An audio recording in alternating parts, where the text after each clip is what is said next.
Well, good morning, and welcome to the wonderful Herts GP circuit.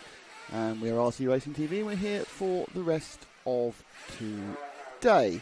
Hope you're having a lovely bank holiday if you're in the UK, or a lovely Monday if you're somewhere else in the world. My name is Nick Damon. I'm joined on the camera by Ash Valentine, and we are RC Racing TV for the day.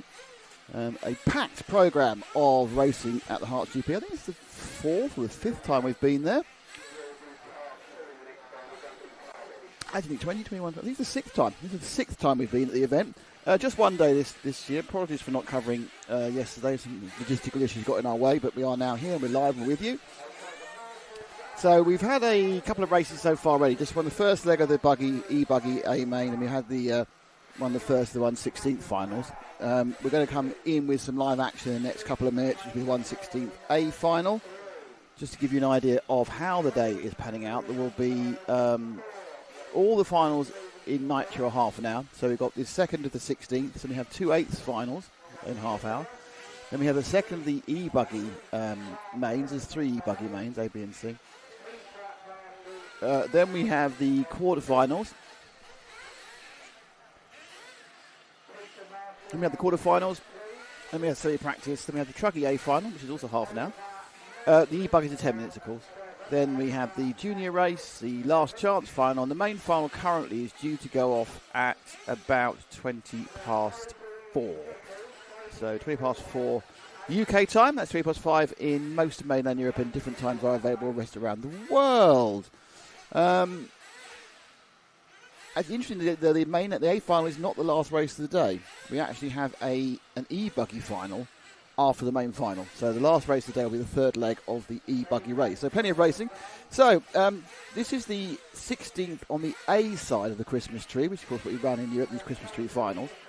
Now, important thing to remember about that is that the top 4 bump up. So it's the top 4 who bump up from this final. Let's see if we can have a look at the pit lane. Which one is that one? There we go. Top 4 bump up from the final. The people taking part in car number 1, it's Peter Resurrection. Car number 2, Paul McDowell. Car 3 is Marcus Morris. Car 4 is Jamie Bansfield. Car 5, John Haynes. Car 6 is Luciano Pini. Car 7 is Stuart Jameson. Car 8 is Nathan Tompkinson. Car 9, Linda Joyner. And Usif Ali Bernard is in car 10. The rest of the finals, of course, should have 14 in them because there's the 10 people and the 4 bump ups. So these ones are the only ones which are relatively under attended, shall we say, with entrance. There's people shouting Nick, but I don't think it's me. I think it's somebody else they're shouting about. They're trying to get their information down to the pit lane. It's good to have you all with us. Some of you joined very early in the morning. Please keep up the conversation on the chat because we have a lot of time to fill in between finals and everything else. As I said, we've got half-hour finals in this, so that all the finals are very chunky. So if you've got a 7.5-minute pit stop, you will stop 3 times. If you can do it 10 minutes, you'll stop 2 times. Main final is 45 minutes, so a lot of track time for everybody, which is always a good thing. Everyone likes a bit of track time, don't they? No one wants to miss out on track time. But just waiting now. There's a couple of things we need to work out as far as sound is concerned. We've just literally transported this entire kit, set up as it was what we were doing over the weekend, which was kart racing, which is a bit different. So hopefully it won't deafen you with engine noise. But who knows? It's excitement, isn't it? You never can tell what's going to happen. So I'll say waiting for cars to roll out. They are rolling out on their warm-up, which I assume is 3 minutes. That tends to be the way.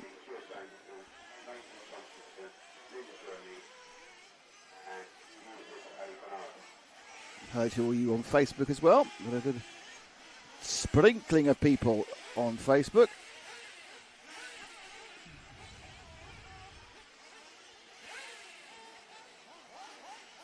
But we are now just going to wait for the warm-up. Now, obviously, as this is the bottom final, it's going to get quite spread out quite quickly, so we'll be doing our best to entertain. Here is the grid.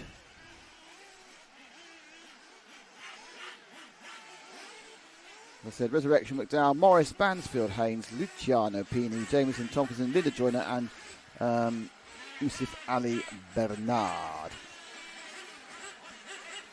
The 16th A final. Oh, a bit of Alexander Hagberg. How exciting. He pops up behind the Herts RC models. There's a 1 in 4 chance of getting certain people, 1 in 8 chance of getting other people. Apparently I'm not in it yet. I have not yet given me my starring role in the situation. Nice bit of sweeping going there on camera. His trousers look a bit short to me. I'm not quite in a modern way. Or you could have a growth spurt, one of the two. There's a lot of sock on display on that particular marshal there. So we're waiting for him to get brought out. There's a lot of revving.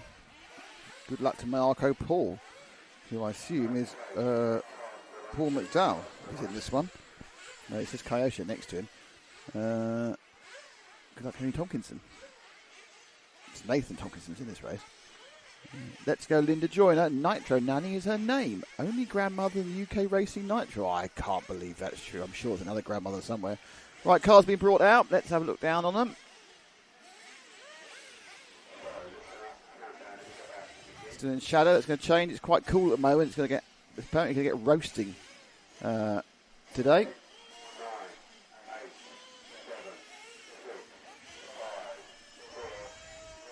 Oh, bit of a shake there on Peter Resurrection's car at the front.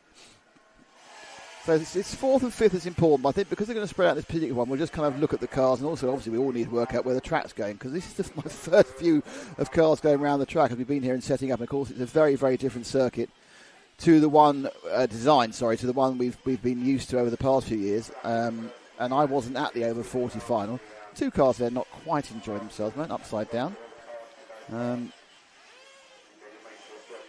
So we've got this kind of roller coaster section in front of the pits, and they get turned away. I'm still expecting to go the way they went before. Another car crashing. Oh, he nearly got away with it.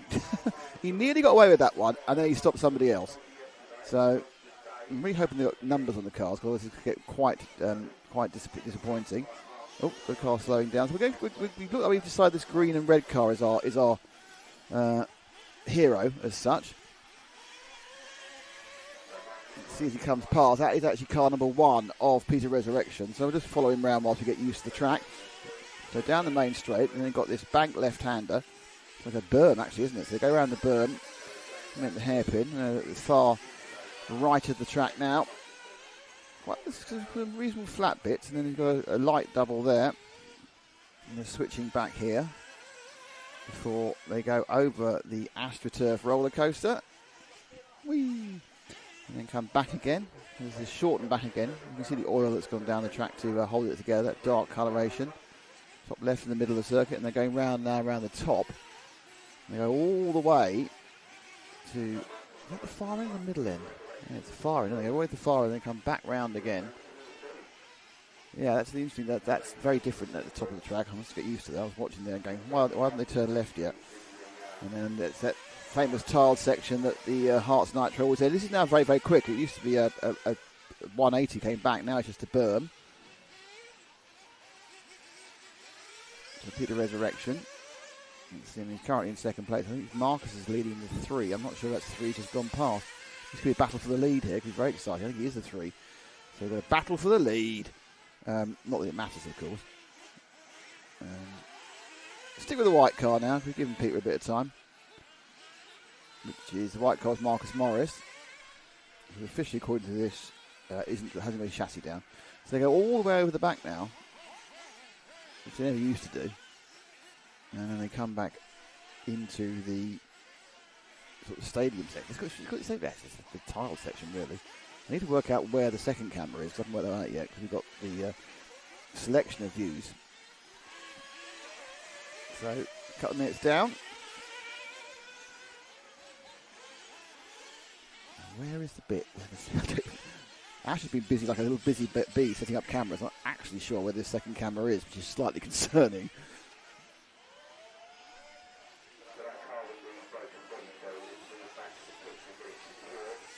Let's have a look, shall we? Wait for the white card to come through the picture, shall we?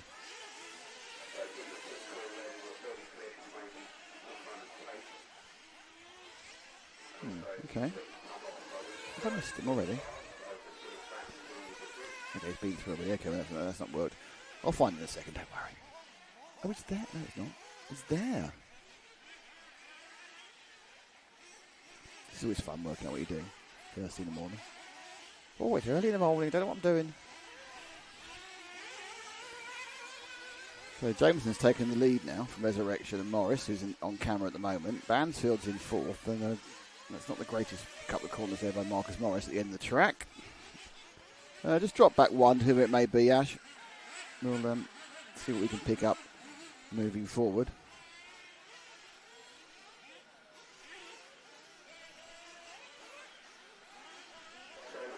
There we go. Not sure who that is. I'm going tight with the number. Slow down very heavily in there just before we get this left and the right. Conveniently, his number's on the wrong side of the car at the moment.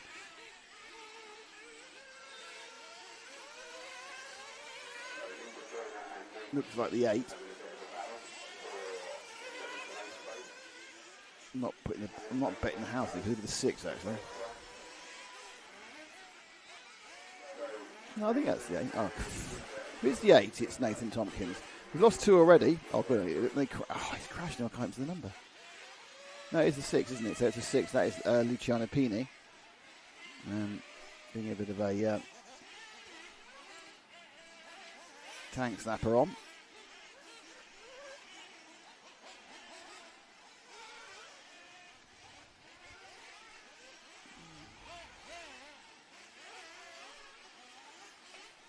Comes over the line. Currently scored in 5th, so there or thereabouts. Looking to bump up with 5.5 minutes left to sorry, he's gone. Where's Joel Johnson? I think he might be somewhere in America, to be honest, June.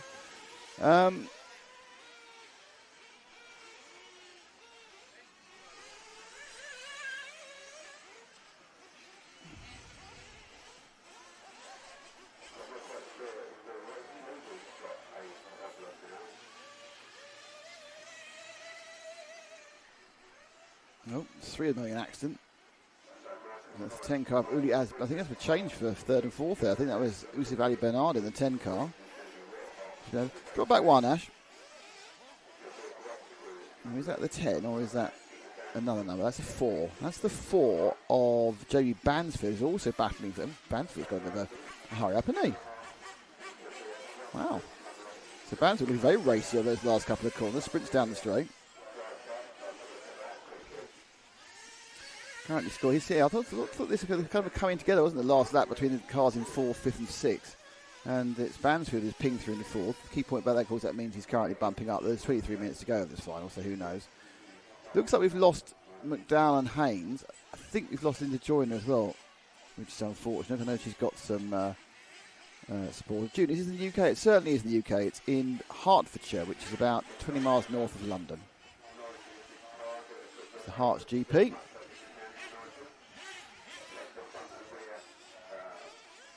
I really wish I knew where that second camera. I'll never work out where that other camera is. It's very difficult.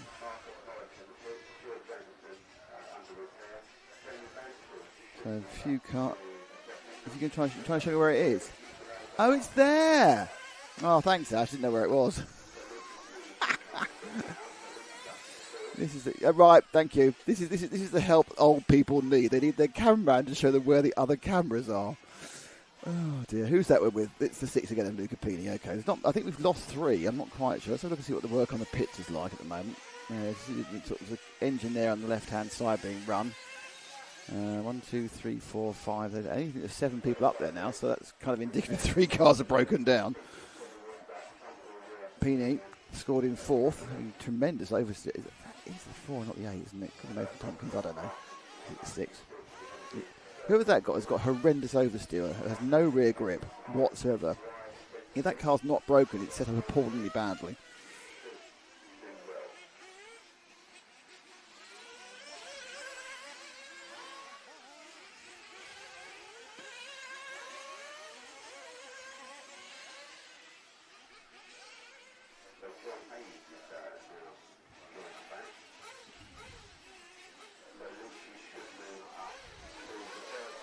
Oh, chance for a bit of pit action. There it goes. Picked up by the man with the green shirt there. Fuel dumped in. Looks like Linda's rejoined the race. Well, she's trying to rejoin the race, so pointing up and down what the problem is for the number 9 there.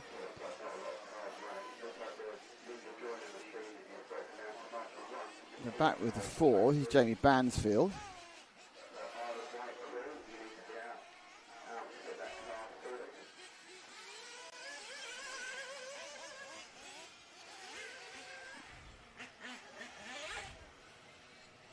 Why does the UK have so much RC compared to the US? I don't think we do. By any means, I think America has loads of RC. Perhaps we just cover more of it. But no, there's way more RC in the US, and of course it's a way bigger country as well. So I don't know, what's the US? 4 or 5 times bigger by population than the UK? So I wouldn't know there's 4 or 5 times as much RC, but there's certainly a huge amount of racing going on every weekend. The thing is, of course, we're doing this on a Monday because it's a bank holiday. So it's a public holiday today. It's our end of summer public holiday in England. So that's why we're racing on a Monday.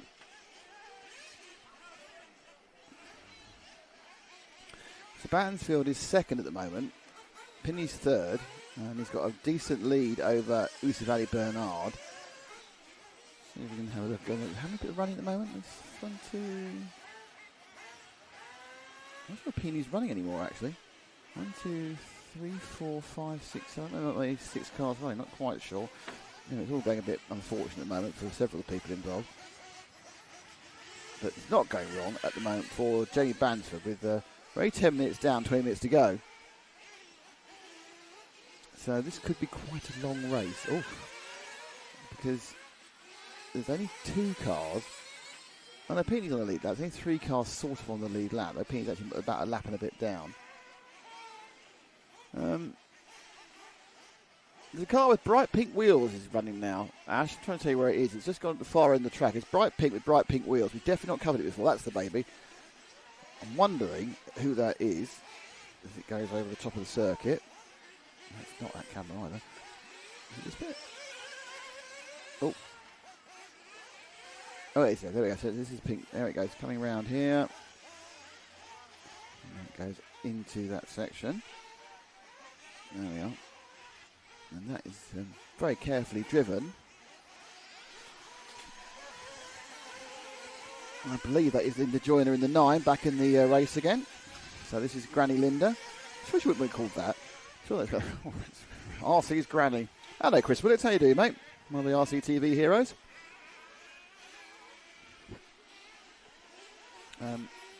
I'll go into how you can be an RCTV hero.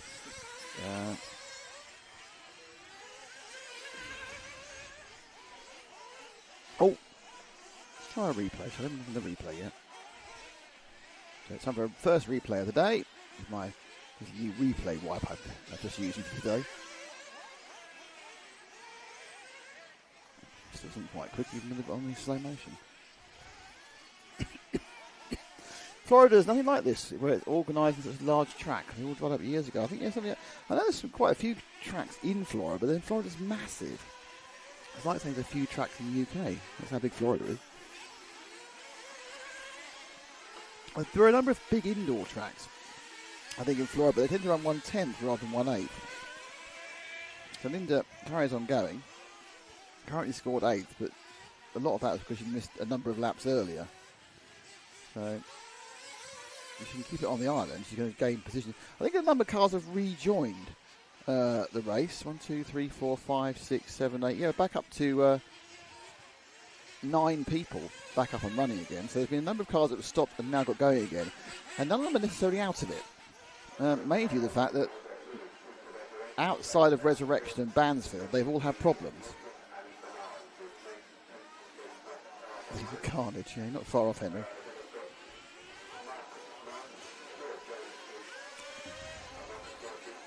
Nope.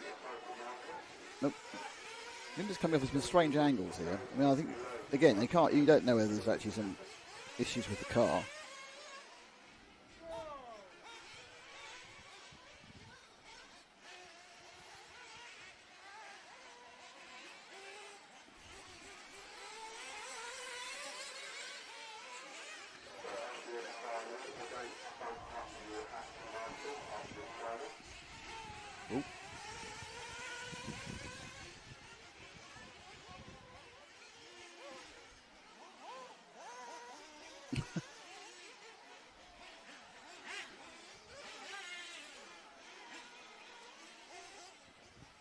Henry, are we covering the Worlds this week? Yes, we certainly are. rcracingtv will be at the Worlds, I think live from Wednesday. It's not me, it's Matt. We've got Tom Cockrell doing the commentary. I think also Lefty will be helping out as well. But yeah, the team will be down in Portugal. They're flying out tomorrow, actually.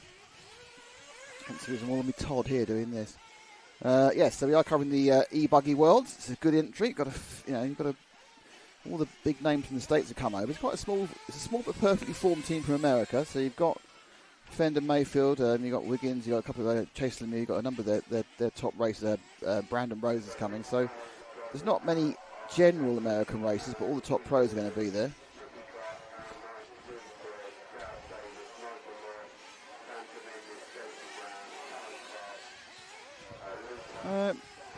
Did we find somebody else, Ash? Just while we try to work out what's going on.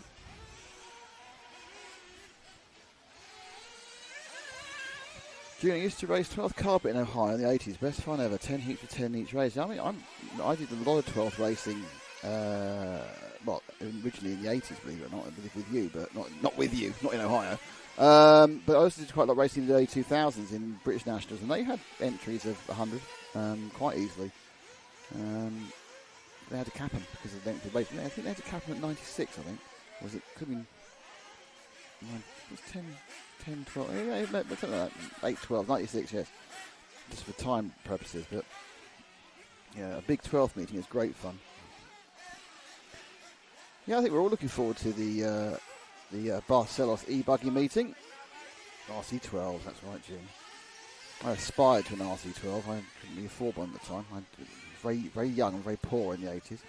We're back with, I think it's the Resurrection, isn't it? Who's leading by a minute, actually. Your eyes don't deceive you. There's still 14 minutes to go of this.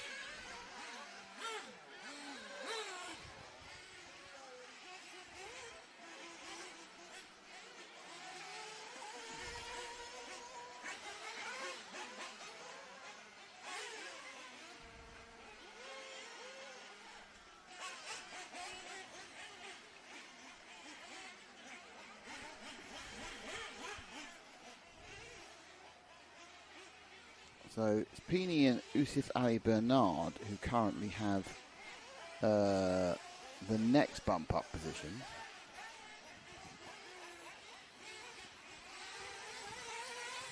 Where's that gone?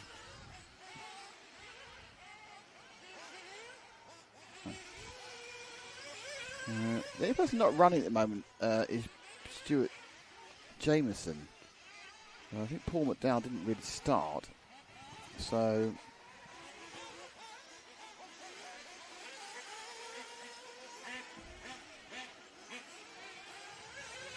something else is running. 4th and 5th is quite close. Can you find either car 10 or car 8, Ash? Because they're quite close together, according to my timing, for the battle for the final bump up. 10 and 8.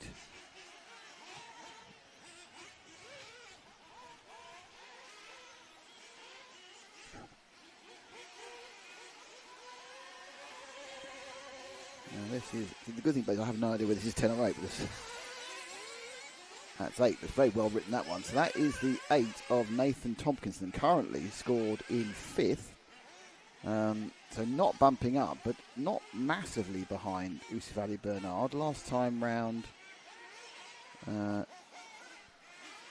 still get the gap when they're more than a lap behind, but he wasn't particularly far behind.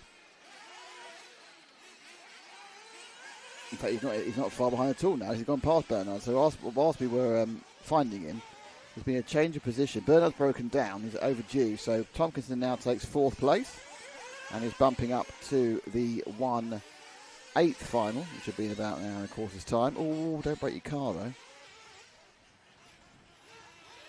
Have a look at what happened to him there. Oof. Off and upside down.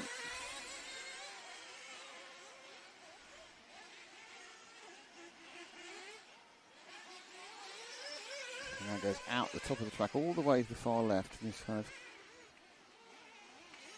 turns back on himself. Ooh.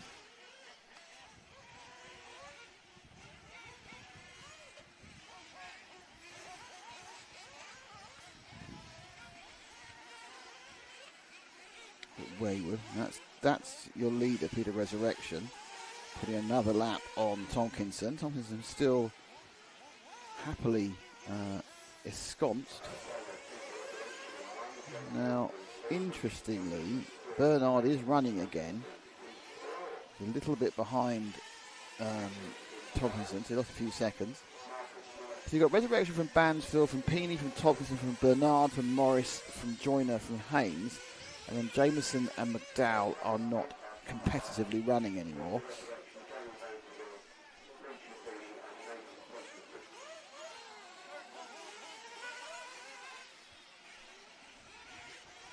Tomkinson is about 17 seconds ahead of Usif Ali Bernard overall. Comes the end of another lap. So this is your final bump up, going for fuel. So slightly had an accident on the way into fuel, which doesn't help his cause. Not sure he's even got the fuel now. Yeah, is he coming to fuel? Yeah, he's finally coming to fuel. Waiting for him on the camera to see if he can come to fuel. Where is his fuel? It's there, is it? Yeah, he's right at the far end, put down, fueled up. The fueling itself, wait and go. The fueling itself was relatively okay. It was the fact that he couldn't get onto the entry that was the problem. Now, I'm not sure where that's put him in respect to Bernard. He was 15 seconds ahead before the kind of faffing about trying to get into the pit lane. Slightly overshot each of the last four corners.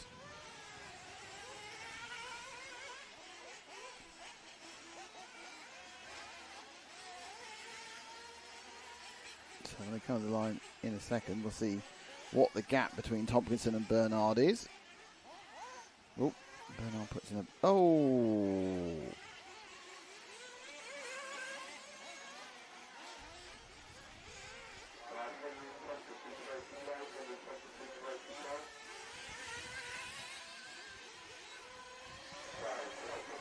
So, there's a couple of cars around him. I'm not sure of any of those. That's the four behind him of Bansfield. So he crosses the line now. Bernard's actually ahead of Tomkinson. So Bernard has a... Ooh, says here 11-second lead of Tomkinson. It's an amazing turnaround. So Bernard back ahead again in the 10 car. By 10 seconds. We find the 10 car. About 10 seconds further around the track.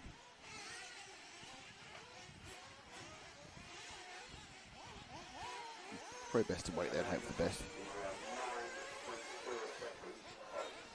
There's the 9 car there. Bernard's in the back end of the lap now. We'll find him in a second. He's going to come across the line any second now. Who was that? Well, he's one of these two, is he? So he must be the green one, because you know he's not the... that's Bansfield white car. So here is Usif Ali Bernard. Towards the far right of the track. So yeah, so he's now got 7.5 minutes to... it's not the track. To cement this bump up. He's certainly reinterpreted several parts of the track at the earlier end around. Last time round, the lead was down to 9 seconds between Bernard and Tomkinson. Now, obviously, we've seen Bernard's not had the cleanest of laps, but we can't see Tomkinson, so we don't know how clean his lap is. Certainly, there's only 10 cars. They've worked the marshals hard. 8 cars rolling. Nope. No, this is going to be a chance for Tomkinson to get... Now, is one of those 2 cars Tomkinson is the question. Has Tomkinson gained back the bump up? 7 minutes to go. I think that was him upside there. It is. That's Tomkinson, Bernard there. The white car is Tomkinson. They've had 4 accidents with themselves, those 3 cars, in the last 2 corners. And they're right together. It's just changed again as Bernard's got stuck against the pipe. So it's now changed. Tomkinson's gained that all back in a very sketchy lap for Usif Ali Bernard. Not all of his own doing, in fairness. Some of it's a result of... well, it was a marvellous spin there. It's a 5.3 from the German judge, that was. As a result of other kerfufflage with other cars, but the net effect is, he's absolutely having a nightmare. So Bernard's really not enjoying being on camera here, which is Slightly unfortunate.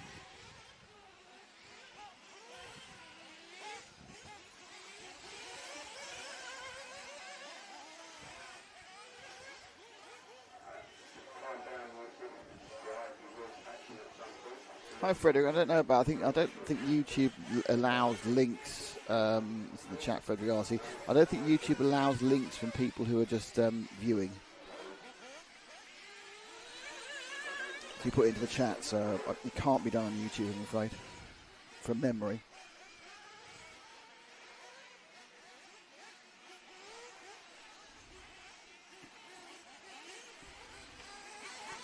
Coming for fuel. See if we can get in a bit more effectively. Nope. No. It's quite tricky. I remember this before. The pit entry is quite tricky. In goes Usis Fuel. His last one. He went for stop again. Now he's quite a long way behind from Nathan Compton now, because he was already 16 seconds back and now he's made a fuel stop. Doesn't mean he won't bump up, because anything can happen in the last 5 minutes. Anything. It could be an alien landing. Anything could happen.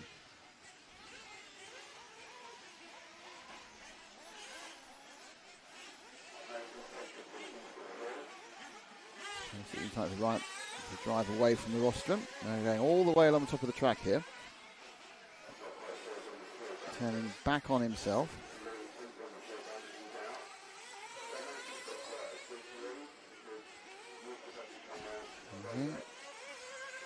About to just complete the lap now. Very wide, isn't he?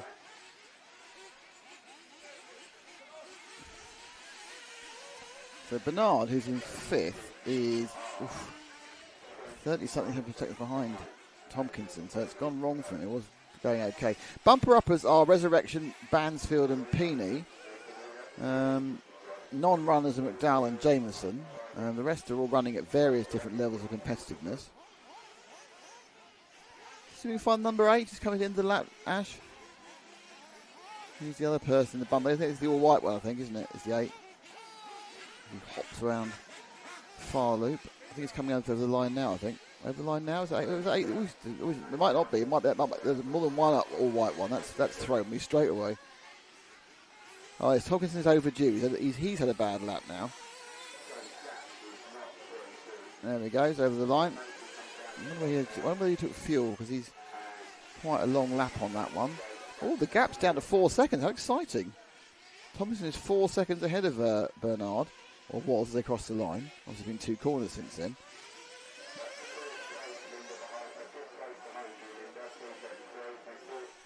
So Tompkinson,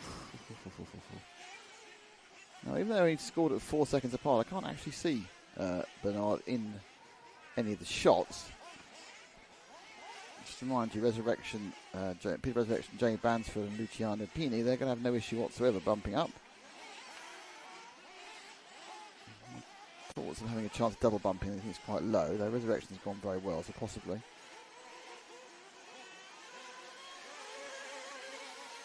Oh, it's off the track, gets marshalled. But Bernard's not in the back of the fray. I think Bernard's having a bit of a struggle as well, to be honest. So across the line now is Tompkinson. Let's see how big his lead is. We'll wait for Bernard to cross the line, but Bernard's overdue. And that lead has gone out to 12 seconds. So Bernard's had his own excursions during this sort of 3 from the end lap. 2 minutes ago, the half hour 16A. Next up will be the 8th B after a short break, very short break. And then the 8th A. And after those 2 8th finals, we get the second leg of the Truggy race. It's a 10-minute. Sorry, not Truggy. Second leg of the Ebuggy final. Oh, that's a little pirouette there. Pirouette, should I say?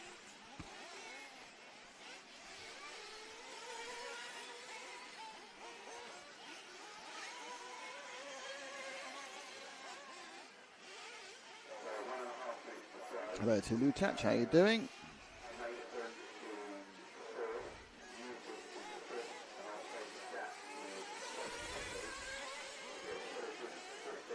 Everyone's slowly waking up on this bank holiday in the UK, or they're trying to sneakily watch if they're at work in somewhere in Europe. Or even Scotland, actually, because it's not a bank holiday in Scotland, is it?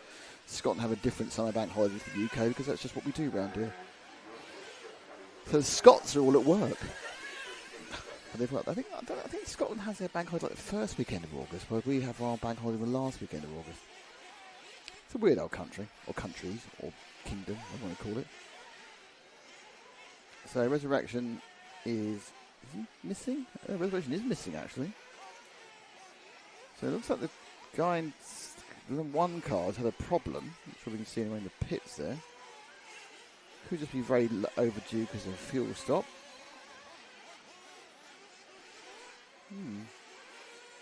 But I don't think it's going to really matter because he's enough laps ahead. That's the number one car in second place. He's enough laps ahead for that not to matter. But that red next to his number means he's currently not running. Peeney's also massively overdue as well. So there's been again, none of this is really going to affect anything at this point because even if they don't act, the Peeney was just late. Resurrection is definitely stopped at this point.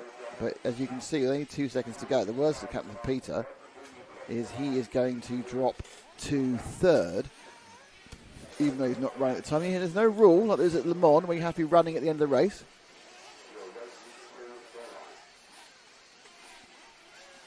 You don't have to cross the finish line to be classified at the Herts GP 2025.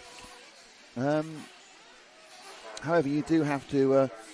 might take the start. But anyway, so Jay Bansfield is going to be scored as the winner because Resurrection, who went really, really well, has broken down, but luckily near enough the end to still bump up.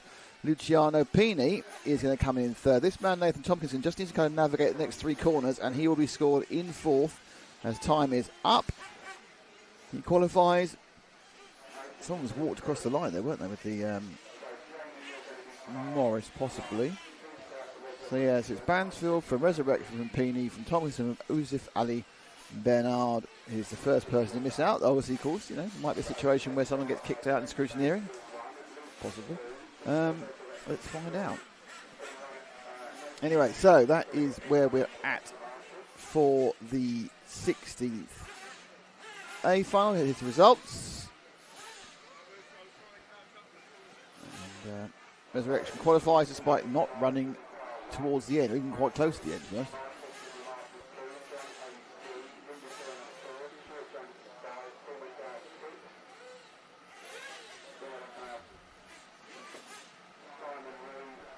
Hello, Frank.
Right, next final is about to get up and running, which is the 1/8. I need a new piece of paper.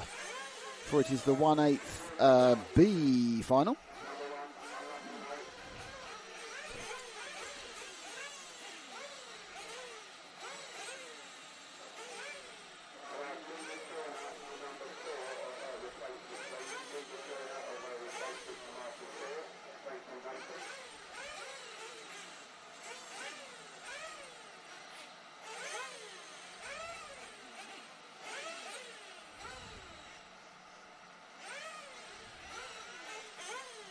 Okay, so we have Jack Ritchie in 1, Panagiotis Chalkis in 2, Lee Baldry in 3, Ricky Clark in 4, Aaron Knights in 5, Rudy Perez in 6, Gareth Davies in 7th, Nigel Morris in 8th, Seth Guide Mintis in 9, Nigel Morris 8th, Seth Guide Mintis in 9, Jason Brown in 10, It's Callum Clark in 11, Luca Lipidatu in 12, Darren Roper in 13, and Chris Smoothie in 14.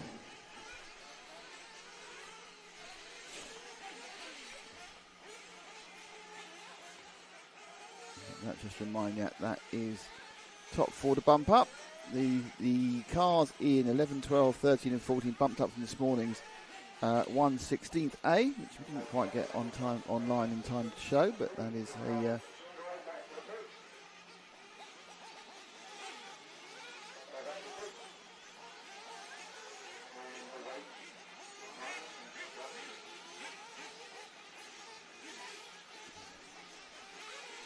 there's a grid for you. Someone else, I've read it out, but it gets printed out for you as well.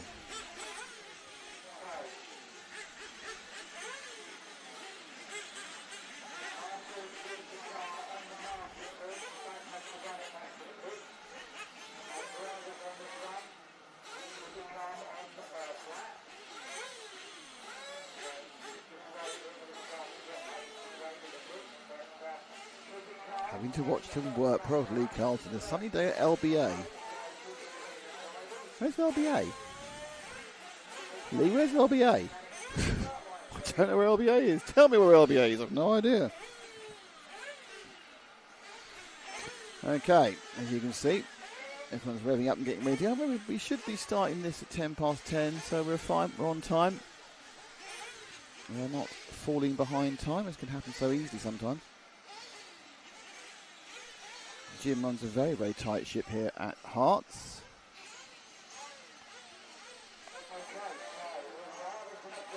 The track is open for practice. The track is open for practice most days, yes, Frederick. Most days the track here at Herts is open. Not always, because sometimes they're planning big events, but I think normally you can come down and practice. I think there's a practice fee, but you can normally come and practice here. Yep. Here we go. 1/8 B final, top 4 to bump. Last drop of fuel going into all the cars. And they're away. And it's a massive fishtail from the car coming from second, which is, I think, was Panagiotis. And he just then kind of got in the way of the car in fourth. And Bart's overtake jump there by Panagiotis, trying to make up for it.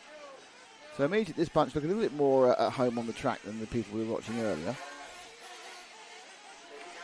Panagiotis in third in the 2 machine. That's that bright yellow and orange car.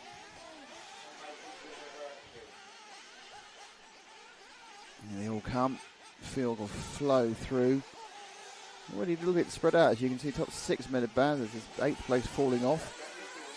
Let's let them settle down. Down to the 3rd place man. 2nd place is Lee Baldry. Leading us ahead in that orange car, that's Jack Ritchie. And behind Panagiotis there's a line with Ricky Clark. So a battle here between 2nd and 3rd. Oh, beautiful overtake there in the air. So Panagiotis, after not getting the power down at the start, is trying to show that he knows exactly what he's doing. Oh, and that was exactly what he didn't want to do. It was all going really, really well. He had a very good lap and a half there, and then it just went to a hell of a hand car. There's a 4 car. That's the blue and the red machine. That's Ricky Clark. As he rolls out. A bit wide there.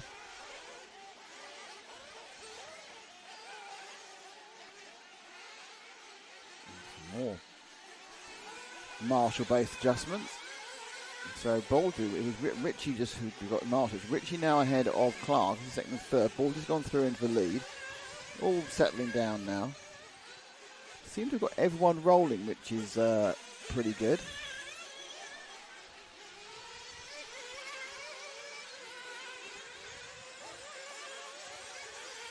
Fastest lap so far, 48.8 from Baldry. But Chris Smoothie may be out of the race with the WIRC. He's not currently running, as the Marshall trundles off to try and pick up another stricken machine on its back.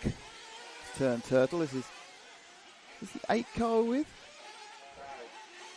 Who knows? Could be the 8 car. If it is, it's Nigel Morris. He's a lap down.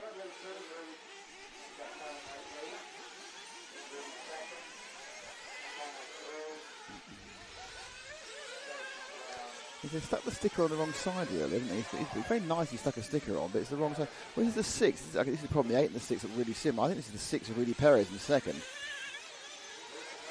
I might be wrong. I might be wrong. I don't know. It's off the track anyway, where it is now. Back on the track again.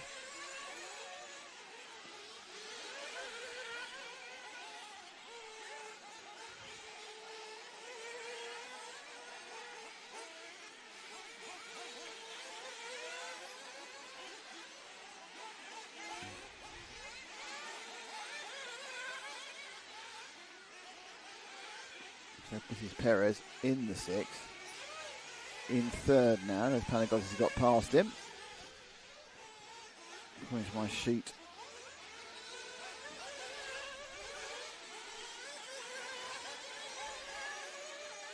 Perez on a Mugen Secchi according to this. It isn't necessarily 100% accurate, but when he first registered for this situation in Mugen Secchi, he may well have changed since then. If I can only go on what I have written in front of me, because my basic, it's very hard to identify the different 1/8 models unless it's in the Garmin, because it's got a low down front end. The rest of them all look very similar from a distance.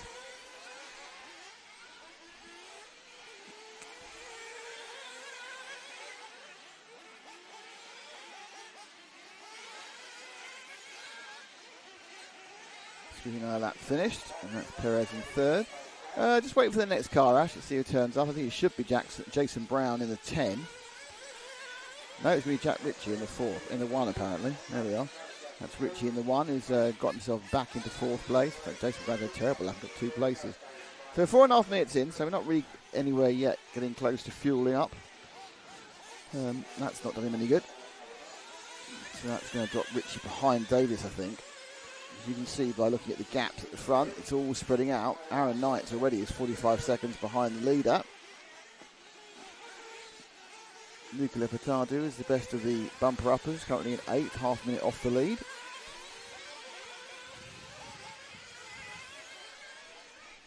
As always happens with Christmas tree finals, they get closer as they get quicker.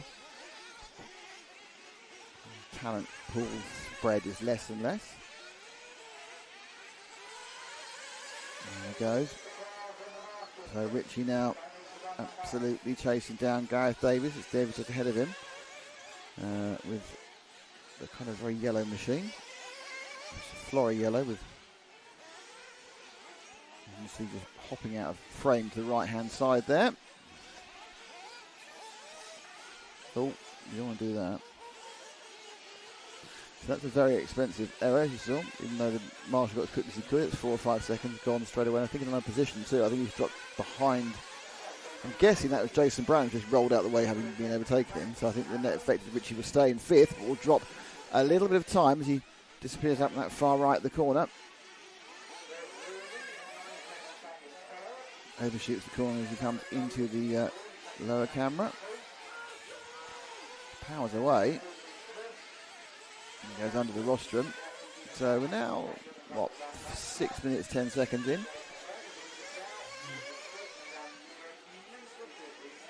24 to go. Doing better than we did last one. With 14 drives, we've only lost 1, which is now, because Chris Smoothy got rolling again, but we have lost, we appear to have lost Luca Lepidatu. So, had some quite big issues with reliability in that earlier race.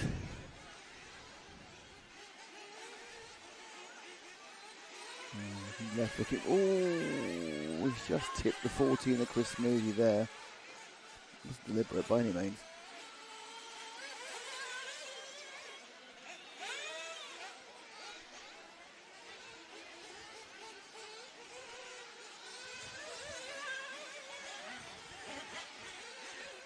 Back down towards the rostrum there. That's the one car. Jack Ritchie in 5th.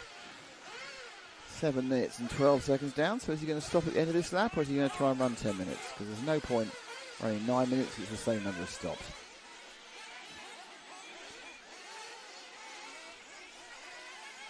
Oh. A bit unlucky there. Wasn't quite able to get back the right side of the pipes. Just dug himself in rather than hopping over. More haste, less speed, I think would help probably at the moment. I think just toning it down by about 5% would probably serve Richie well. And he is coming in as we thought he might be. 7.5 minutes standard stop. Rolls into, man with the green t-shirt puts the fuel in. Down and away, thrown off, and there he goes. Oh, that was because he was trying to avoid all the other cars having accidents in front of him.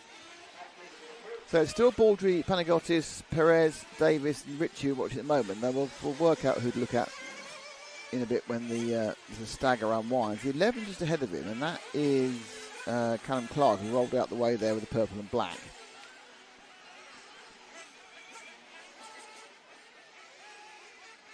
So kind of already, the spread's really kicking in. We appear to have lost two more since we hadn't lost anyone recently. Both Ricky Clark and Aaron Knights. But I think because we're in the throes of the first round of pit stops, sometimes they get this red stop button when they're actually not stopped. They're just delayed because they've taken fuel, so they're going to have a long lap. And it is quite a long lap. It's quite a slow in. The pit lane is slow in. That's where the time is disappearing. The run down the pit lane and refuel is as fast as any other track, but it's got a very slow pit in situation. There are two bites of the left-hand cherry there, to be honest. So, Richie somehow has pinged his way into third, which is really a surprise. Do seem to have lost three cars now. They seem to have lost Ricky Clark, Aaron Knight. Nope, as I say that, Knight's got go again. So we've lost Clark and Luca Ipidatu.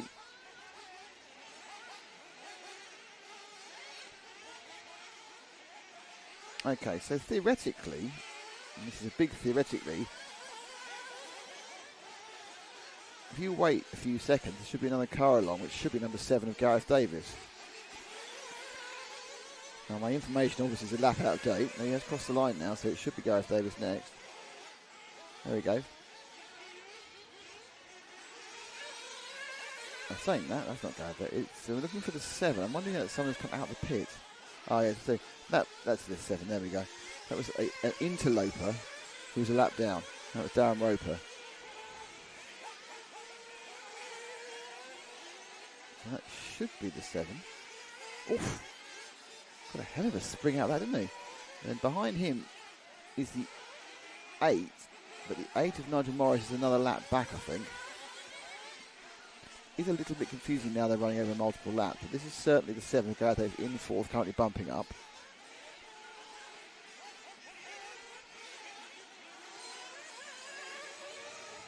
Gareth is also was also on the Mugen Secchi when he registered for the timing system. Is he still on one? Don't know.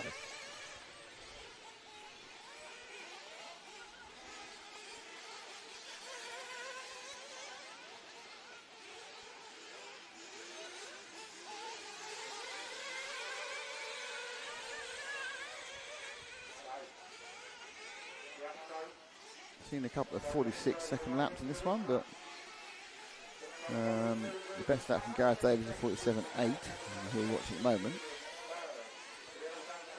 I think that kind of slight overreach where the car bounces and loses its rear end.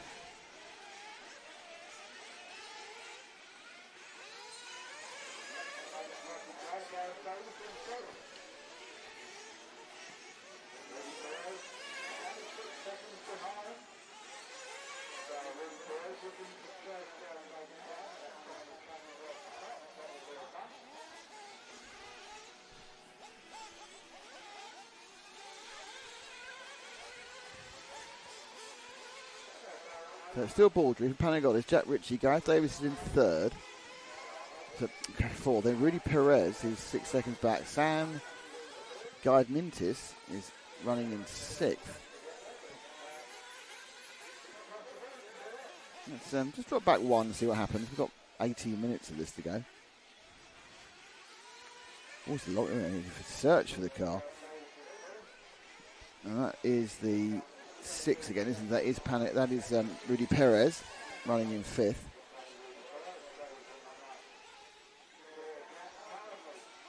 He's got 20 seconds over Sam Guide-Mintis. And it's Brown, Morris, Roper, Clark, Smoothie, Knights, Clark and Lepidatu. He's got 5 laps now. I think he's run a little bit more. Those who weren't running are back running again, by the way, with the exception of Jason Brown, who's now not been running for a minute or so. But Clark and Knights and Smoothly all got rolling again. Maybe half an hour. May as well get rolling again. Because you don't know what's going to happen to everyone else.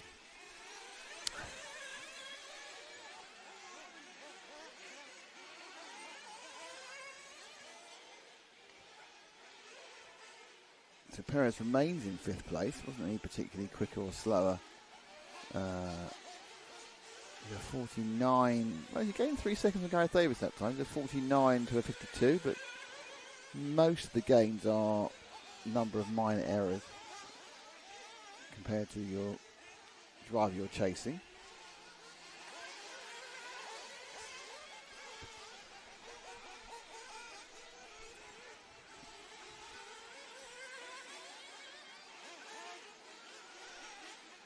Baldry continues to lead from Panagotis and Ritchie. Gareth Davis. Davis, I think, actually is about to get overtaken. I think Davis rolled off the track, and this Perez now has taken. Has he taken 4th? No, he hasn't. 3.9 seconds back from Davis in 4th. Yeah, it's one of those 2 cars ahead. Gamentis is dropping back quite rapidly. Over half a minute back. Best part of a lap, in fact, is Sam Gamentis is back, and then another half lap back to Morris, another half lap back to Darren Roper in 8th place.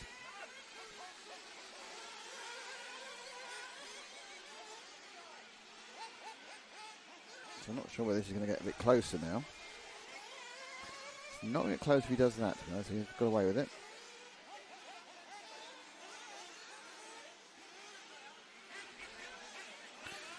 Decent that for Davis, puts him a bit further ahead. There's the 47.4. Ah, well, that's going to make it a bit easier. Fuel stop for Perez. As he rolls in, car's picked up, fuel's put in, car's put down again and away. So we're not seeing something. Yeah, we're not seeing the lightning fast fueling stops we see sometimes. There's not fuel guns being used by all of them.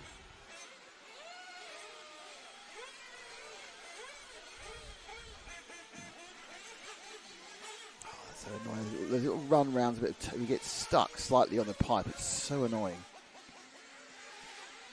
It's one of those things where the time lost compared to the accident it was, or the error it was, is completely out of whack.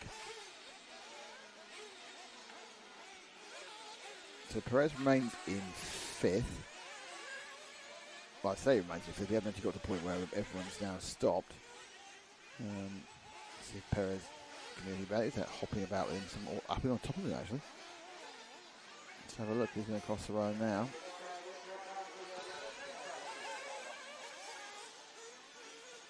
I think that's Ricky Clark. It could be Jason Brown. Jason Brown is not really helping anybody. He's a couple of laps back.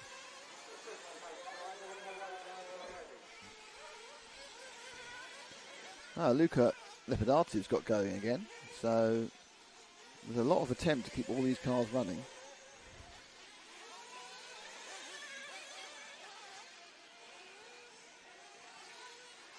So Perez maintains the lead of 3/4 of a lap over Guy Mintis. His problem is that he's 18 seconds behind Gareth Davis.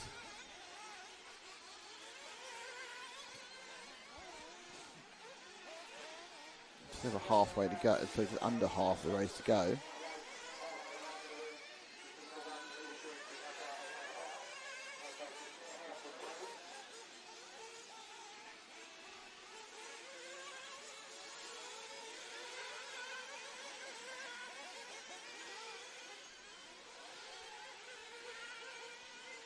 Alan Clark now scored as missing, and he has been missing about 2 minutes. Let's just go and look at somebody else for a bit, Ash, because there's not much happening, and this is just a kind of a thing. So long you can look at one particular orange car, isn't there? I don't really mind who it is, to be honest.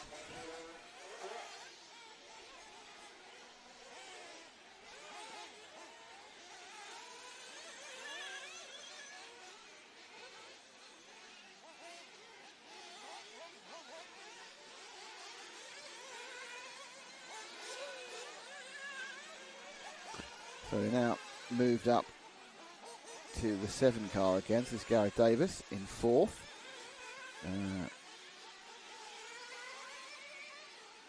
Certainly the guys who are doing the marshalling for this heat and the previous heats are getting a bit of a workout. They'll get their steps in today.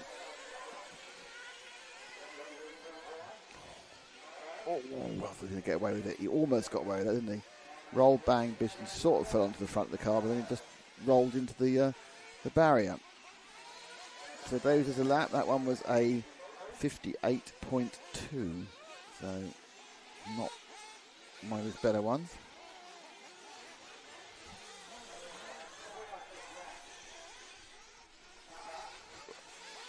But he remains comfortably ahead of Perez by, looks like 17 seconds. Well, 18 seconds now. 18.5 seconds. Now, interestingly, despite the 18.5 seconds, Perez gained exactly 8 seconds in the last lap. There's errors, but possibly not enough.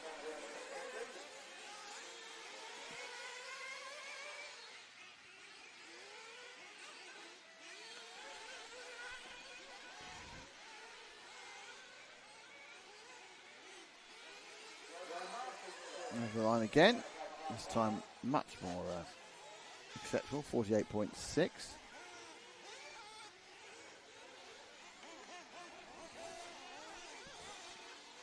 So it's still Baldridge and Ritchie from Panagiotis. Davis, Perez, Morris now is in 6th. He's got past Sam Guidementis. Roper is in 8th position. And then Smoothly, Clark, Brown, Knights.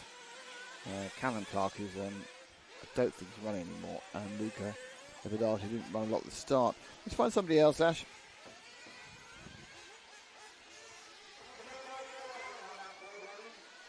Oh, first driving tidying up.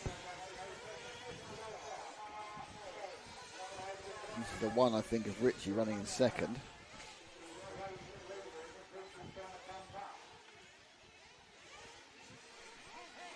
This is the race leader. Oh, God. 10's in trouble. Who is 10? Jason Brown got absolutely told off for interfering with the leaders. I think probably it's almost certainly not. It's wait, not almost. It's certainly not deliberate. Going down the straight. It's a wall which he rolls. Wait. Oh, should have waited there, shouldn't he? Really. He gained a bit of time with that accident.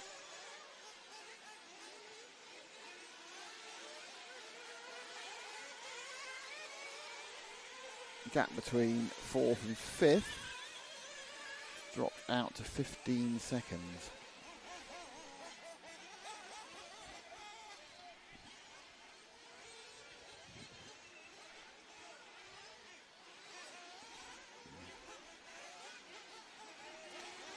Ritchie again kind of took 3 bounces at a go.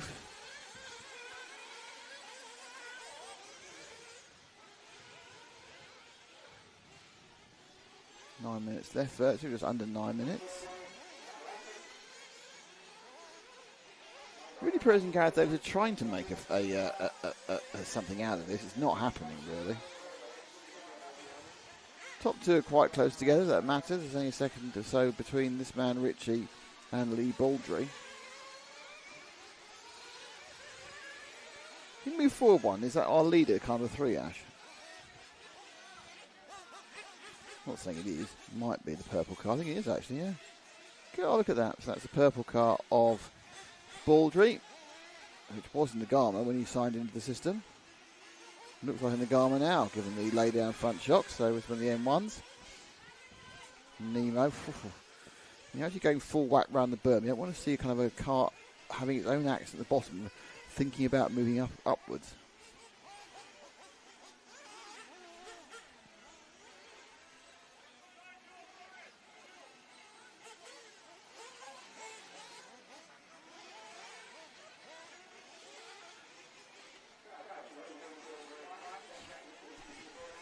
So Baldry, a little bit more organised than some of the other drivers we've been covering in the course of this particular final. Back towards camera 2. Look at there's 11 people up there, so we've lost 3.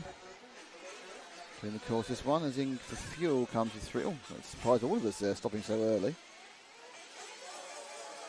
And there he goes and away.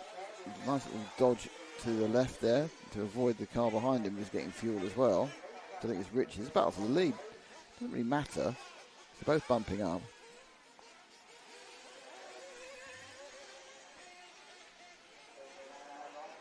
Last fuel stop for everybody now.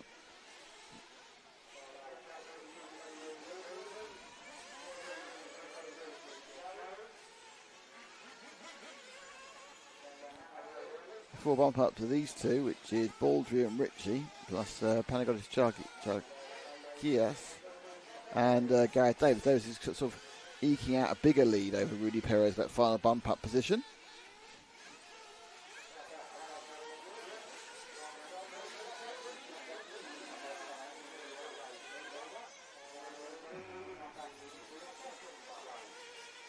We're missing on Callum Clark. Darren Roper is also missing officially at the moment as well, and Luca Vardu. Oh, poor lap for Perez. It's 2 in a row. We shouldn't do these poor laps, going to cost him in the end. There's such problems for Baldry. In fact, Panagotis Chalkis has taken over the lead. Top 3 aren't that far apart actually. A couple about 5 seconds. Gap between 4th and 5th, which is the interesting one now, is 37 seconds. So there's a multiple coloured car we've not seen much of ahead there.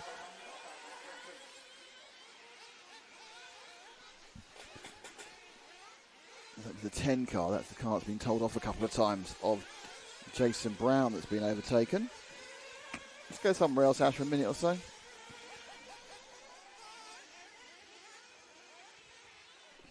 Where we've gone is this red and white car. It's red and pink and white. It's hard to tell. It's going up the top of the track.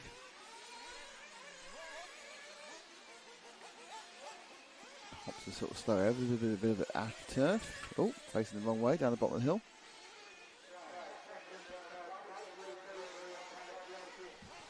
So it's actually car number... That is the 8 car. That is Nigel Morris, currently scored in 7th.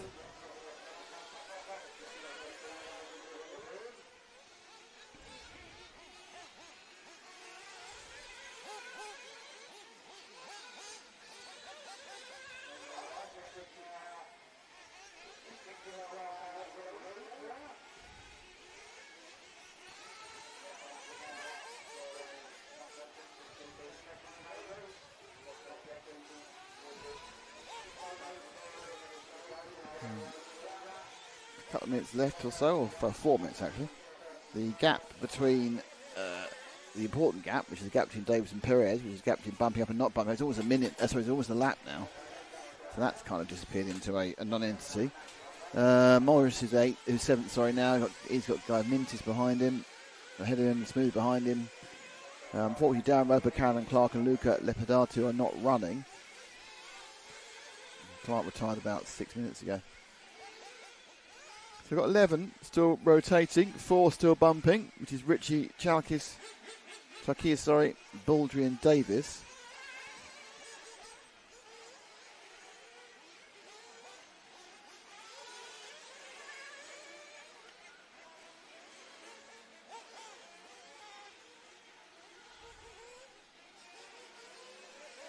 Nope. That was quite nearly just rotating himself back into exactly the same accident. Just a last minute dab at the brake stopped him from looking a little bit silly. Oh.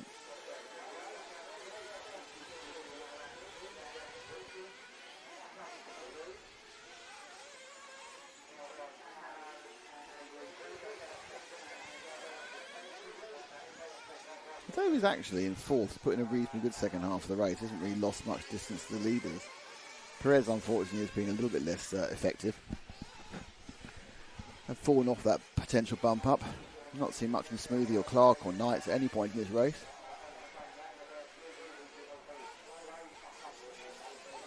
Appear to have lost Jason Brown as well, so we've got 4 who've not going to make the trip at all.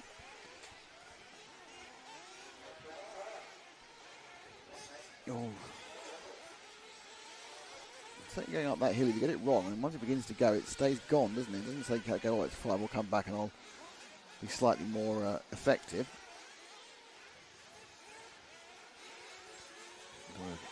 Look left, look right. Sort of half loop now back to the timing scoring part of the track. There we go, there's the loop. Fires the line down the main straight. Up around the berm, up and high. It's a good run, good and quick run. Got to just then work out tailing off the power and the throttle in time for that very sharp hairpin right off the left-hander.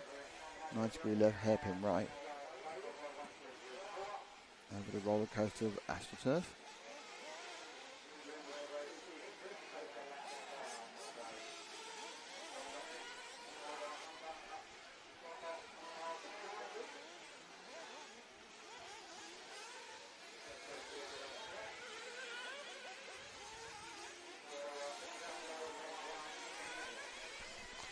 Down to a minute 11 seconds to go of this, the 1/8 B final. Let's see if we can find. Well, theoretically, we should find our fourth place, but not an awful lot of point, really, is it? Because he's effectively a lap ahead. Actually, not effectively a lap ahead. He is a lap ahead.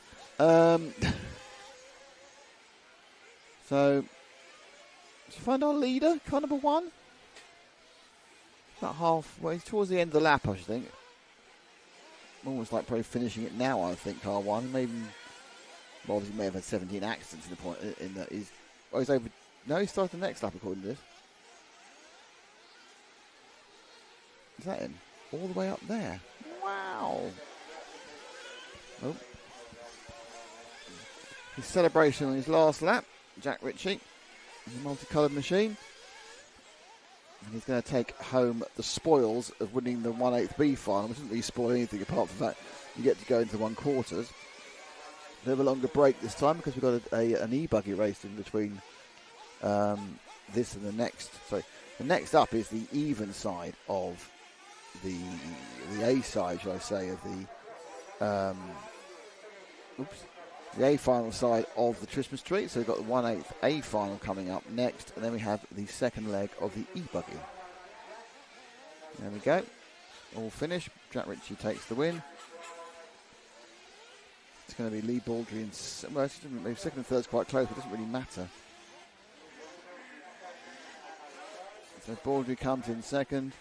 Then he got his Jarlath Kias is third. Gareth Davis is fourth, and that's your bump up. 1, 3, 2, and 7. Perez in 5th, Guy Mint is in 6th, Morris in 7th, Ricky Clark in 8th, Chris Smoothley in 9th, Aaron Knight in 10th, and then the 4 cars that didn't make the whole trip was Jason Brown, Darren Roper, Callum Clark, and Luca Lepidatu.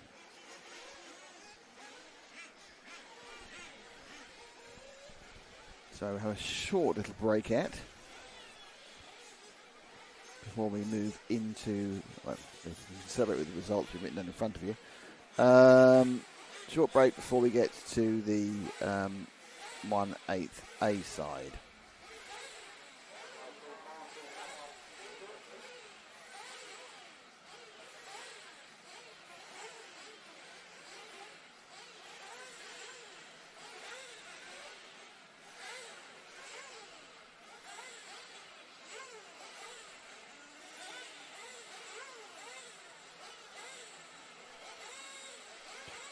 So, who is in the 1/8 A final? It's Sam Medic, Daniel Lewington, Nathan McLaughlin, Morgan Baldry, Nick Millett, Vincent Verneuil, Darren Keeble, Jason Noyes, Tony Davis, Paul Fitzpatrick, and then our 4 bump outs, which were Jamie Bansfield, Luciano Pini, Peter Resurrection, and Nathan Tompkinson. So that's the runners and riders for that one.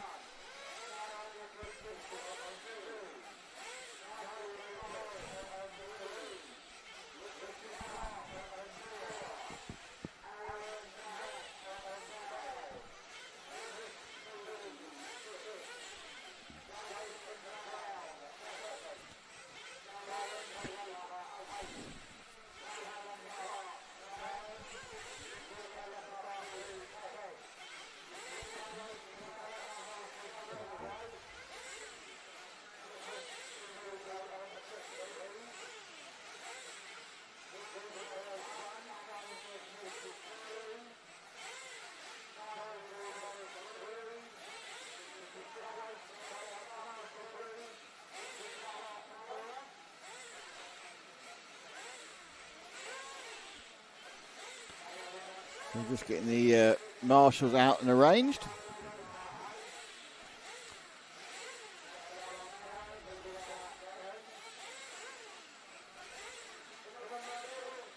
Currently 13 people up there for the 14 cars, so in case someone is joining us. Only 13 on the rostrum, on Ash as well, of course, on the far right there.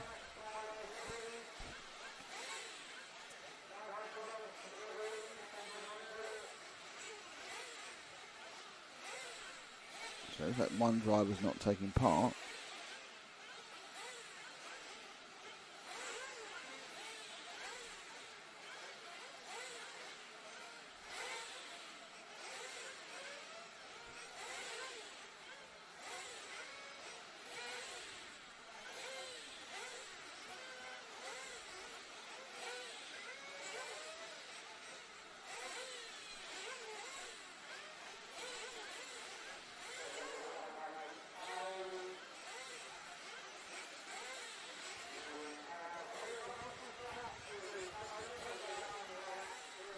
Just a one lap round to the start, so it's not like a massive 3-minute warm-up. Going to release any second now.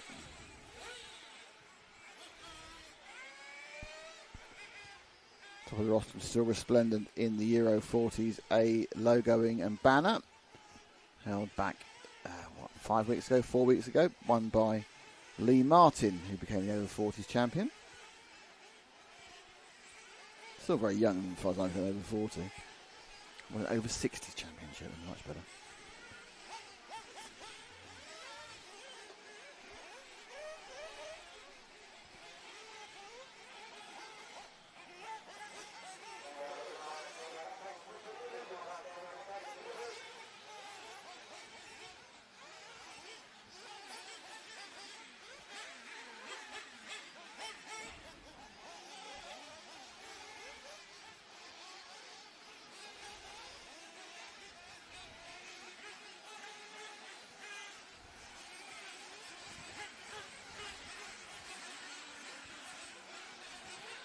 So they come up and run. There's a full grid for you. It's Sam Minnick, Danny Lewington, Nathan McLaughlin, Morgan Baldwin, Nick Millett, Vincent Vigneault, Darren Keyboard, Jason Noyes, Tony Davis, Paul Fitzpatrick, Jamie Bansfield, Luciano Pini, Peter Resurrection, Nathan Tompkinson. And they're going to walk the cars out any second now. Here they go.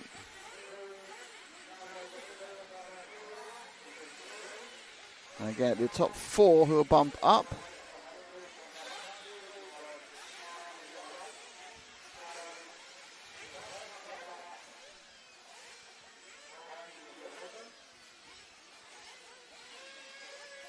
Here we go.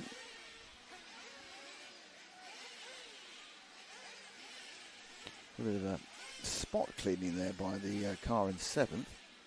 Darren Keeble. Well, not Darren Keeble himself. The person who's missing appears to be our pole sitter, Sam Medic. So we only seem to have 13 in the race, and the person who's not taking up, we haven't got the 5th either. So we haven't got Nick Millett. Now, Nick Millett didn't. Oh, Sam Millett is coming out late. Nick Millett is coming as well, but he didn't register. So I think it means that Nick's that late. He's just literally got onto the rostrum. So this is going to make it a bit of a. Hoping to get his blood pressure down, his heart rate down. Oh, that's a bit of a weird start. But get away with it. Medic sort of half went early. So, when his nose upside down, it's not a time to crash. So a little bit of a liberty there with the barriers, but that's Medic who is away, and he's done 2 crashes in 4 corners. Some very good stunt reorientation of the car, though. Getting himself back on his feet with 4 bits of rubber, and a typical frenetic and perhaps overly forceful start for a number of people. It's hard to say it. They all know the fact that you don't want to crash in the first couple of laps. It costs you so much more time than crashing later. So, interesting, Jim saying Cup. Everywhere you look, there's people not orientated as they should be. Still waiting for the first person to cross the line. There's been a huge number of accidents.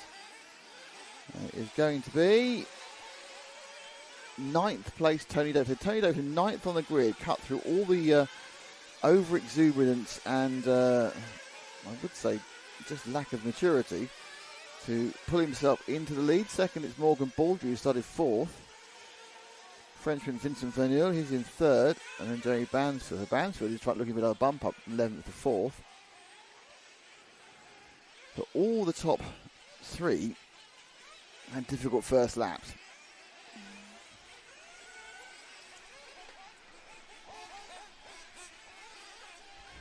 Oh, that was unfortunate. He just kept going bang, stalled himself on the bump. It's quite a convenient break now that Baldry has. Davis had that problem there, but Baldry's put in a very solid pair of opening laps, which is going to give him a very, very pleasant lead. Second place and across the line still. So he's got 6 and a bit seconds from Davis. Keeble 7 down. Vincent Verneuil, he's down again a couple after that. So 2 solid laps, and Baldry has given himself a nice little bit of breathing space with that kind of deep purple Agama apparently. Looks like it. I think it may well be actually.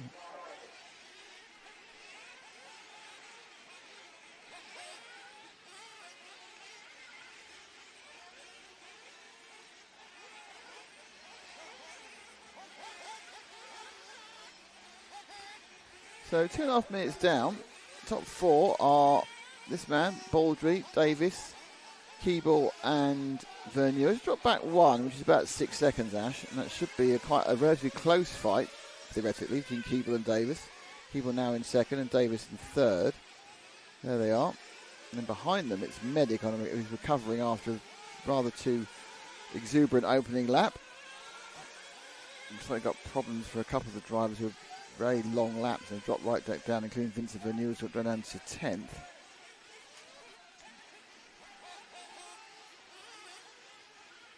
Keeble on the 7 with the white and the red.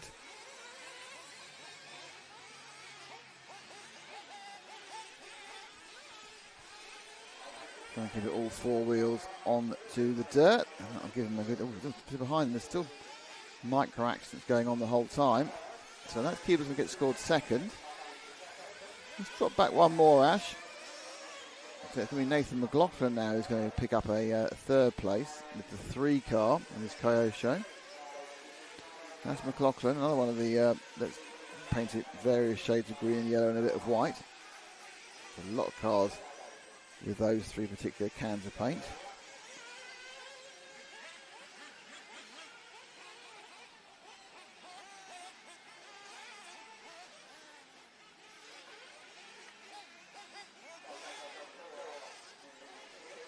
So, 3 cars. Is that a position game? Not quite sure.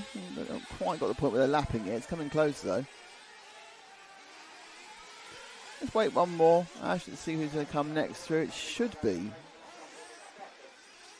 I think the next one might be Keeble again. I haven't gotten to him in a second. Wait. What number's that?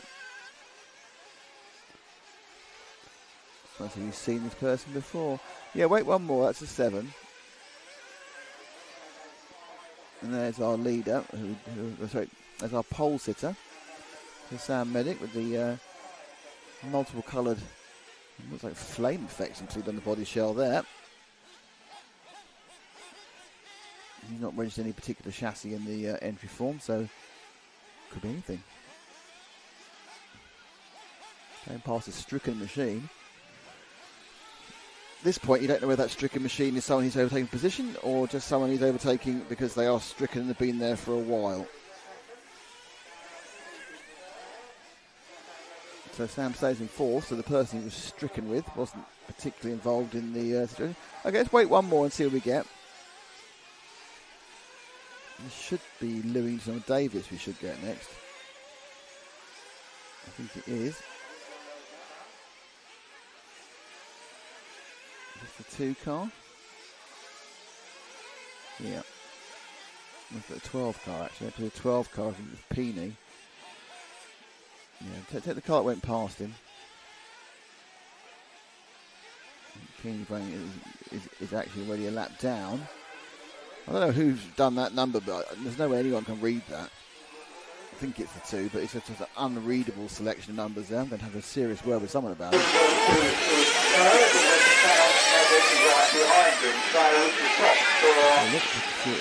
Underneath that is the that is the group coming into Fuel. So that's going to be start to be the first for Fuel. That's Lewington into Fuel. Let's further down and away.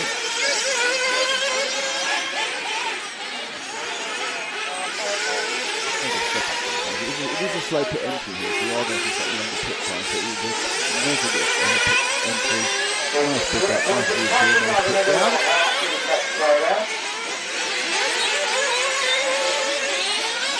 Quite an early stop though. Only got 6:35 anyway, you can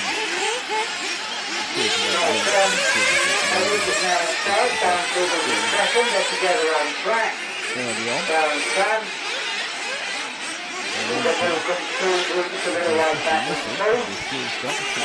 got to put the gap back to fifth place. Right up. Now, 15 seconds to get back up the top. And we've only done one fuel stop yet, only just over 7 minutes through. Right, close is still in front. Finals.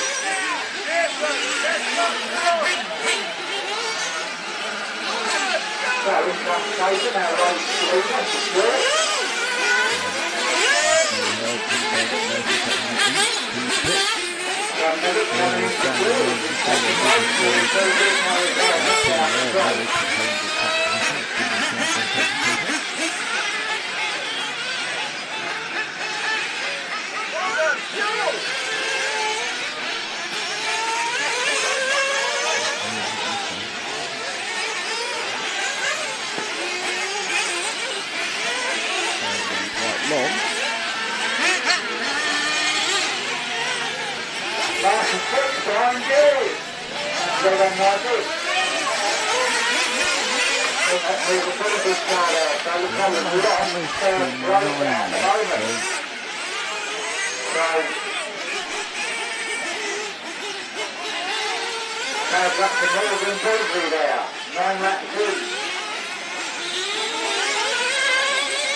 Have you even done anything on this lap?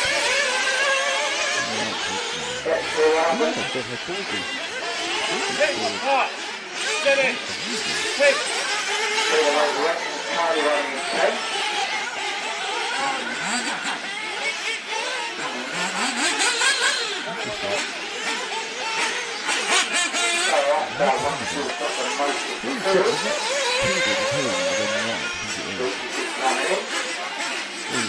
He's kind of a third, fourth battle.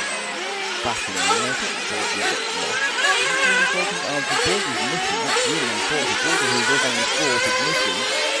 Has been for a minute and a half. So Buggy dropping off a stone, but the word next to him has his number in the timing.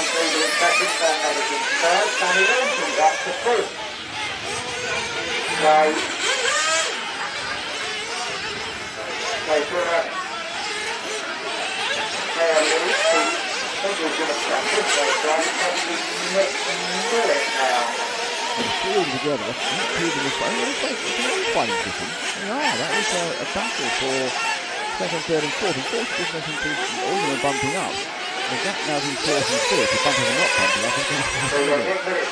So, not getting those existing closing stages. No, they're obviously trying to get towards it, so okay. So they'll get this starting closing minutes of action. There is one usually bump has lots of happening to that last time around. It's now already just about half a minute.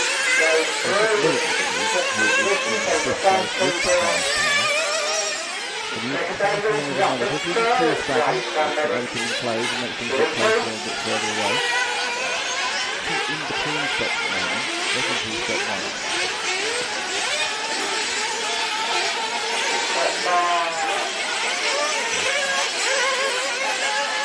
Half in the air.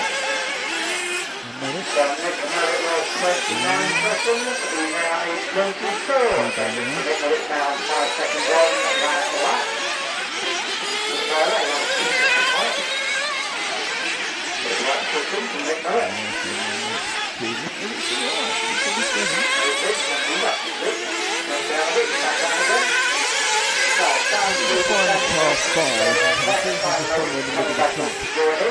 Number 5,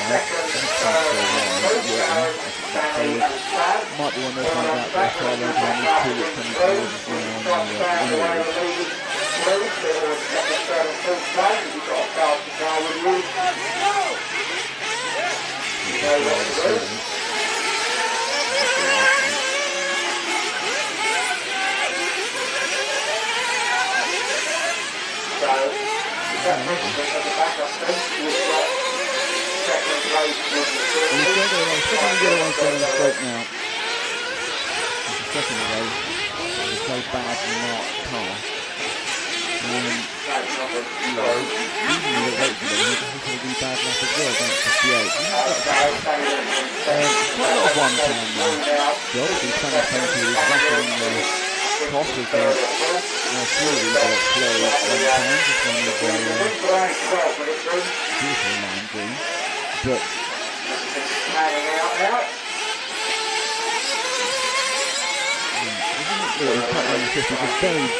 way behind. Down Peter is fourth. He's going to come to make it up, but it's going to take Peter having a problem. Or one of the other cars ahead of Peter having a problem.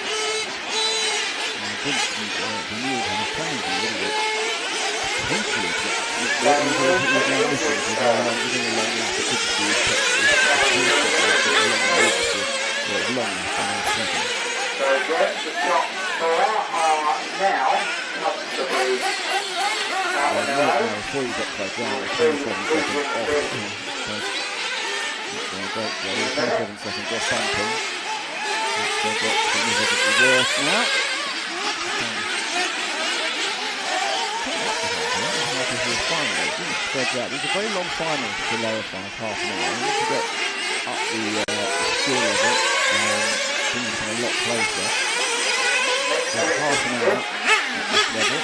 Many of these guys have done many half-hour finals with concentration. So think about the pit stop as well. The number of stops. You stop once, you stop twice. I think they have to stop. You can do it in two, so you can do 10 minutes, and you sort of three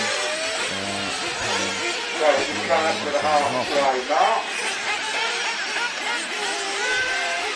Concentration needed, minute now 32 seconds behind Peter.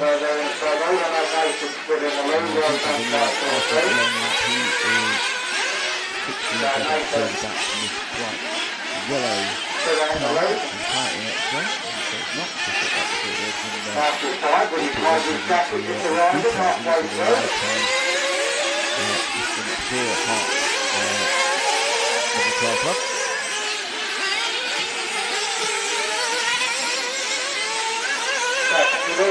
now in second place, 24 seconds is the gap between Nathan and Danny Wilson. Darren Truggy coming in third place.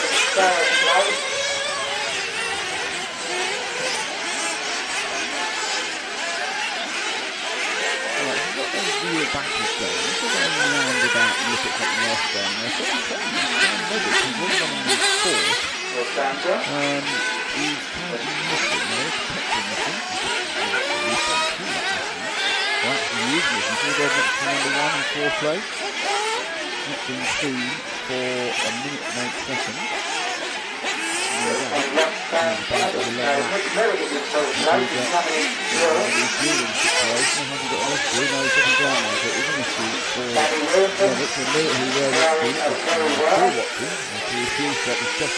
Moved himself into a bump-up place just by being on the track. Cam's now running again. So Cam Minnick had a bad lap, a 2-minute lap. He had a problem doing his pit stop. With the one car in the world, so he also had a problem doing the pit stop and left him out 12 seconds.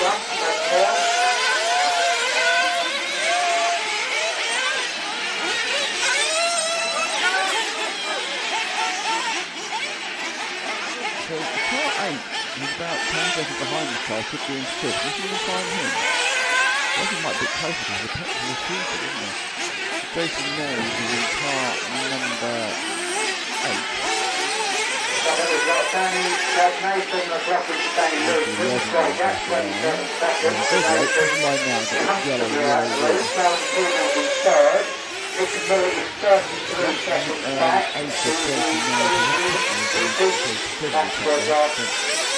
So everyone is here is computer history. Now, interestingly, actually Medic, despite the 2-minute stop, has now scored a 4 seconds ahead of Medic. Hopefully the output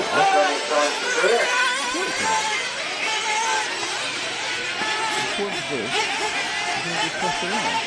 That's a 9 car, actually. Misread by me, that's 9 car, Tony Davis. Unconfused me.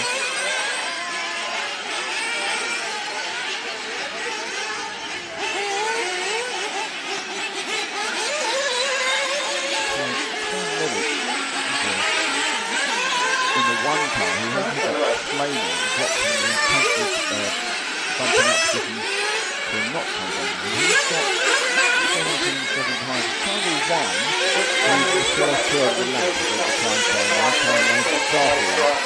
So it's probably now in the middle of it. In front of you, even. Car 1.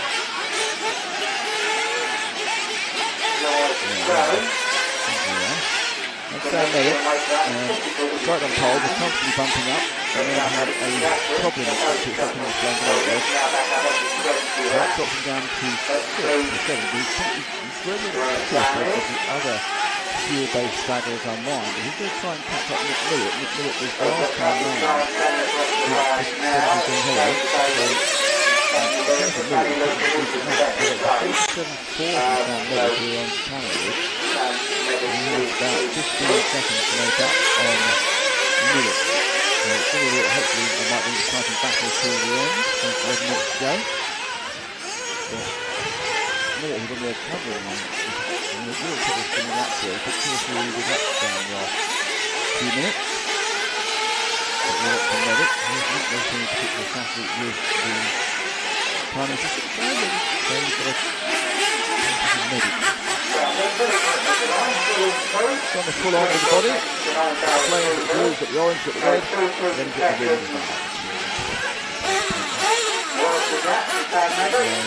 He's done now 4 seconds going there. So Ready to try and fire his way back into bump up after misfortune a few minutes ago. That comes down to 11.2 seconds. Doing everything he can to keep back that as quick as he can. Right, we remain taking the platform to Danny Lewington. Different laps now, but Danny Lewington could race in second. Duncan will come race in third. Second, Danny Lewington. Millett. 11.2 seconds last time, 2 minutes and Medic. They moved to the forward 4, hitting the best lap. Medic was 11 seconds, he's now down to 10 seconds. So, Medic only 4 tenths that time, but working that car as well as he can. He still has 10 minutes to run.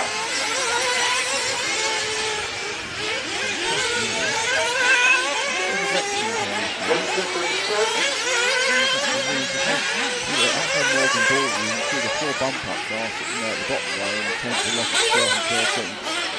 Stanfield, there's a lot of continuing and conquering. These all have issues at various times.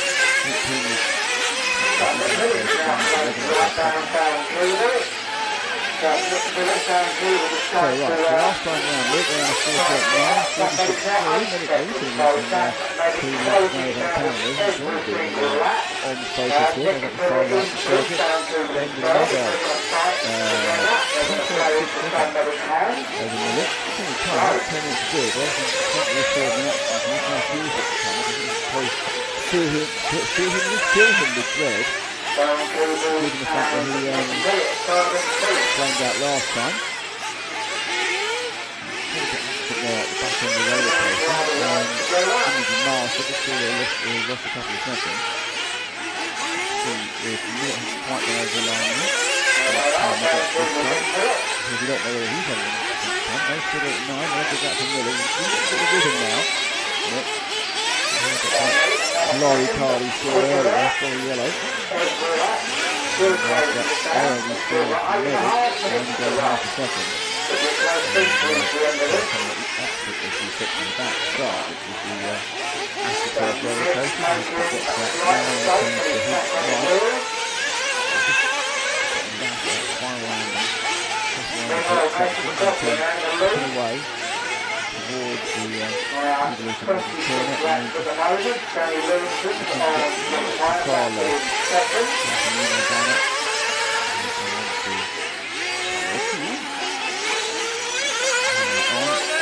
All 51 to Millet, and leave a few seconds, and 30 seconds at 2 right now. He went wrong last time. We believe, and we're going this week, can't pick up.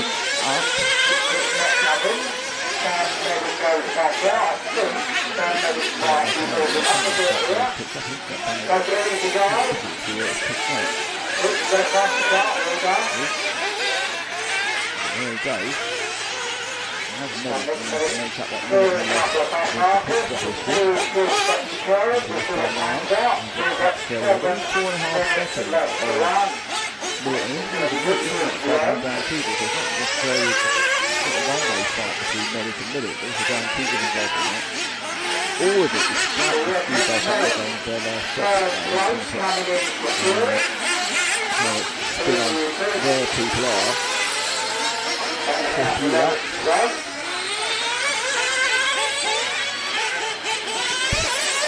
So Peter's had a problem, taking him out of contention. Millet is in third. He's running again. He's running again, but he's about 10 seconds behind Medic. So a 1 minute 16 minutes for Peter. Long pitch that's like a free flow. My guess is that Medic will probably nip past Millet and let Medic stop. Then it's going to be like people versus Millet. Millet's in now.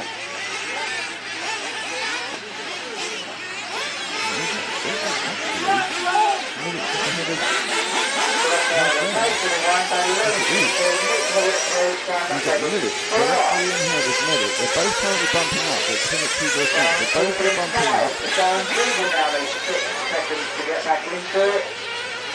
you've got third and fourth both bumping. Bright yellow of Nick Millet and the flames and blue of Sam Millet. The fact that the people who can survive them. The Buggy's on quite well at the moment. 5 minutes to go, is it? No one's particularly comfortable one way or the other. People's got about a lap on there for the news, so that's really where it's like to stop. It's a bit slow. So Millet doesn't get past that yellow card, but that put him into a much safer third place. After the immediate firing line of someone replacing. Feeling the 4.67, so he was faster than Millet last time round.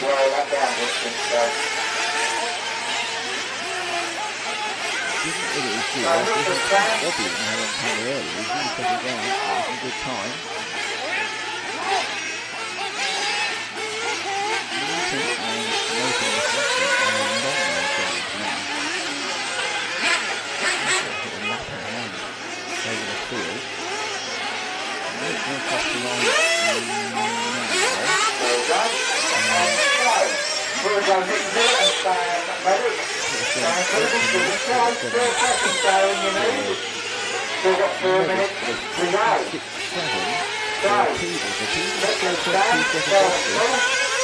That was 3-4-5 battle. 2 up, 1 going home.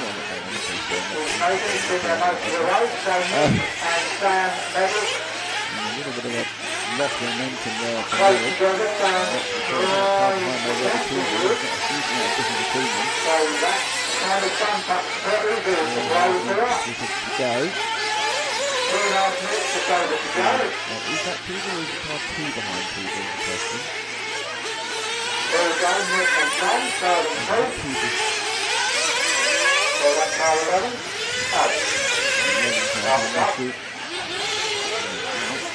we go again. On the line. Left side, and that's a change to third. There's been a change to third there. It's not the speed as well. So the yellow car's now in fourth. That's in cover. No, it's not. The two of them together.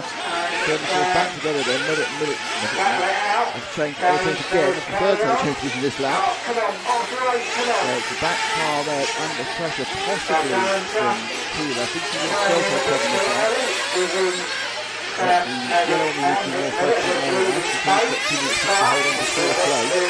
Some said people having little error. Spending some time on Millett. There he is in the background, then the white car, that's the fifth place. So 45th on the screen, 2.5 minutes to go. Pressure mounting, it has mounted. It's battle for the final bump up into the quarterfinals.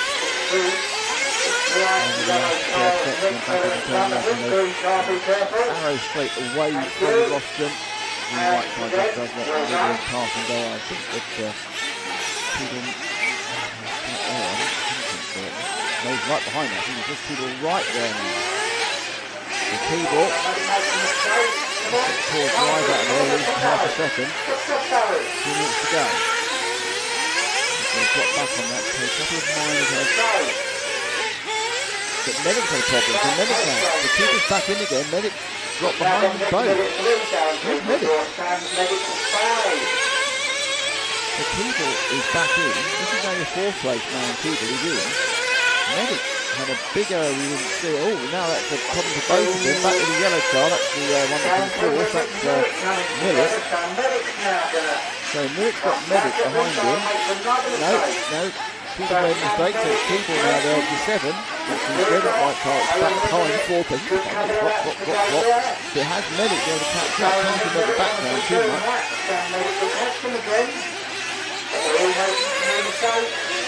So Medic didn't have a couple of real issues. Where is he now? He's coming across the line. The gap with only a couple of laps to go is 4 seconds. So 4 seconds gap. He did red and white. He's in the background. That's the mountation. 3.3 actually. So it's a 3.3 second lead. And you don't make those half errors. So in the background, I think there's another slight mistake by Medic. These two are third and fourth. There's fifth bouncing around the background. Very wide from Peeble there. You don't really want a marker and rubber back marker straight in front of you at that point. Peeble made another slight mistake, lost the drive, and that's the battle now. 4 and 5 right together. With this lap and one more, can Medic. It wasn't. Medic is a little bit further back, it's crossing the line now. So Medic is right behind now. And the gap is 3 seconds. Both of them had 22 laps. Last lap, Peeble needs to hold the field back to car that's trying to take it off him. Some of them bumping up in the quarterfinals. Peeble kicks back before he lost the turn. Realistically, because it's 4 wheels down, they'll be fine. And he'll take a slightly slower lap with that 3 second cushion. Behind him, Medic. There as well. Don't forget a big error from Millett to take him out of it as well. Only 3 corners to go. Time is up. Let's move to the laps they're on. And third and fourth in frame. Tilting the back a bit. Just line it up. Turn it through. Very hard to make a mistake in here. I've done it. There's 2 corners, quick right, and they go across the line. There's McLaughlin, Lewington, Millett and Peeble who qualify up from the 1-8-8 line. They'll finally get a little bit of last lap action here at Herts GP.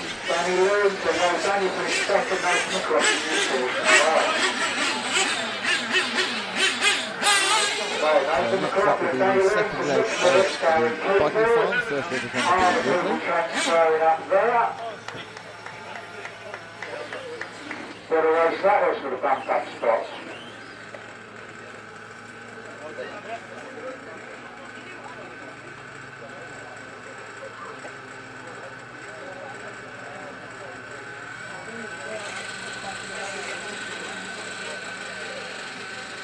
you get your cars and everything back to the pit if you just race. McLaughlin from Lewington from Millett from Cleveland, Merrick from John Wood, Jason Ortega Davis, Jamie Banks for Peter Resurrection, and we have 4 cars not really making the trip. Paul Fitzpatrick, Luciano Bini, Nathan Tompkinson and Morgan Baldry, who stopped at various times.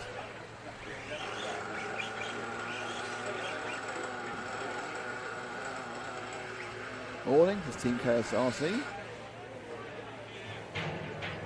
No commentary. Background sound has gone loud and we can't hear the commentary.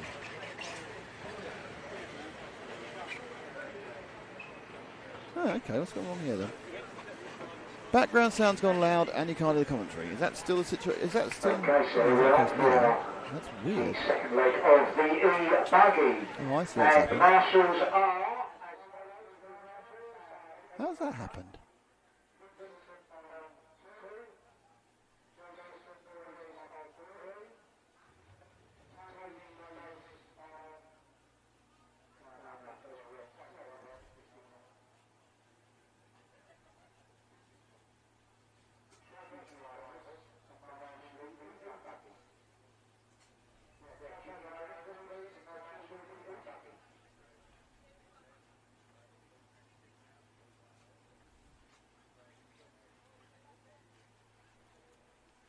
Well, I should have fixed it. There won't be any background sound for this one anyway, because of course it's the Ebuggy. So there isn't an Ebuggy sound.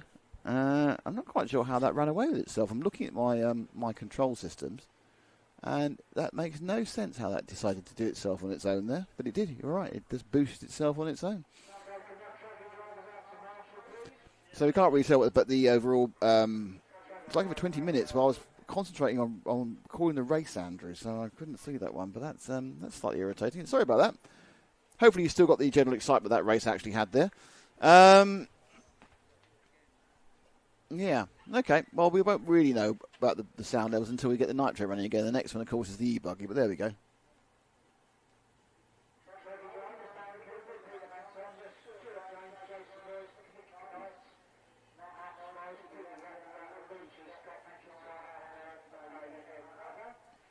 Well, that was a slightly annoying situation, wasn't it? Never mind. Hey-ho. That's what happens occasionally. Weird things happen all the time with the wonderful world of streaming. So they're just sorting this out for this second Ebuggy race.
So just ordering out the marshals again. There's a kind of a warm-up lap for the Ebuggies.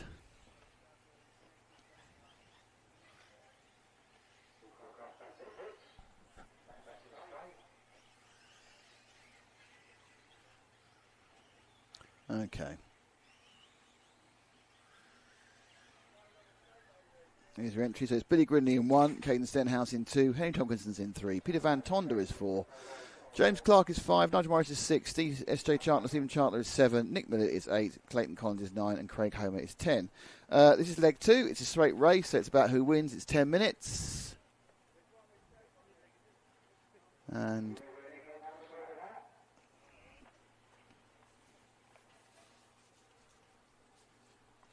let's get rolling on this one. They're in the line. No one needs to sit with them because they can look after themselves. 10 minutes, leg 2. Leg 1 with Billy Grinley. So if he wins this one, he'll win overall, but I don't think he's that particularly bothered about that, to be honest.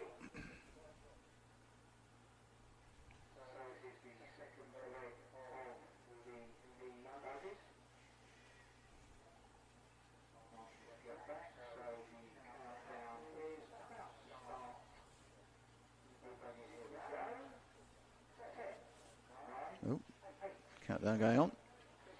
5, 4. 4's not quite in the right place, is he?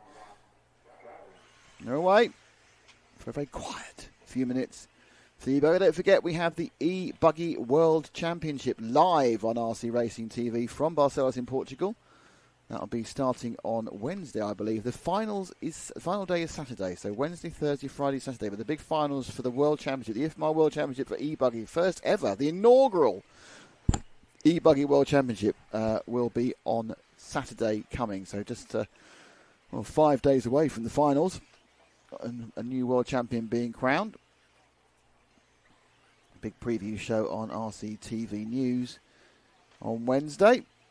But we are watching the Herts GP A2 main for their Ebuggy event here at the Herts GP 2025. It's Billy Grinley leading from Caden Stenhouse from Peter Van Tonder Millet.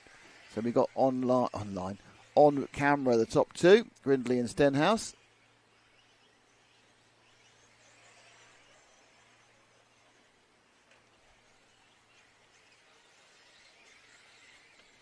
Grinley down as WRC. I'm not sure if he's still WRC. It's Stenhouse behind him. Both kind of greeny bits on them and both on white wheels. Oh, that's Stenhouse gone.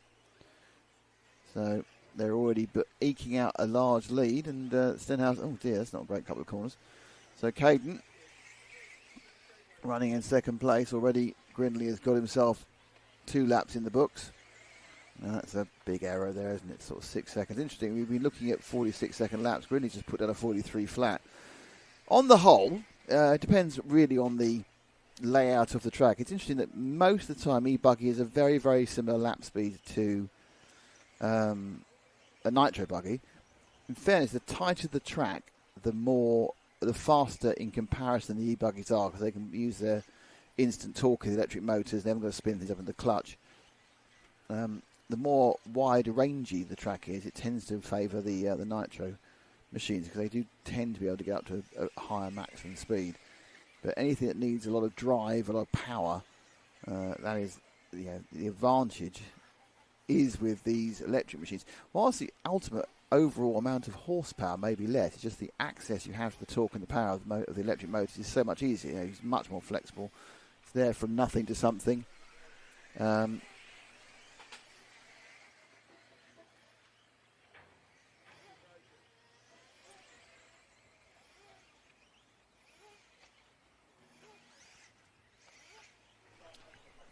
So a drink's run. Very nice. A man's offered to buy me a drink. Well, not buy me, get me a drink. Anyway, right. Good news is that I was talking about the power to weight ratios of the e-buggies, and it's all about the torque. I mean, you look at electric cars. The Tesla Plaid is unbelievably fast because it's got 1,000 horsepower, but there's plenty of petrol cars with 1,000 horsepower. But it accesses all that power, that torque at 0 revs. So it's always going to have unbelievable 0 to 60 performance. Because you just floor it and you've gone. There's a bit of flooring and going here in this race as well. Grinley now just 1.9 seconds ahead after a couple of less good. I can't see where he is in relation to Stenhouse at the moment. I think we're with Grinley. I'm just trying to see who we're with and what's going on.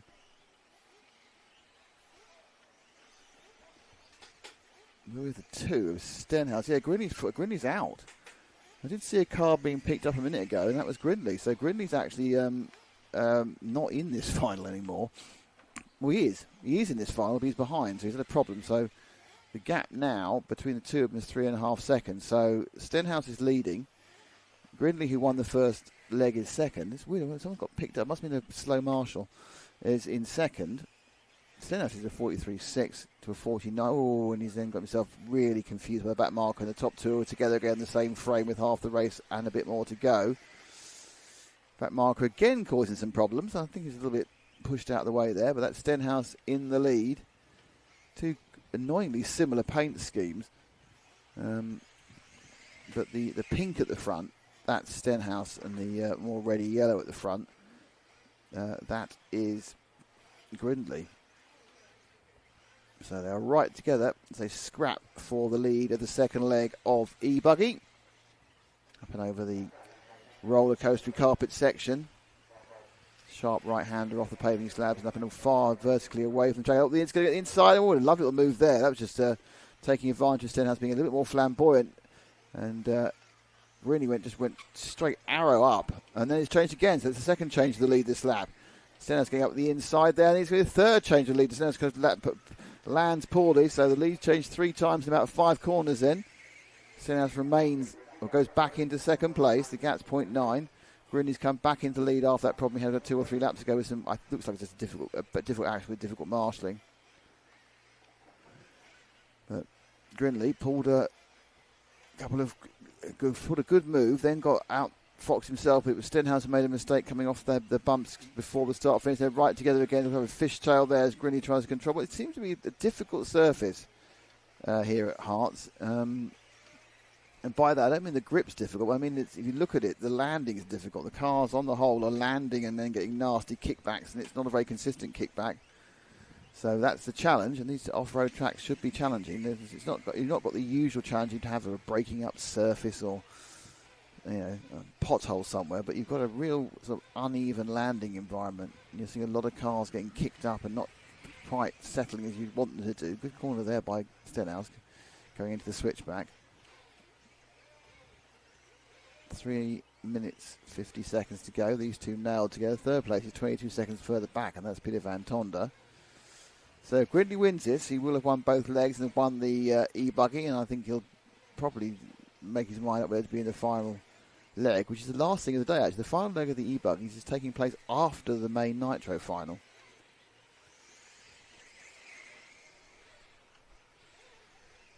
So they're right together around the berm in leg 2. We're staying up. Oh, beautiful switchback overtaking manoeuvre there by Stenhouse. I'm going to risk playing the replay because they could have changed position by the time he come back again. But he comes in here. Look at this. Inside, outside, and then braking in the middle, and kind of flamboyant switchback by Green. You saw him replaced, but I'm saying they could have, but by the time we come back to picture again, which is now, it could all have changed back again. And indeed it had, and now it has. But luckily we got the reverse bit. So they've changed again twice in this lap.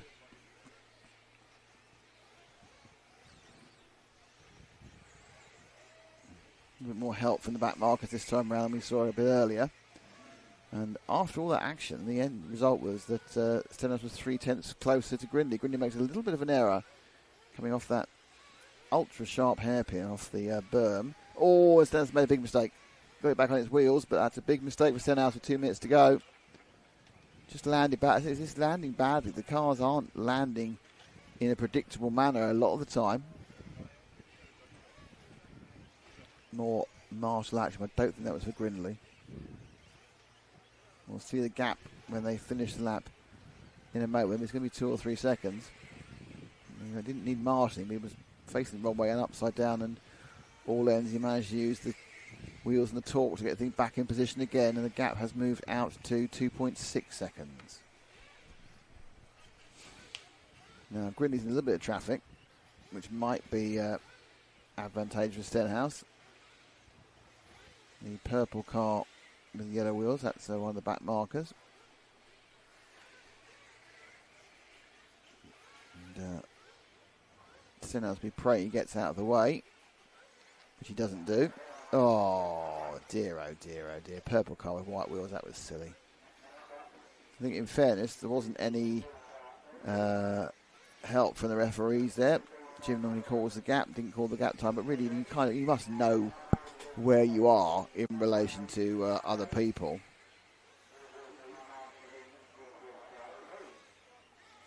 So that's put Stenhouse a long way behind now, 7 seconds back. Let's move forward to our leader then, because it's 7 seconds is the gap.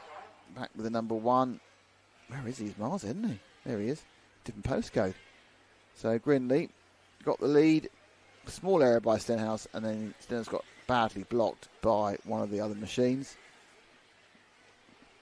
And that's given Grindley a nice, comfortable lead, and a chance to win the second leg, and a chance to win the overall final. Though I'm sure he'll take part in the third leg. Well, I'm not sure he will take part in the third leg, because it's that last part of the day. He might want to go home. I don't know. But the second leg just easing down to an end now. So Grindley fastest out 42 flat, so there's some real pace in these cars now. It's about 4 or 5 seconds anything we saw in the previous Nitro fight. I'm just wondering whether there is a little bit of a speed advantage in Ebuggy on this layout. It does seem quite twisty-turny, which you would think would give them a little bit of a plus point. There's the car which caused all the problems for Stenhouse, but then across the line now, Grindley's going to finish, and Grindley does take the victory. He is the Ebuggy champion, obviously depending on whatever scrutineering goes on. He is the Ebuggy champion for 2025. Stenhouse in the end is a long, long way back. I'm wondering when Stenhouse is even going to finish. He does now. So Stenhouse does finish. End up 22 seconds back after some difficult laps. So the winner, Grindley. Second, Stenhouse. Third, Peter Van Tonder. Fourth is James Clark. Fifth is Henry Tomkinson. Sixth is S.J. Chantler. And then it's Nigel Morris, Craig Homer, Nick Millett and Clayton Collins. Collins didn't actually start. So that means we will run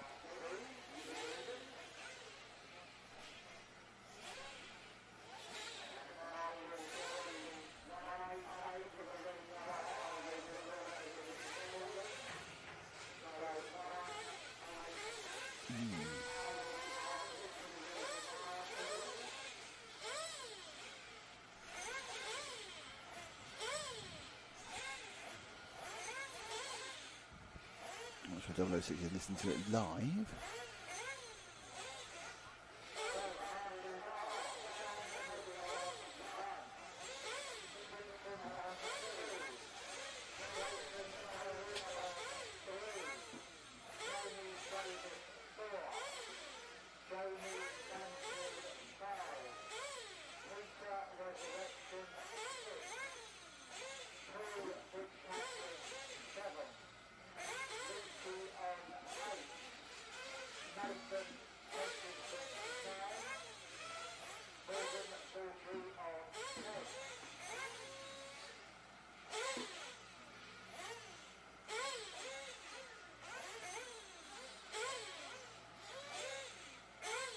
Okay, so I've got Nitro here, so we can make sure we have got the sound fixed.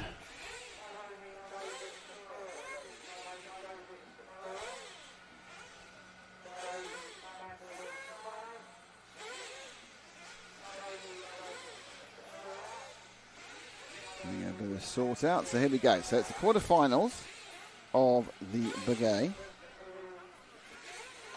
And it is a situation. So quarterfinal B. Lewis Turlin in 1, Mick Townsend in 2, Dave Shedd is in 3, Chris Smith is in 4, William Carolan's 5, Chris Willits is 6, Craig Russell is 7, Henry Tompkinson is 8, Will Turlin is 9, Paul Newman is 10, Jack Ritchie is 11, Lee Baldry is 12, Panagotis Chargais is 13, and Gareth Davis is 14.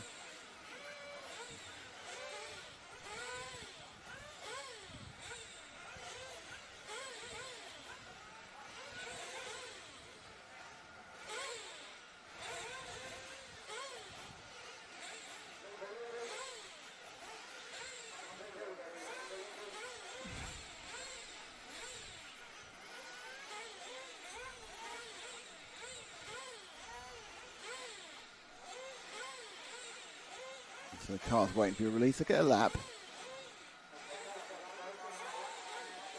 And then back into the pit structure, where they will...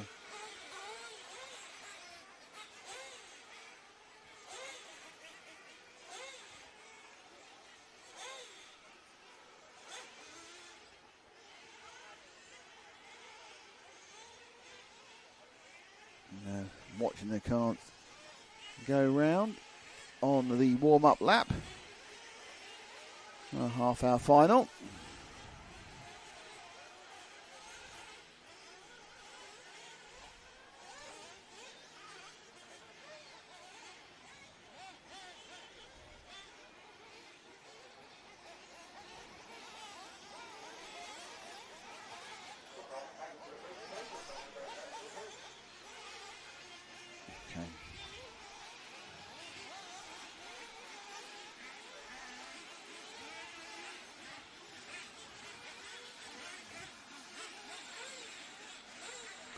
Reminder of the grid: Turlin, Townsend, Shed, Smith, Carolan, Willits, Russell, Tomkinson, Turlin, two Turlins, Lewis and Will. And Paul Newman, Jack Ritchie, Lee Baldry, Panagos, Chalgais and Gareth Davis. Cars being walked out for the Quarter B final at 2025 Herts GP with Herts RC models.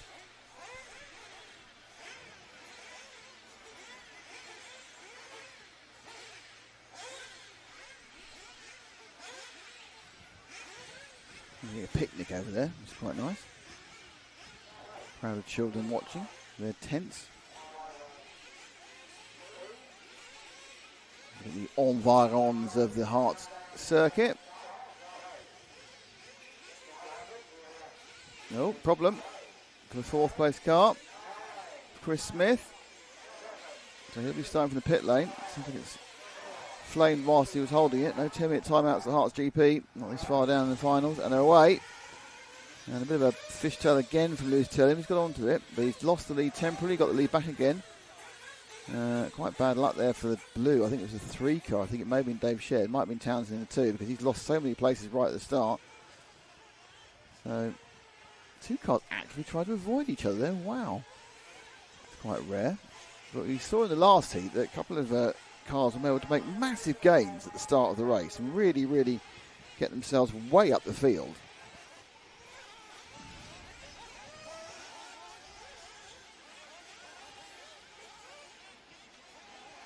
Red and white car bashed down a bit. Not free car waiting for the cars to come across the line. We'll see who's who and where's where, what's what.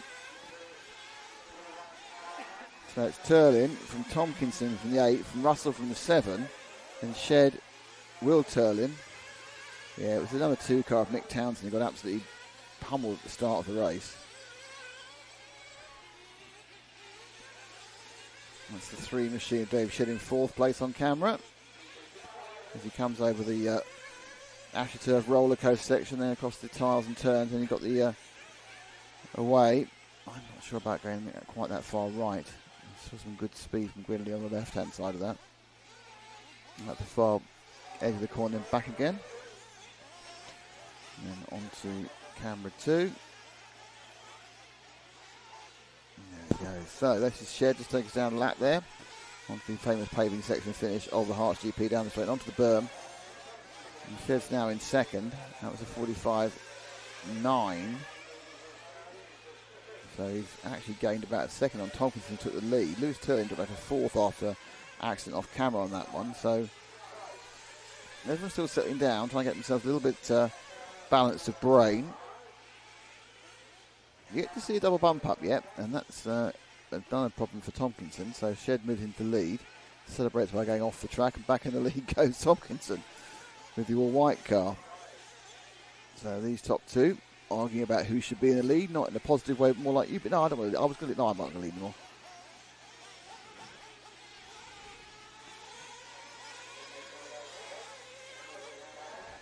Around the berm, full whack, and he brake hard there. And drifting over the left, we got that really sharp right-hand hairpin. Little double's a bit of a pain. The landing's hard. You see the kick up they get on the rear of the cars. They land at a double. Top 2, just a little leg stretching from Henry. Tomkinson just getting a bit further ahead. And a few extra car lengths.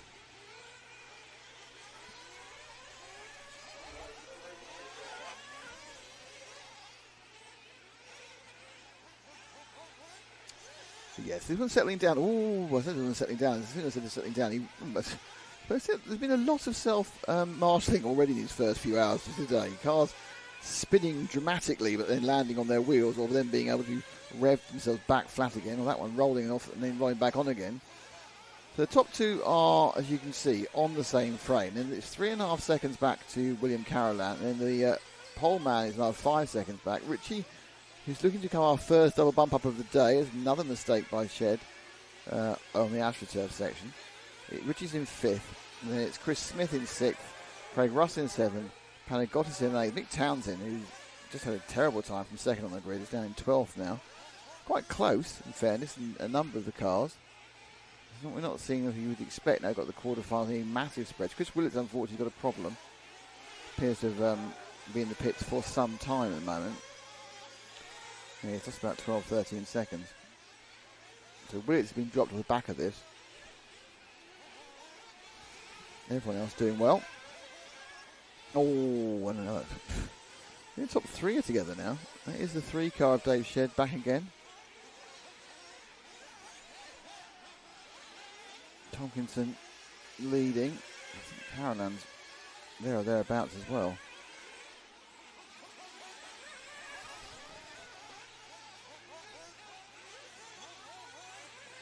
That's the 14 car. That's Gareth Davis who just lapped.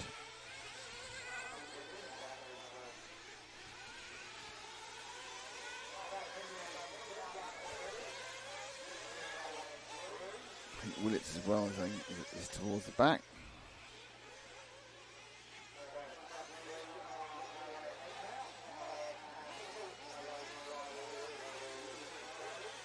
So top 2 still giving us entertainment in that first 5 minutes. If you can look on the timing, it's just stretching out a little bit. Carolan running in 3rd is should be closing the gap on me. He's only 1.9 behind him, so you'll probably see him in the background. There he is, that's William Carolan. He'll sort of fly in the background regularly. That car is a lapped car, or will be lapped, has been lapped. That was probably Paul Newman, to be honest. They're getting close to lapping the man who started the grid in 2nd. Carolan gains a little bit more in 3rd. There he is in the sort of dark, sort of burnt orange almost coloured car. And Shed and Tomkinson really what they should be doing is sort of working together and not pressurising each other. Gap in the field, guaranteeing their bump up, and that's going to be 2nd place. Is going to be passed on to Carolan. Drop back 1, Nash. That should be Carolan. Oh, say there should be. Well, that's a lot more than 1.5 second gap. And that is Shed again, isn't it? So what happened to Carolan that lap? Could have been early fuel, in fairness. But that is the 3. So I'm not sure which happened to William Carolan this time. This is not. It's now overdue. You may well have taken fuel. No, just a bad lap for Carolan. He would have been a bit early if he had taken it. So Shed now has 3.5 seconds behind Tomkinson. He's 4.6 from Carolan. Carolan is a long way back from Carolan himself. He's like 11.5. And Smith's a little bit of a run back there. So there's a real kind of a early race spread going on. As they continue to turn laps. Now, I'm just trying to see is that a challenger or... Oh, something run back. The Carolan's 2nd. Thompson's 3rd. Again, I don't think that was a fuel stop. It was a very good one. Oh.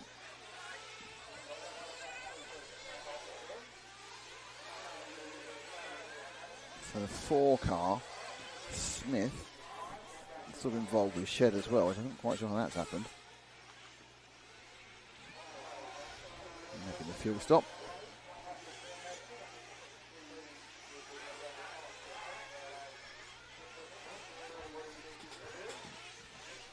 Well, lap complete for Shed there.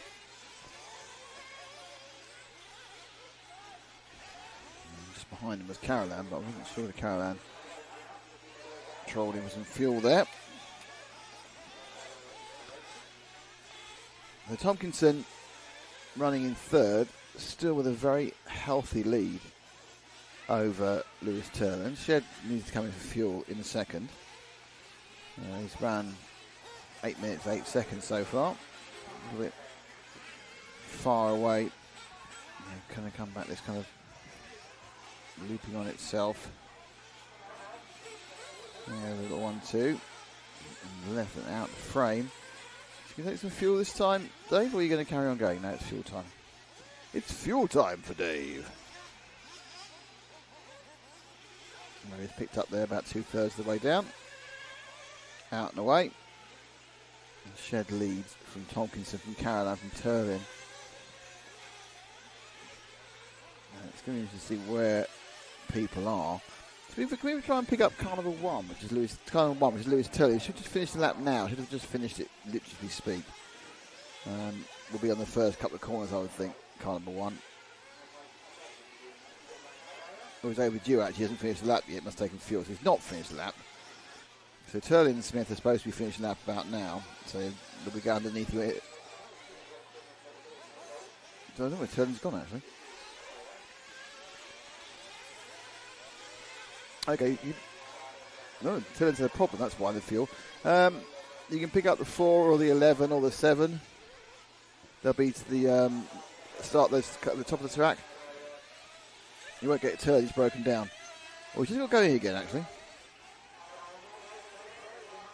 Just grab us a car, Ash, one of those ones in front of us. That's always good, start looking for a car that's broken down. It's never a great way to achieve coherent televisual coverage. Oh, but show him. He's no longer running. Oh, God.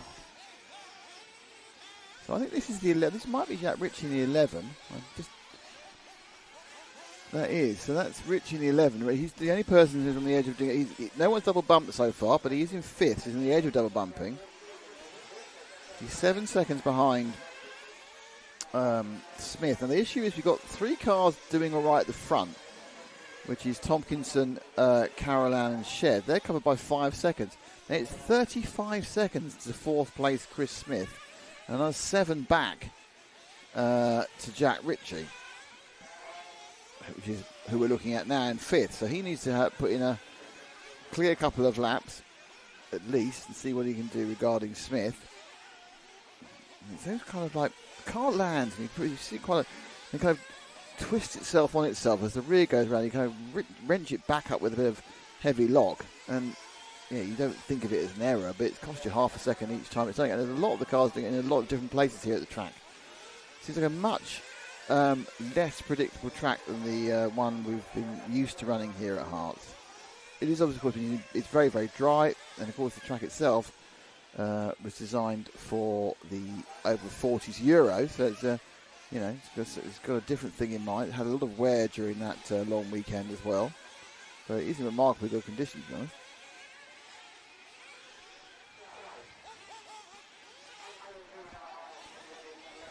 So we're only just over a third of the way through this one.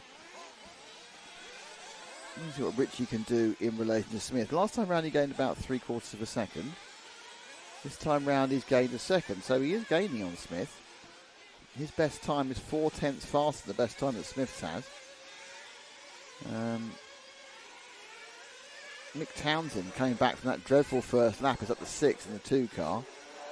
He is another 11 seconds or so behind. Look at that. Now just going up inside of Rich there was that the 8 of that was Tompkins. That was our leader, wasn't it? Lapping. So our leader now has a lap on 5th place. So Henry Tompkinson, oh dear, that's just, you have no time to do that when you're trying to catch up, Jack. So our leader, Smith's just done a 46.7. That error is going to mean the best this will be is a 48. Which goes with a 48.8, yeah, 48. Tompkinson just turned a 43.17. By far the fastest nitro lap we've seen so far today. So he found a real burst of speed. Dave Shedd's overdue for some reason. It's just a bad lap. Another issue for Ritchie. And this is you just can't afford. You can't afford to have these problems when you're on a heavy catch-up. I mean, you only got 17 minutes to do it, but you're on a big catch-up. You've got to try and put that effort in, and in some way. I mean, you're in a rock and a hard place when you're playing catch-up, because obviously you've got to push to gain the time. When you push, you're going to have there's more chance of things are going to go wrong with the errors. And it's all very well to quote Lena Gade, who was, of course, the race engineer for Audi during their glory days at Le Mans. Her team of Marcel Fazler, Benoit Trollier, and Andre Lotterup. I think won twice with them, maybe won 3 actually. And her mantra as a race engineer on the pit wall, highly competitive Le Mans 24 hours, was push without risk. Which I suppose in a multi-class endurance race, it's kind of got a point. You go as hard as you can, but you don't dive bomb a slower car. You don't look for a difficult patch trying to go around the outside of the Porsche curves when you get around the car. You're saying, I'm going to go as fast as I can, but I'm not going to do anything silly. I'm not going to do a banzai up the inside of someone. This isn't about, a lot of this, of course, in endurance racing, it's not about overtaking someone directly against you.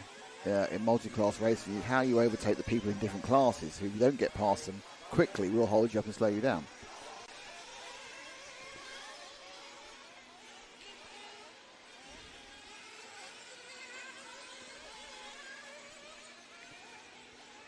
Now, there's no multi-class here for Jack Ritchie's, just him, but unfortunately the last couple of laps, if you're watching the timing on the right hand side, you can see he's dropped back 9 seconds, so 5 seconds from Chris Smith. Mick Townsend's getting closer, so it could be our number 1 challenger, may change to be Mick Townsend. Half the race is just about gone. He'll come around this corner and it will go to 15 minutes. So we're halfway through these very, very long lower finals, half an hour. Here they come. And Richie, last time round, there was within a couple of tenths. Again, that all the time these cars are tying themselves in knots.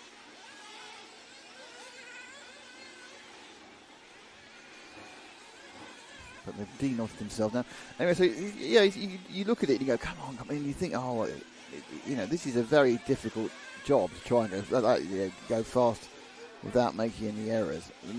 But there are things which you think, that's just a mistake. So across the line, just to give you an idea, Smith's just done around, had a poor lap, now 53.5. In comes Richie for fuel. Picked up at the far left, as you can see. There he goes. Not a bad bit of fueling. Now he's ahead of the blue car. He was ahead of the blue. Oh, is that a problem?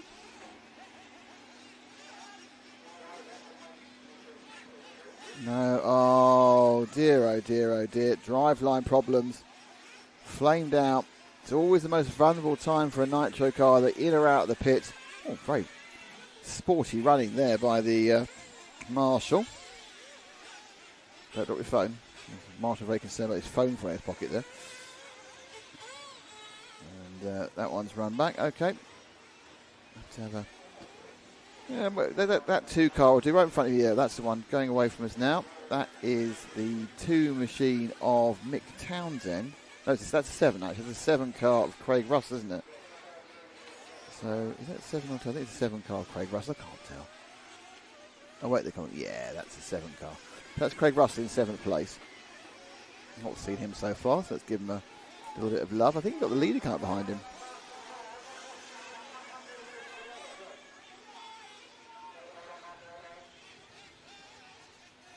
We've got a lot of people who are showing red. It may just be because we're in the middle of fueling. We're coming around a fueling area. Oh, wow. That is a lot of rotations. So many rotations, I think we need to count the rotations. Here we go. So, let's see how many rotations we get here. 1, 2, 3, 4. It's 2. I can't count the rotations. That's ridiculous. Hang on a second. We're going to have to slow that down even more, aren't we? That's uncountable number of rotations on that one. Here we go. We're going to go down a bit slower. See if we can count the rotations on the number 7. So, count with me, children. And it's 1, 2, 3, 4, 5, 6, 7, 8. I think that's 8. It might be 8.5. I don't know if anyone thinks it might be more than 8.5. Tell me. I think it's 8.5 rotations, which, to be honest, is good by anyone's standard. There is the 7. Battling hard. Who's it gone past him? Oof, that was the 6. So the 6 of Chris Willits and the 7 of... there's a lap between the two of them, between Willits and Russell, even though they're occupying the same part of the track. Mick Townsend in the 2. If we can try and find the 2, who's... I think slightly behind these people on the track. Yeah, so the 2 car... Just wait for the 2 car. It's going to be going... I think he's blue, but I won't guarantee it. Yeah, I think he's the blue car coming around just the corner back now. So he's going to come under you any second now. That's the blue car. I'm pretty sure that's the 2. From memory of him having a problem on the first lap. So there's the 2 car. He is currently not bumping up. He's 9 seconds or 8.7 seconds off bumping up.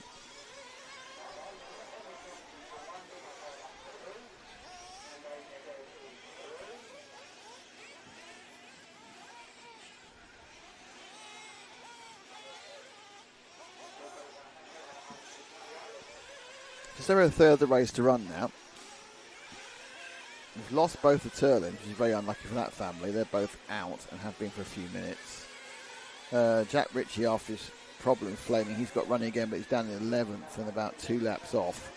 So Henry Compton's leading comprehensively by 11 seconds from William Carolan. And it's another 17 seconds of Dave Shedd. Chris Smith is back another 24 seconds. So really now a lap and a half between the first and fourth. But this man, Mick Townsend, 6.6 seconds behind. He's not. That is Chris Smith ahead. So the battle for 4th and 5th is actually on the same frame now. That's Smith just ahead as they go away from the rostrum for the left-hander. So target acquired and target passed. Wasn't quite, was it? 4th and 5th, a bump up. Chris Smith. Oh, and Chris in the orange car's gone wide. So it is now 4th place for Mick Townsend in the blue car. Mick's not told us what chassis he's on, but he should get scored officially now. He crosses the line into 4th. There we go. So Smith, really bad lap for Smith. 54.7. It's not all over, but it looks good for Mick Townsend at the moment. There's a third of the race to go. No, there is a third of the race of these back markers. That's 11 of Ritchie recovering from his flame when he was almost there or thereabouts, getting the bump himself.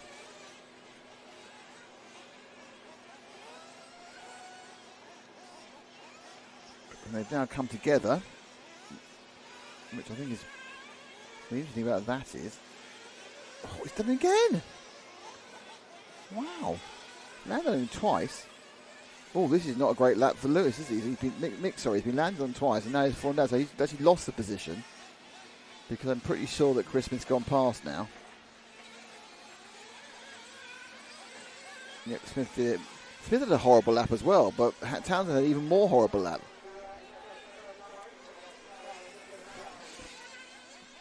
Dave Shedd now is best part of a lap ahead of them in 3rd, but that's back in the battle's back on again. Townsend in the blue and Smith in the sort of orange and white. They are battling for the final bump up place into the semi-finals. That's where we're going next, the semi-finals.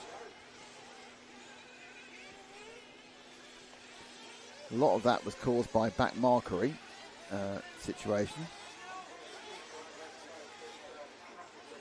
And that's the lead, that's the bump up changed again, and then it's just a kind of a slow motion death really for Smith there as he falls over on the tiled section. So back into 4th place goes Mick Townsend, and back bumping up is Mick.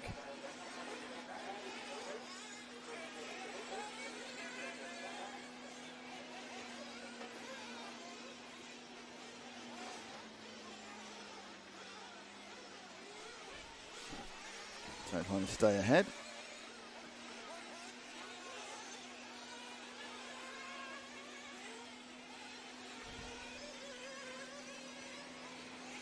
Stay in that bump with Mick Townsend. He's not really going to catch Dave Shedd. He's a lap behind effectively. He does seem to have already pulled out quite a nice gap from Chris Smith. It was 2.8 last time round. Going for fuel, but we'll tell you what the gap was prior to going in for fuel.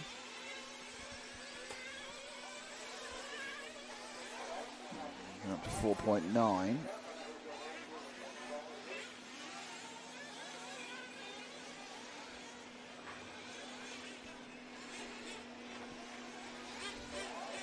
Smith had another less than stellar lap. But now with the fuel stop, the final fuel stop done for Townsend, he'll obviously have a long lap this time because he has to get fuel.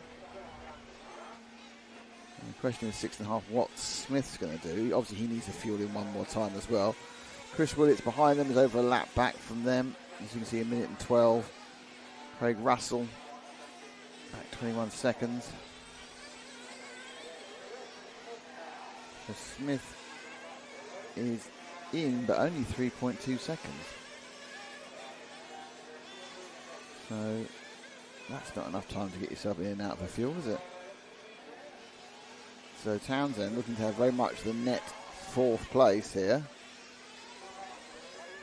Thompson and Carolan happily away. Sheridan and Smith, the final bump upper.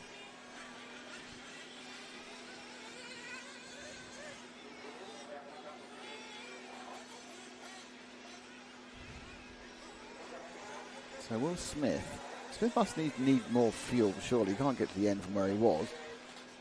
But there are some interesting staggers around. Smith goes round with a 46.3, Townsend a 47.7, so Smith gains another 1.4 seconds. I'm expecting him to come in for fuel. I have been wrong though, those expectations in the past, but he didn't seem to be running on a particularly different strategy. You can obviously run quite late. If you're running 8 minutes, you're not going to come in until now anyway.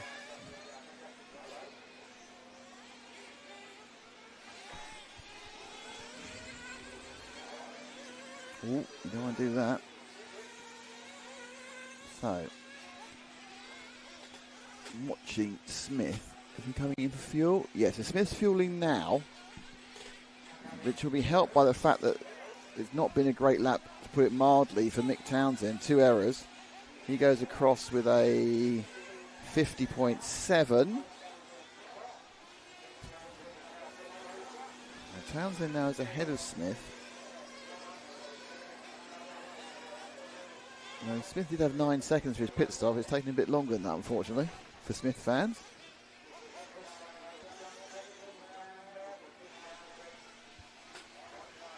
Oh, no, actually, Smith did get out ahead. So Smith did get out ahead by a second or so. So Townsend trying to catch up Smith. Smith, you just see him, he'll just been out there, the edge of the picture there. So the two of them are really together fighting for this final bump-up position. It's kind of about who's going to make the least mistakes, to be honest. The gap will go across now. Very good pit stop run from Smith. It's 53.9. That's very good fielding. He did that. It seemed to go wide, so who knows?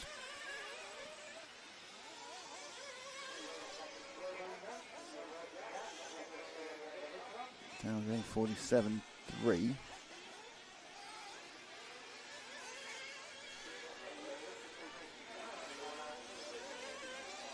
So the lead seems to be relatively stable. It was scored at 3 and a bit last time round.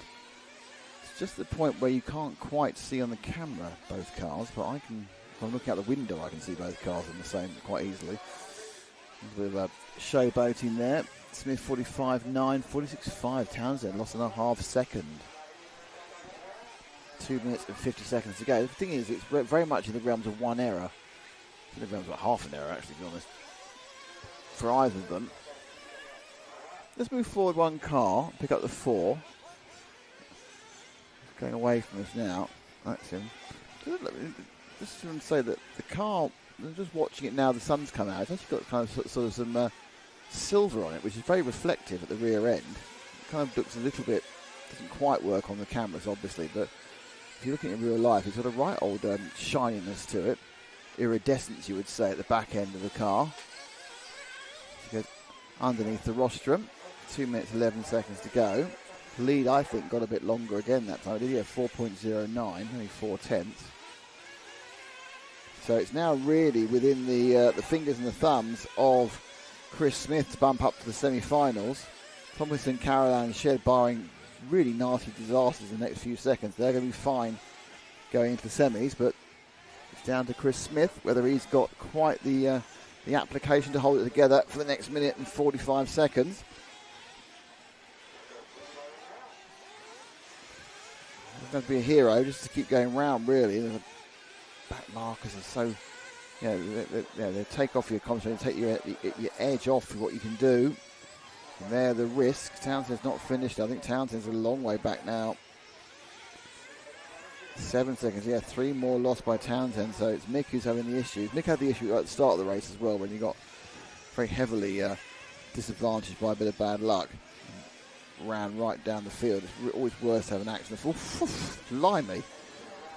Somehow the 4 of Smith avoid the car pointing the wrong way and the kind of potential crash on crash that happened behind him.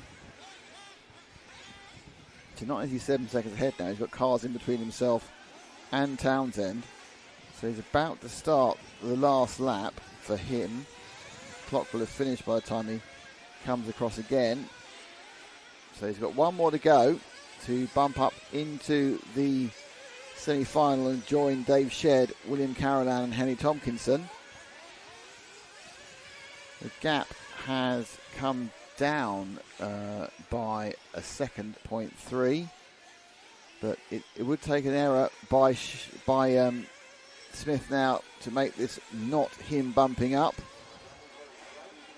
Just trying to keep the flow through the Evolution Models corner and up to the top of the flat section, the top of the circuit. And he'll come round and his final drop down to his little short complex onto the AstroTurf. Car rolls over in front of him in sympathy, and across the line will go Chris Smith to become a qualifier in the final. William Carolan also qualifies but a lap further ahead. You've got Townsend finishes in the end about 6 seconds back. So you've got Dave Shedd and Henry Tompkinson. Henry Tompkinson takes, so he's going to be Henry Tompkinson in the 8 to take the first place. And you've got William Carolan in second in the 5, Dave Shedd in the 3 in third, and Chris Smith in the 4 in fourth. Very bad luck to Lewis Turlin off the pole position because he didn't even get anywhere near the trip. He only got 18 of laps compared to the 39 of our winner. And Mick Townsend is the first of the people who's not bumped up. Okay, next up will be the second quarter final, and following that will be the Truggy main final. I think we also work out in the timetable when we have a semi-practice. You know, actually, after the next quarter final, there is a semi-practice, which obviously we'll just leave a locked-off camera on. So there's a semi-practice after this. Start again. After this quarter final, there is a semi-practice. 10 minutes for both halves. Then you have the Truggy A final, so there'll be about 35-40 minutes where we just go on to a caption. I'm sure you won't mind. Why are the two live streams of the same thing?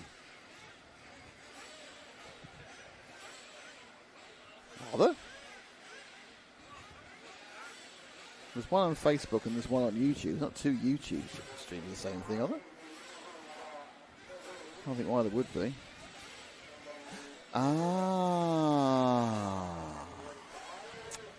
There are 2 live streams of the same thing. You're right. I've made a mistake, haven't I? I'll try and sort that out. I've been confused about this for a while, actually. Thank you for telling me about this second live stream of the same thing, because I've been completely confused about what's been going on. Right, okay. Let me see what I can't really sort it out.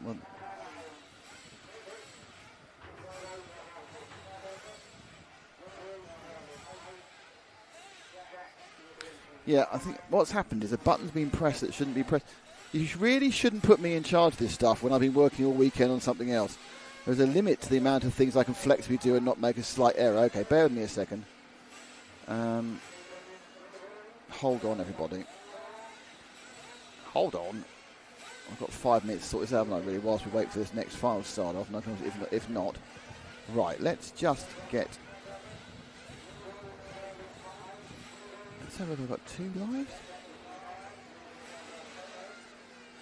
Oh dear. Right, okay. Right. That's a mistake. Hello, everybody in the second stream. Hello, everybody. Right. If you're watching on Herts GP Finals Day live, which is great, I'm going to end that stream in a couple of minutes. So I'm just going to give you the link to the correct one. Bear me a second. What I've done is I've pressed the wrong button and I am an absolute fool, and I apologise to everybody for the fact that I am suffering from being... Do you know, you answered a massive issue I had about what was going on. I was very confused about a number of things. Oh dear. Hold on a second. Let me get the link for the correct one. Hold on a second.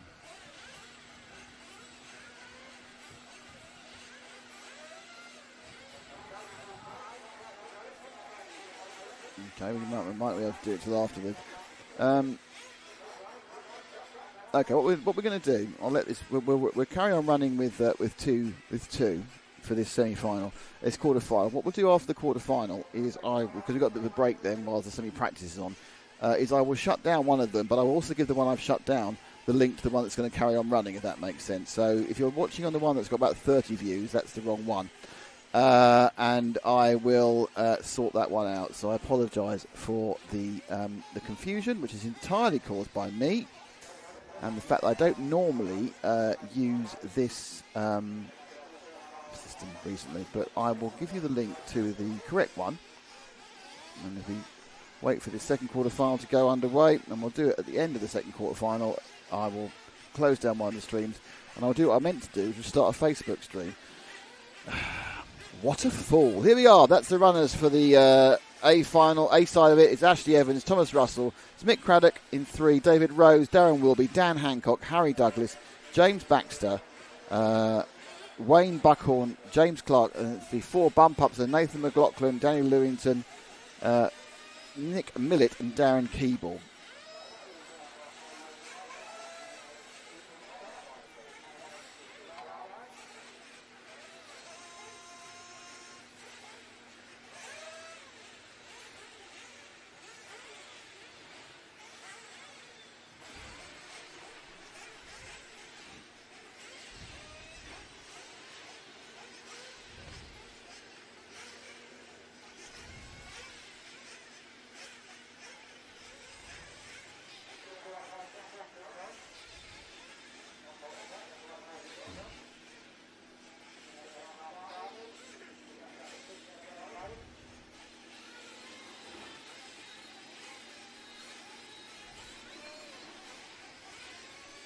Getting ready to get rolling.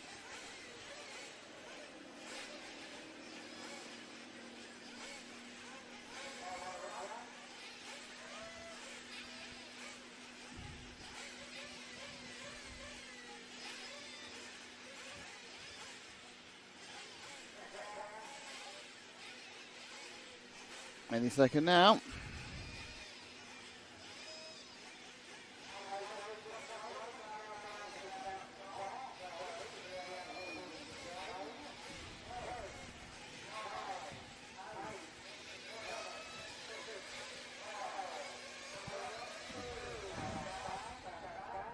There we go. And we're away. A good start for Evans. Baxter didn't check in, so I think a couple of them didn't take that warm-up lap for various issues. Rain now for the next half hour.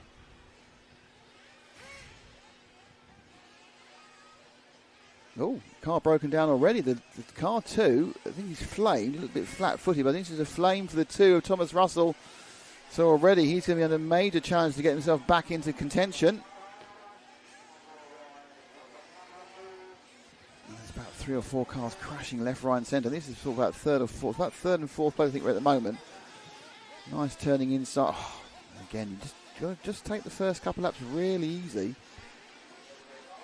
Looks like just watching coming down now. The leader of this one is the think it's the 12 car from the 11 car from the 14 car. It's all the bump-up machines. It's just pink. Look, Lewington, McLaughlin and Keeble, all those bump-uppers have spread through the field due to other issues. So the pole man's 9th, the second place man is 10th, and Mick Craddock, who's in 3rd, is 6th. So being at the front of the group is completely pointless. There's the 14, I think, of Darren Keeble. More problems there than a flame out. Was it the same car flaming for the second time? I think it may have been. So engine not running right there. The 11 car now of Nathan McLaughlin. Let's go with him. The bright yellow car. He's looking for a double bump up. At the moment, he put money up. 3 of the cars towards the front are double bumpers. Real power behind 14. So Keeble looking much happier in this race than he did in the previous one. I know he bumped up from him, but he didn't look quite at this sort of pace. Behind him now, the all-orange machine, which I'm assuming is one of the cars that actually was directly qualified into this final. Not always easy to tell. So the all-orange car, let's see if I can see what number that is. That's the 4 car of David Rose. Not that one. If you watch Schitt's Creek. Oh, off the track goes Keeble. So I think this is 2nd, 3rd and 4th. I don't want to put money on it though. Who knows? So Rose is the bright orange car. He's quite useful because he's very obvious who he is, colour-wise. So when across the line, we'll get a good positioning of where everyone is. So Lewington the 12 leads. Then it's the 11. So double bump up Lewington leads. Double bump up McLaughlin the 2nd. This bright orange with Rose is 3rd. Keeble behind in 4th. And that car that Cameron cars itself in red and orange. Let's go for the lime green car at the back of this field because he's 5th place. And I think that is Harry Douglas in the 7. We're just trying to position ourselves colour-wise. Douglas doesn't appear to put any numbers in his car, which is very naughty and should result in being banned for life. Probably not going to happen in fairness. Goes past Keeble. So then just completely just drives off the track and the pink car gone past. Who's the pink car that's gone past? There's other cars kamikaze themselves out right. So I think this pink car now is in 4th, maybe in 5th. He's also got very bad numeration. He's only got the black on white numbers. Let's watch him come round. Black wheels though, can't argue with that. Number 6. So this is Dan Hancock, who I think is going to ping into, he's into 4th. So Hancock, pink machine, black wheels, goes into 4th.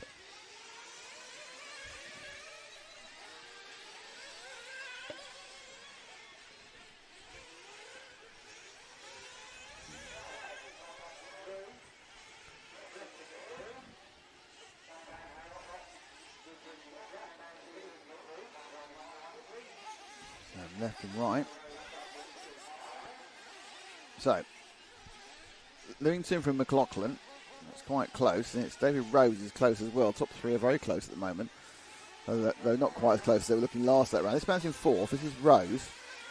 Now, his gap back to Douglas, which is the gap back to the bump or not bump. No, we haven't actually got through the first pit stop yet. Is 4 seconds. And Keeble, who was a bit less than that now, who was running around.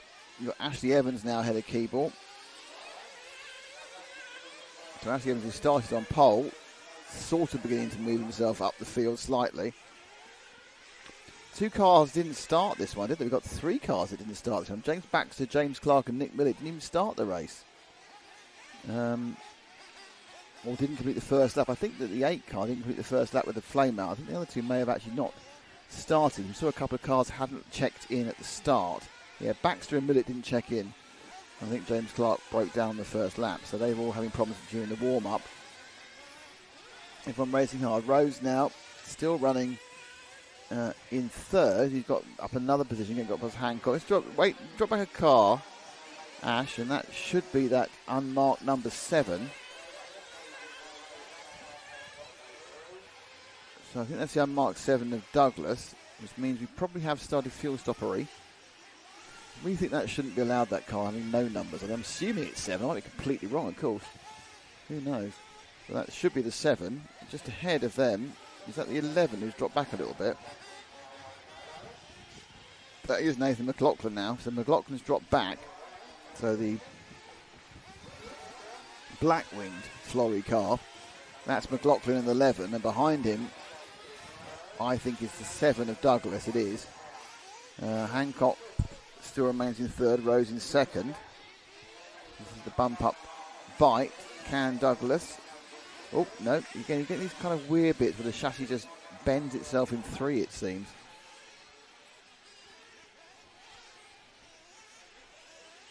There we go. Bumping around. Oh, it's not really. The amount, I don't know whether this is. I've never seen quite so many times on a track where cars have rolled, but then it ended up on their wheels again. And I have no idea whether it's just a small sample. Who's brought there? So there's orange. Whether it's just a small sample or whether it's some sort of like weirdness of the surface, but it does seem that way.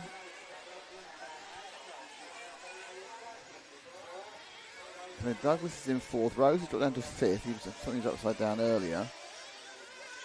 That's Rose ahead of him. I'm sure it is.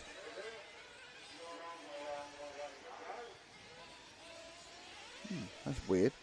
So there's Douglas. Hits a car that's strewn, which I think is the 11 of Nathan McLaughlin. Yeah, so McLaughlin just got hit. So Douglas is ahead of McLaughlin now. I think there's some elements of people taking fuel stops and everything else, which is confusing everything. As we now running through to coming up to 7.5 minutes. Now, I don't understand why Rose was scored behind Douglas last time at all.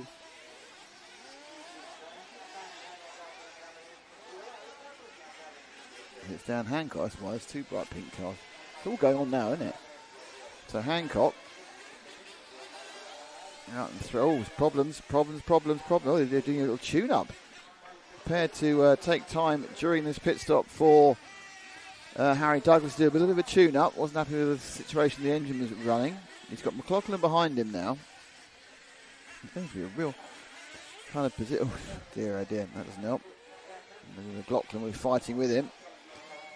So, it'll be interesting to see where everyone is now. I think that was just about everyone now has made their first stop. I think that could give us a little bit of a chance to work out where everyone is. Because it's been quite a strange opening stanza of this one, with all the bump uppers suddenly being at the front and then sort of drifting back again, but still not seeing some of the low numbers at starters forcing their way towards the front of the grid. Still, it's the 6 from the 7 from the 11. Oh, change around. It's the 9 from the 6. 9 from the 6.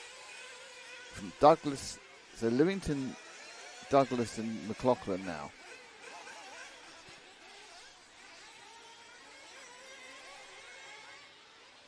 Okay, I think I misidentified David. It wasn't David Rose in the pink car with the black wheels, by the way. I misidentified that one. That was a mistake. Probably the first time. I think it was actually Dan Hancock, but never mind. Let's keep on running with this one. So a battle here. Absolutely the most important battle of all. It's a bump-up battle, 4th and 5th. McLaughlin turns up the inside of Douglas to take that bump-up position. There's 20 minutes to go, but he is currently making his way towards the semi-finals. So Douglas cedes 4th place. And interesting, Dave Rose is 15 seconds back from this battle. And then behind him is Mick Crannock, the man, the myth, the legend.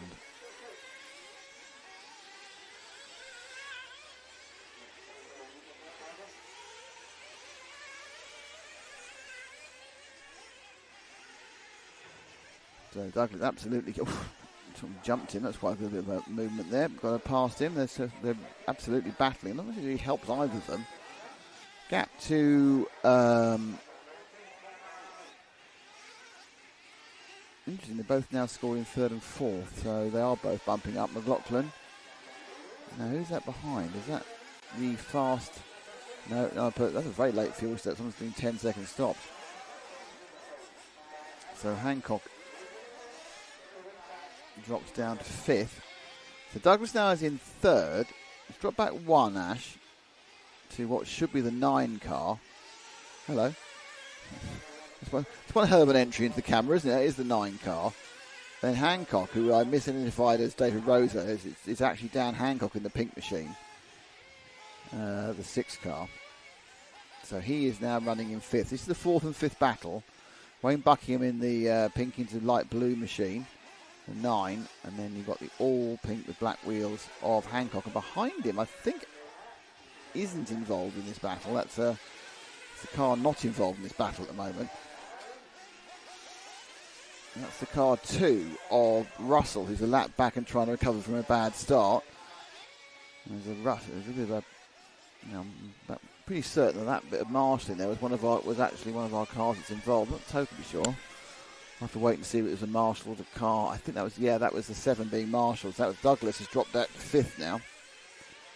This is 3rd place for Buckhorn. Hancock in the pink. He's in 4th. Just drop on, make the pink car the focus. He's in 4th. And then you see the yellow car catching up quickly. That is the recovering Douglas heading there just earlier on the lap. Lewington and McLaughlin looking for the double bump ups. They are looking a bit safer. Basic ground speed, though, not of the same pace as we saw in the other quarterfinals so far. So the gap to Douglas from this man, Dan Hancock, is nearly 5 seconds after a pretty disastrous lap for Douglas of 56.3.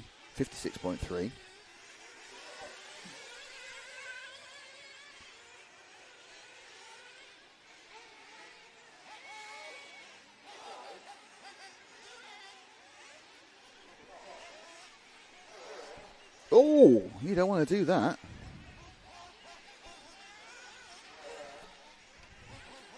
He's Douglas. Just got it. I don't know whether he just suddenly got on the pipe and gave him way more power. He just flew the thing into that Nemo barrier. So that's going to put Hancock into a bump up position. Or is that Lewington now we're looking at? Sorry, that was a cough. Hang on a second. We're going to have a cough switch. So this coming down now, that is the 2 car. That's not involved in this situation at the moment, Ash. So just wait for the next car that's coming on, who may or may not be involved in what's going on, because it's got a bit confusing at the last, as often happens. Here we go. This could be anybody, couldn't it? It's a random interloper. That's the 1 car, I think, which is Ashley Davis in 4th. Right, this is our current 4th place man, just bumping up. Ashley Davis, our 4th place runner. Out towards the top end of the track. Oh, that's not the track either. Lobs himself off the track, gets back on it, and look who's coming on and trundling along here. It's our good friend, Harry Douglas. So, interestingly, Douglas now is back in 4th again. I'm getting confused by this, because some way he got past Douglas at Evans, but there's Douglas in 4th, 7. Rose behind him, who's not in the pink car, I got that one wrong. And then you got Kralik as well, who's kind of working his way back into the positions because of the less than stellar driving as some of the others. And Carby, that's another problem for the 1. So actually Evans now is to drop back 2.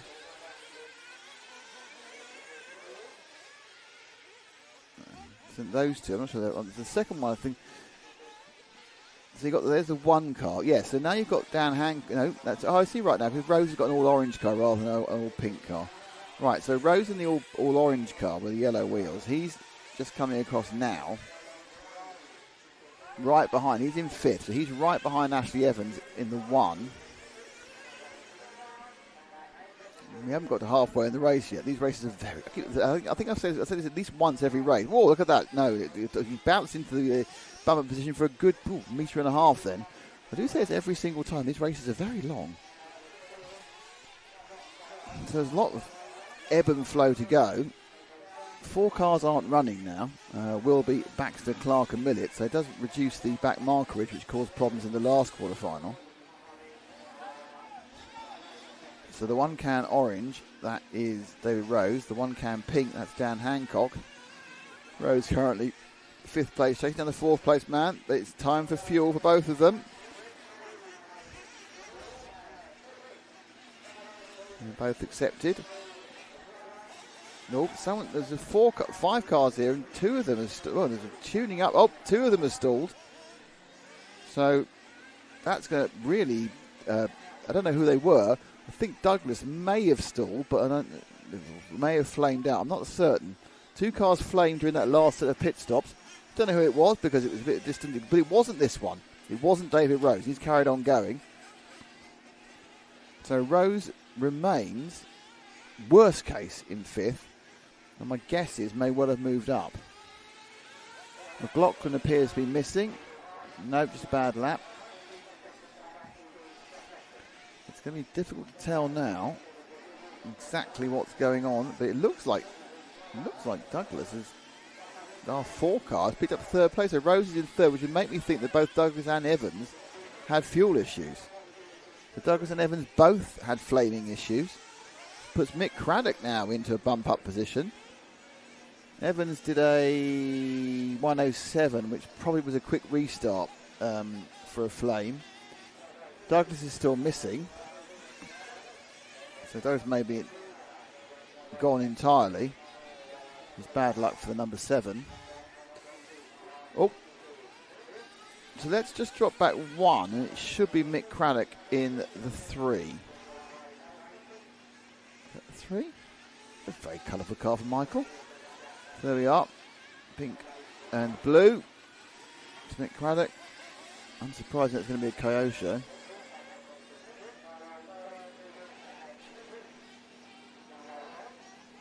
So Mike, obviously for years, travelled with the Kyosho team to all the events as the chief mechanic.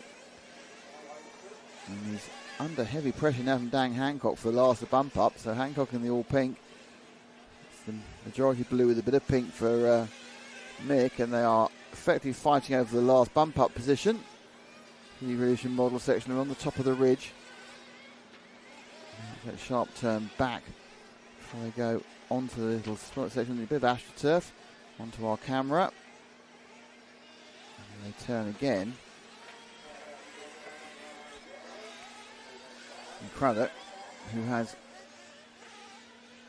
quite a bit of experience, has worked his way towards the front after a not stellar start, but Hancock's also got some reasonable pace. Last time round, Hancock was 4 tenths quicker than Mick. So the chaser a little bit faster than the chased.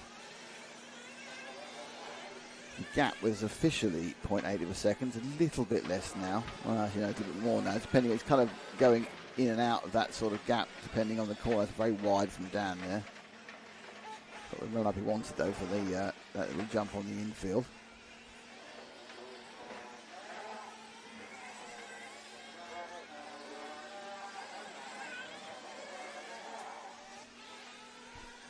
So Mick remains in fourth. Hancock dropped off about 7 or 8 tenths of a second that time. So just still with over a third of the race to go, Wayne Buckhorn is leading, and he's leading quite comprehensively by. Sorry, he's lead by 4 seconds from Nathan McLaughlin. The pair of them are comprehensively 14 seconds of David Rose. Rose is 3 seconds ahead of Craddock, and Craddock is a second. Well, he's that far ahead of the pink car. So when you look at the pink car, that's far ahead he is of him.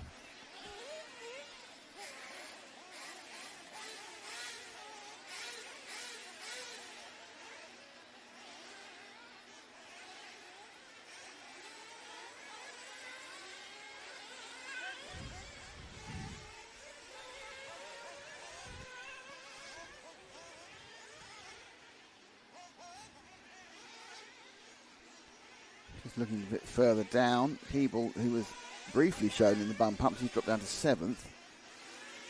We have lost Harry Douglas, so he's the 5th driver to retire from this race. So we're just down to 9 runners. So it's been a right old race for attrition so far, with a third of the event still to go.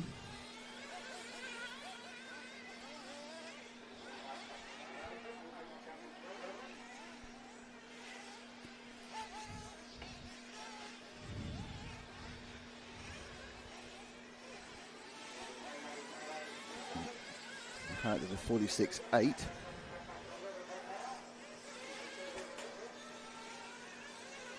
Hancock a 48.4. So Hancock is dropping off. This 4th and 5th is stretching. Evans is 8 seconds back. Keeper's 3 seconds back. So Craddock on camera, pink and blue.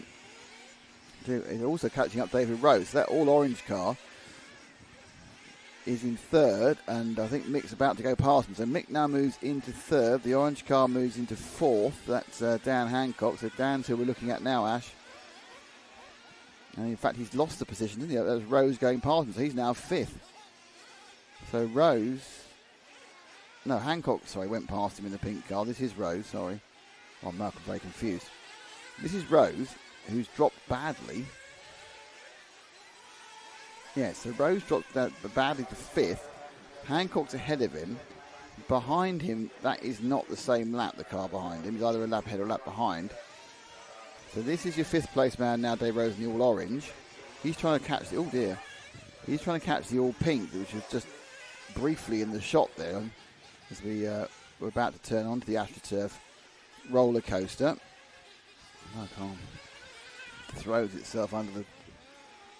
Thomas Russell appears to have gone as well now, so we could be down to 8 running cars. Nope, he was just late.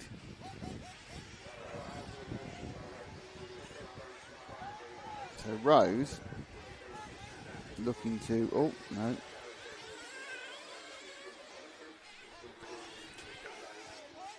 So Rose is looking to make up that little bit extra, but he's not massively out of this one. He's managed to get 5.5 seconds behind Hancock, which is pretty impressive work for 2 laps.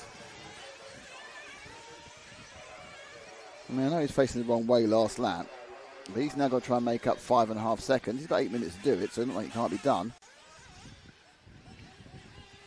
3 decent laps with no errors, and that will probably make it up, because people just aren't running clean on this circuit.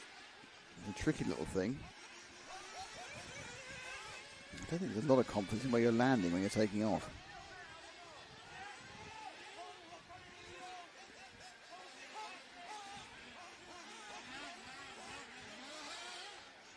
And into the pits. This will be his last stop. Fueling. And away he goes. So Rose needs to find something in this last 7 minutes. He wants to continue on in the Herts GP25 and get into the semi-finals. It's all a little bit tricky. You saw the flash of the pink car, which, as we know, is Hancock. So I assume Hancock's also stopped for fuel now. Maybe even the same. Now, well, he didn't run. He lost a couple of seconds. He was fielded at first slip there by the marshal. Mike's car, all the top 3, sorry, all the 3rd, 4th and 5th all went in for fuel last time round. Craddock and Hancock have come out pretty much together. And this is the chasing David Rose, who needs to make up, 7.3. It's just got worse every lap. It's not really looking very likely. As he has to try and find a hatful of time, which hasn't particularly looked like happening, if I'm really honest with you. I am really honest with you. You know me, I'm really honest with you. I wouldn't be really honest with you.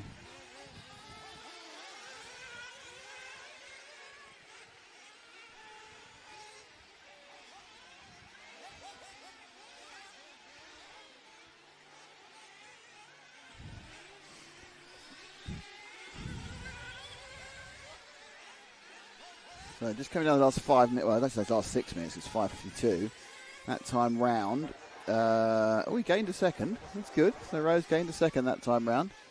It's now 6 exactly. His major hope, I think, at this point is that Craddock and Hancock have a bit of a row. There's only 7 seconds. Can we move up the track 6 seconds and find the people who do 3rd and 4th, Ash? So it's that pink and blue car. There we are. And it's just changed, in fact. So there has been a bit of a row. And the pink machine of Hancock has gone past Craddock. They're both bumping up at the moment, but the hope, if you're a David Rose fan, is these two are going to come together, going to cause some problems for each other, and there's going to be a loss of time. But Hancock has got himself into a much safer position of 3rd, Craddock in 4th. Both did 47 and 48 were the time, so it was a case where Hancock lost a bit of space. And as you can see, Rose managed to gain another 1.8 seconds, thanks to the squabbling of these two. Craddock throws it a little bit wide there before he now turns into that switchback before going over the carpet section of the roller coaster element. So Rose is 4.3 seconds behind Craddock last time round. Obviously, we're not looking at Rose, so there's a good chance there's been at least some interesting bits of action since then. Oh, now this could be key. Are we going to see Rose? We are. That's it. So Craddock now drops to 5. Rose has gone past him. That slap landing has cost Mick Craddock. He's now going to try and catch up in the last 4 minutes to David Rose to bump up to the semi-finals. Hancock free and away. Craddock, that accident we saw has taken him out of contention currently for a bump up. There's the orange car. It's target acquired for Mick Craddock. But seeing is one thing, catching and passing is another. Lining the car up onto the roller coaster of AstroTurf and then turn back on yourself. Who's that? Oh, Mick, come on. That was never ever settled down again from the first error. First error, the car never settled down again. He fired it up that way. So Craddock, I think, is all too aware he's fifth, and he's now going to be all too aware that he's going to be 6 or 7 seconds off David Rose with 3.5 minutes to go. Gap comes down to, what is it going to be? 6, I said 6 or 7, so 6.4 is pretty good, isn't it? Mystic Nick and his ability to see time. I can see time! Just to remind you, after this race has got the same practices, so we will just block off a camera or two. And then after that, it is the Truggy A final and then the 2 semi-finals.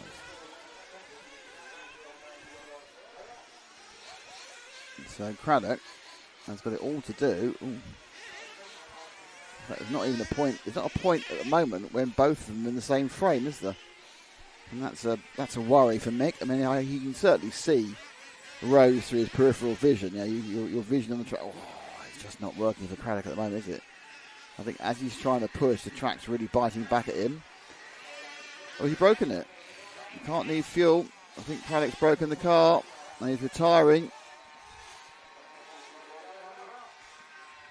I think that might be it. Is it front left? It's gone, I think. Yeah, I think he broke the front left. So this now means that Ashley Evans is in 5th place, but he's about a fortnight behind the others. See if we can find car number 9 of Wayne Buckhorn, who's leading this race. We haven't seen him hardly at all. He should be right in the middle of the track, possibly just coming around those loops at the top. But car 9, if he's somewhere to be seen, that's car number, which one is that? Is that 9? Yeah, that's Wayne Buckhorn. Is that 9 or 8? I can't read these. These numbers are terrible. Here's 9, thank you, Ash. This is Wayne Buckhorn. He's led from the start. He has a lead currently of 13 seconds of Nathan McLaughlin. McLaughlin's going to become our first ever bump upper, so congratulations to him with his last minute and a half.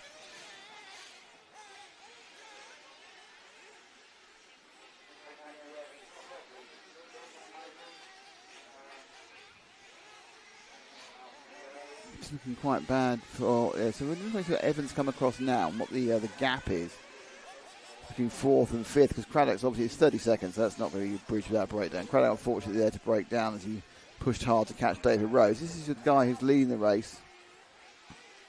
The pink and blue machine of Buckhorn. So 9th, but that was a blessing in disguise as the front of the grid of this one kind of disintegrated into, I'll use the word chaos, but I think it was chaotic silliness more than anything else. So it's going to be 2 more for Buckhorn. Though interesting, he needs to do one of them because it won't be 2 more for McLaughlin. So 1 more lap and Buckhorn will be winning this. McLaughlin will be getting his second bump up.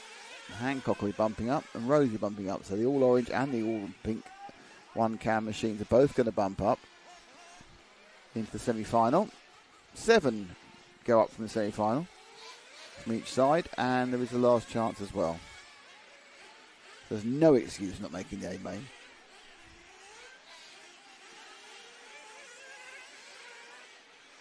So, starting his last lap, and he has already won the race, is Wayne Buckhorn. Nathan McLaughlin just waiting, he'll roll over in second. It's a very good chance Ashley Evans will get caught. He will. So, in fact, we know who the 4 bump-ups are because Evans will get caught on the previous lap. So, it's going to be Buckhorn, McLaughlin, Hancock and Rose who will bump into the semi-finals.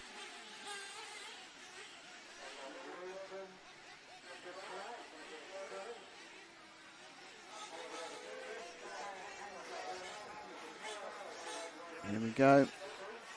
A few more corners for Buckhorn. He spoiled it right at the end. Doesn't matter. He's still winning by a mile. So Buckhorn gets in the semi-final. Okay, so up next will be just give you the result. Buckhorn, McLaughlin, Hancock, Rose, Evans, Keeble, Lewington, Craddock.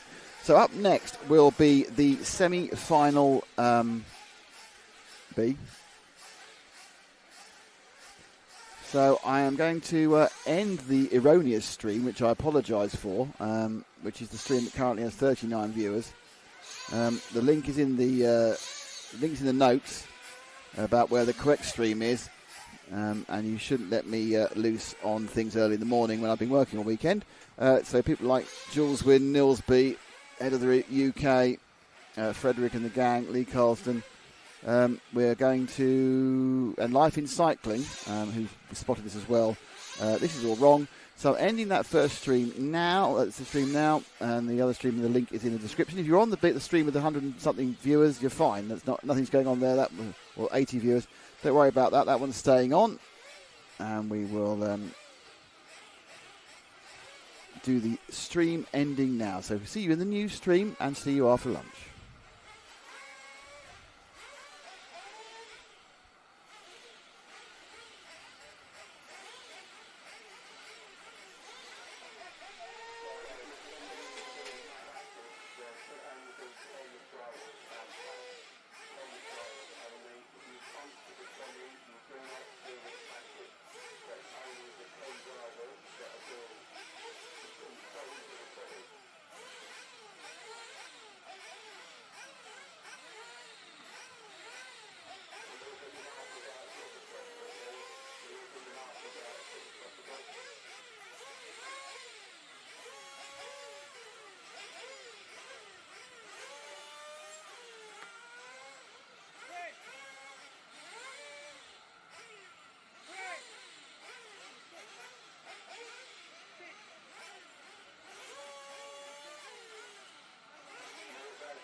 The next one will be A.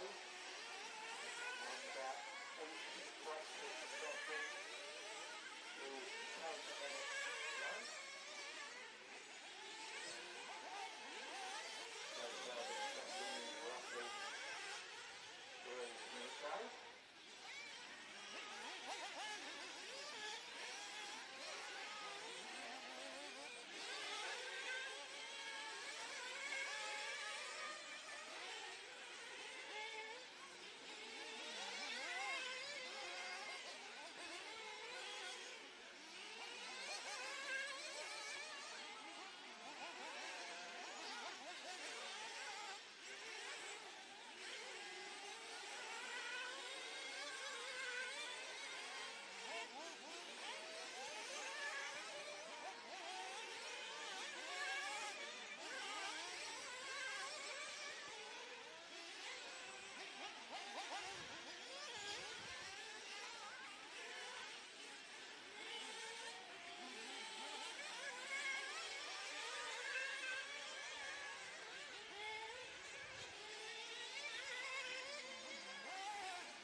your attention to return to the pitch, please. Every substitution.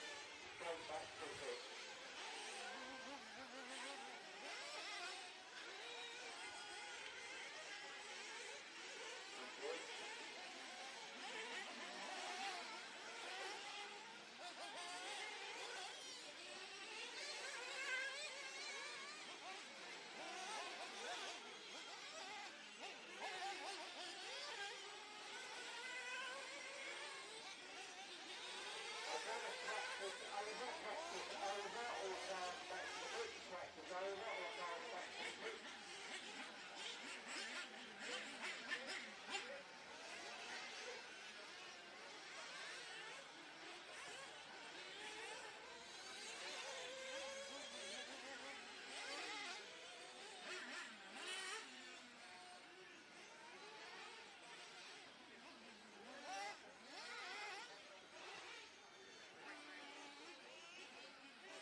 Just a reminder, we've now got semi-A practice.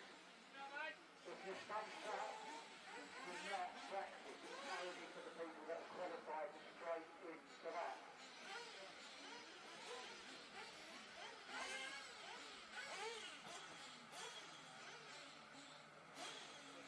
Cheers, Scott. Number 6, mate. Got a chair and everything. Cheers, Mark.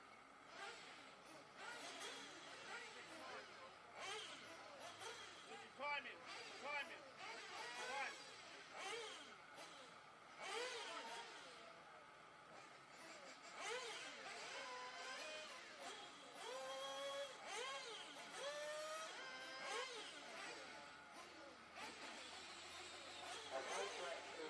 Track is open. Right.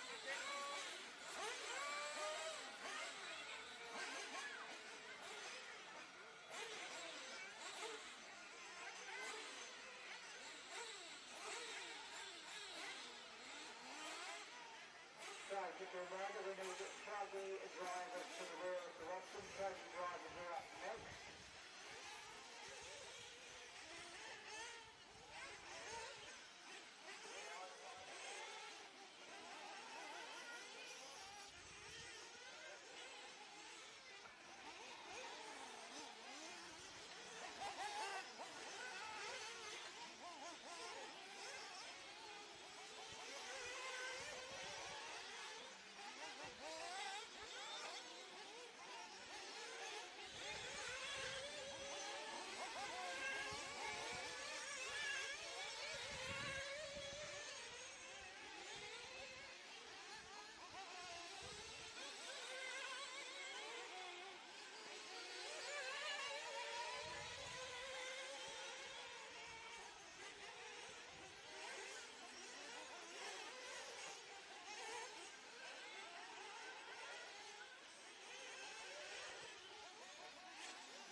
Truggy drivers are up next, you need to be ready.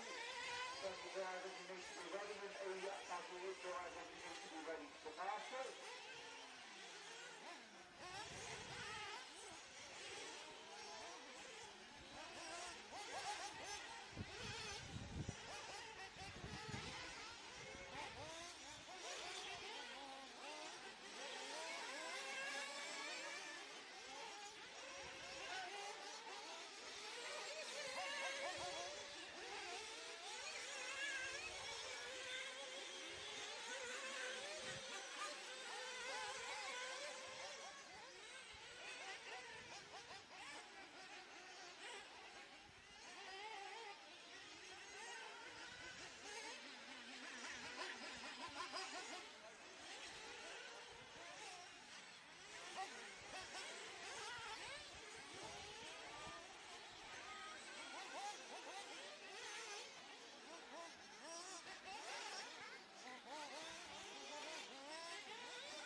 Well, that's a bit cheeky. They're coming in a bit early. Good grief. Okie smoky. Right, so we're going to come back with the Truggy A final. Half an hour. Darren Keeble, Peter Van Tonder, Stuart Jameson, Jason Noyes, Nicky Knights, Marcus Morris, Peter Yafia, Luciano Pini and Scott McIntyre will be taking part in this one.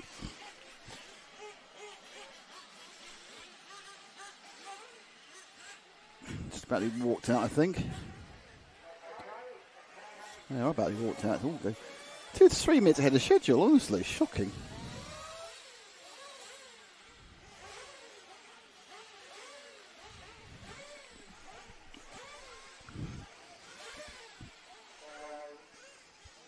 Well, there's one of them there anyway.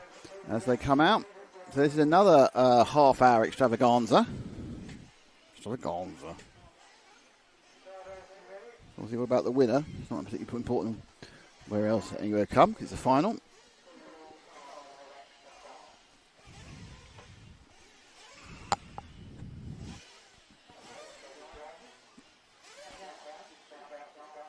So we have all 9 of the Truggy finalists.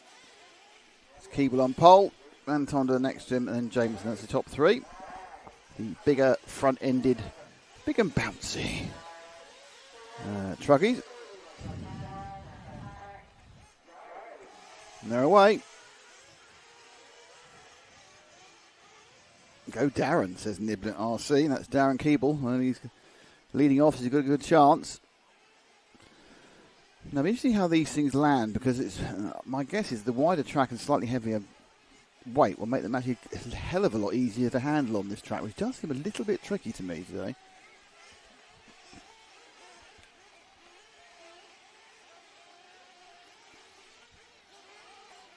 So the top 2, a little bit ahead. In fact, a lot ahead, to be honest. Keeble and Van Tonder. Keeble again with the red and white. We've seen that in his buggy as well. There we go, revving the Truggy. Van Tonder 1.2 behind, and it's already very, very heavily spread out behind him. And the leader. Oh, they do just seem to, this surface, which has got these micro bumpage, it seems. This Truggy seems a bit better settled for it, but it's now battle royale.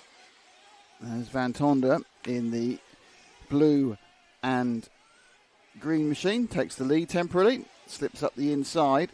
Oh dear, bad mistake by Keeble there, just lost the thing all over the place. So it's a nice lead now for Van Tonder, with a flat landing there. Probably just getting used to the aerial performance of the Truggies after running the buggies for quite a long time. That 2 in the books, and Van Tonder takes the lead. Keeble quite a long way back, actually. He's gone back by 6 seconds.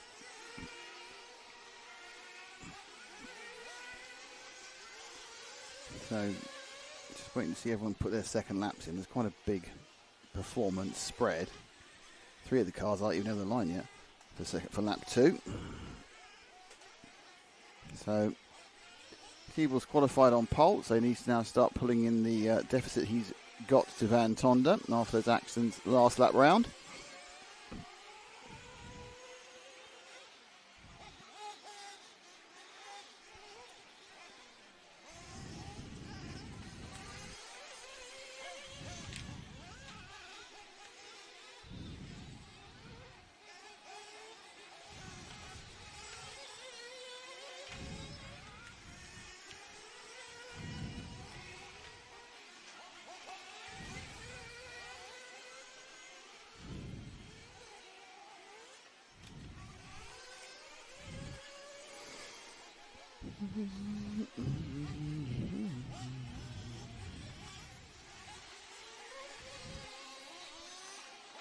So, lap 4, looking particularly. I think Van Tonder, he gained another second on Keeble last time round.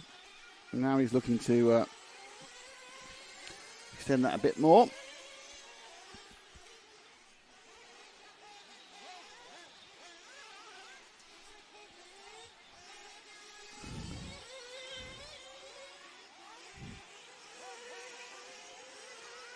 I'm too surprised they're actually lapping people already, and they are. So Keeble now 10 seconds behind Van Tonder, and lappery has already begun after 3.5 minutes. I think if anyone Americans watching this, they'd be a bit surprised, but realistically, Truggy's not that popular these days.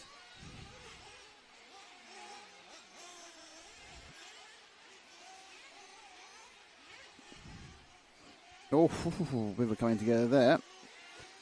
Now, who was that with? That's Marcus Morris in the pink machine. People still not over the line. Is he going to drop back a bit further?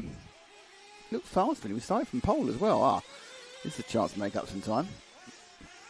Keeble lost another 5 seconds that time round. He's just not really having much of a good run. Van Tonder.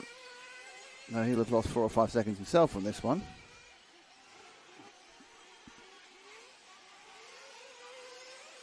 There's Marcus Morris disappearing off the track.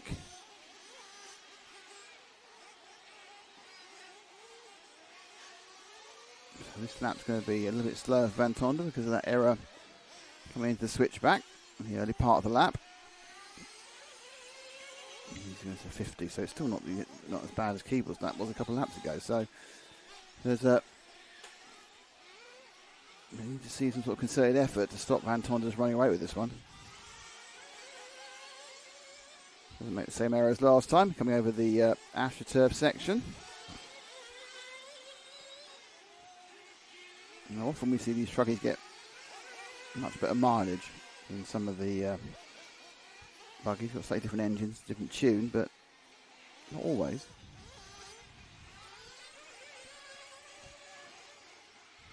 Van Tonder passes another stricken car. Wow, Keeble lost time despite the fact that he was right way up. Okay, so this is just the leader. Let's see if we can find our second place man, the red and white number 1, Ash. He's going to cross the line probably in about 3 or 4 seconds.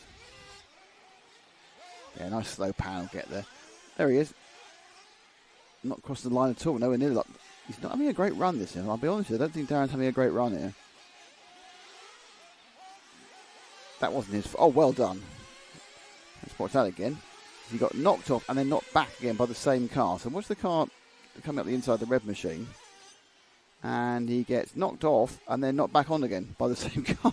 Well, that actually might be the new second place man's Stephen Jameson. 7. No, it's a 3. Where is the 7 then? That's a 3. No, is it? That's a 3. Yeah, so that is the battle for second place. That pinky machine is running in second. And Van Tonder, he's now running third. Now he's second. Van Tonder's fallen over. He's fallen over. Car's stopped. Van Tonder leads by half a minute in 6.5 minutes. So he's going about 10% faster than they are every single lap. Actually, Jason Noyes now is in second, not Jameson. That white car is the second. White Truggy is the second one. So second and third are the white Truggy and this red machine, I think. Yeah. So this is second. The all white. Not on the track at the moment. He's not second anymore because the pinky car's gone into second ahead of him. That's Jameson. Noise is the white car. The second and third together. White car, Noise, deep pink with yellow is Jameson. Side by side over the short lump. Oh, cutting time to see Noise have a problem. Another problem. The Noise has dropped down behind Keeble now after another bad lap. Well, it looks like he was going for fuel, but decided to kamikaze into the wall instead.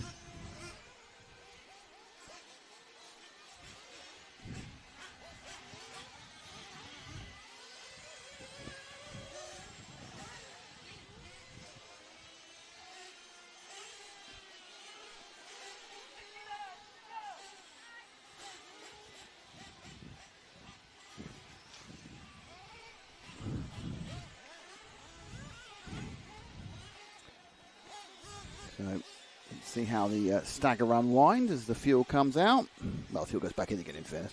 As the race moves on.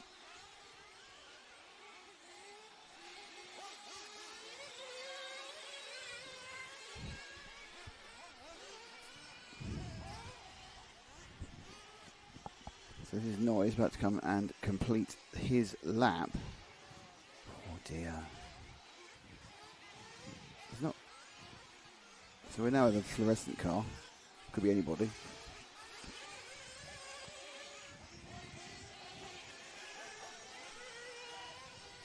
I think that's Peter Yafir, I think we're with now. That's my guess. In fourth place, I might be right.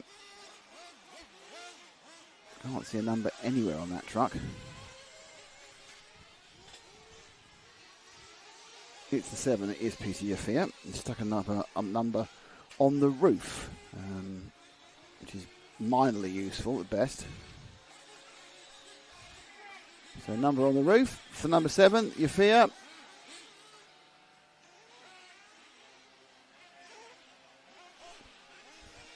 Plenty more action today. We're going to go into the semi-finals after this one. It's a Nitro Buggy semi-finals. It's a one-off Truggy. And in comes Yafir to pick up a bit of fuel.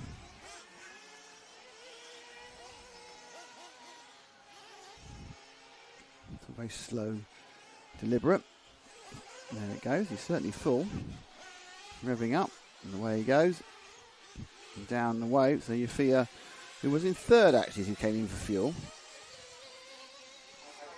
But Peter Van Tonder, our early leader, has broken down.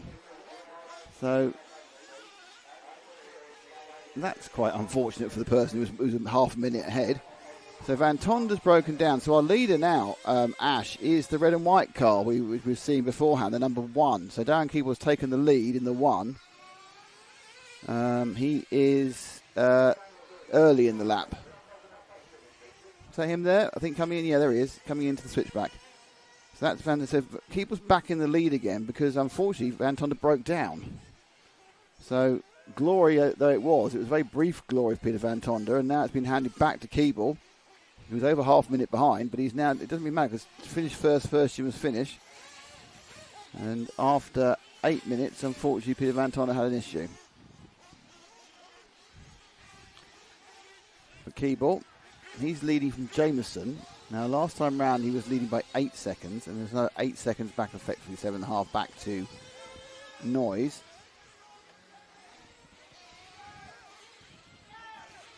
So there's some sort of confusion about stop-go penalty, which is always quite fun.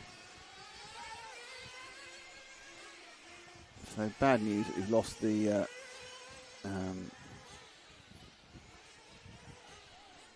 leader. Very bad at Peter Van Tonder. He was kind of like dominating that one. Now I think we may also have lost Luca Pini And Scott McIntyre is back in after being out for a bit. In my opinion, I'm not totally sure because he could just be on a long lap. He's not been seen for 2 minutes though, so perhaps not. Another lap in the books for Keeble. Not even halfway through yet. It's still only 13 of 80, 17 minutes to go. 17 and 3/4 minutes. Only 12 a bit down. So Jameson and Noyes. So Jameson's just done a 50. Noyes on a 47. So his second and third are close now. So at the beginning, they'll be back a few seconds from here. They'll be at the top of the track together. I think that's them, yeah. Second and third. Jameson in the dusky pink car with yellow, and the all-white machine is Noyes. This is the second and third battle. There's Noyes in the white Truggy.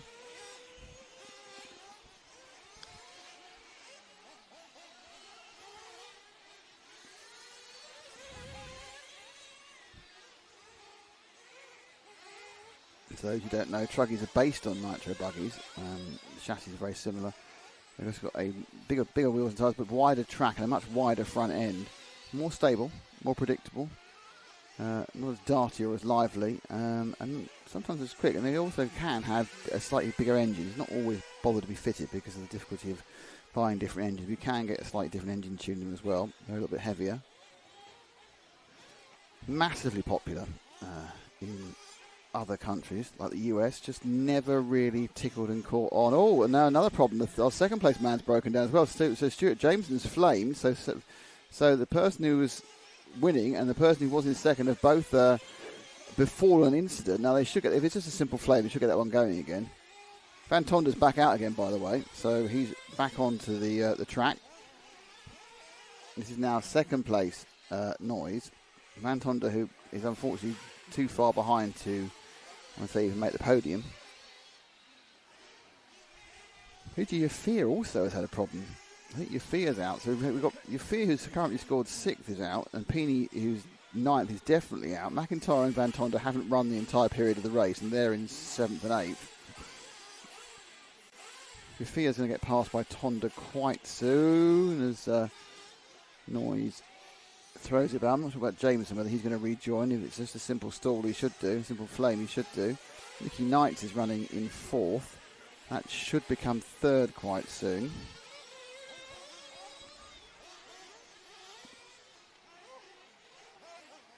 So this is quite a spread out sort of, quite a spread out sort of environment. Noyes, well, actually, he's on the techno. He has techno written in his driver's side. He's in the techno, so it's and there is the restarted Jameson, who is effectively exactly a lap behind. So Jameson's a lap behind Noyes, but Jameson's actually rejoined in 4th, so there's nothing to say that he can't still get on the podium. He is how far behind Knights? He's 7 seconds behind Knights, so and he's quite quicker than Knights. Yeah, so we'll stick with the orange. No, let's go back to the other one who's on his back. We'll stick with him because he should be getting involved in the battle for. Oh, no car's broken down.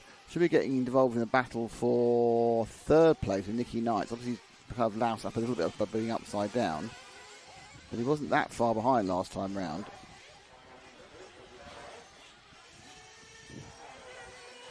I'm not sure that's working quite. It looks a bit like it's not tracking correctly. Could be wrong. Could be fantastic. Right, so there we are. So that's stupid. He only goes to the 56. So he lost 5 more seconds on Knight. So he's 11 a bit down. But in ultimate pace, he's kind of got it. But it's all the case. It has been in all these races so far, whichever the class, of just keeping the thing four wheels down on the track. And this is a tricky little circuit. It's much more difficult than it looks. It seems to be promoting bad landings, and you see a lot of cartwheeling. I think there's landing on their nose and stopping dead. There's a lot more micro errors caused by the track than you would expect. Obviously, there's plenty of macro errors caused by the driver, but it's those ones which you can't really predict, where you think you're in the same place going the same speed, but actually you're an inch to the left or 2.5 inches to the left and going a mile an hour slower or a mile an hour faster, and that's a harmonic bounce up that spins you, pings you onto your roof, or pings the rear end to the left or the right, and you've got to correct it, and you lose half a second or 3/4 second. it's not the end of the world problem, but it's problems that eat away at a decent bit of track timing.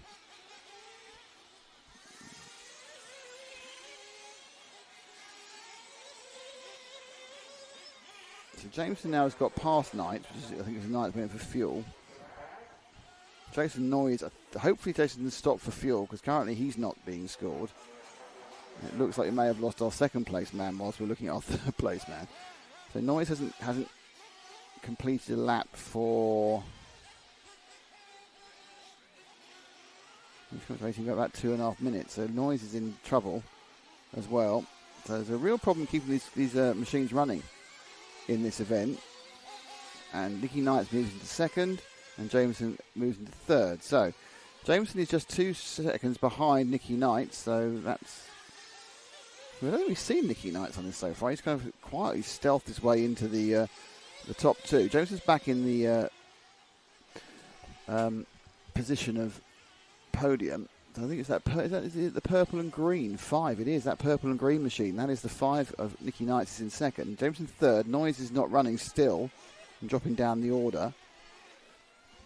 It's a good point to remember that Darren Keeble is winning by well over a lap. He's about a lap and a half he's ahead of Keeble at the moment. But then Peter Van Tonder was ahead by a country mile and it all went wrong.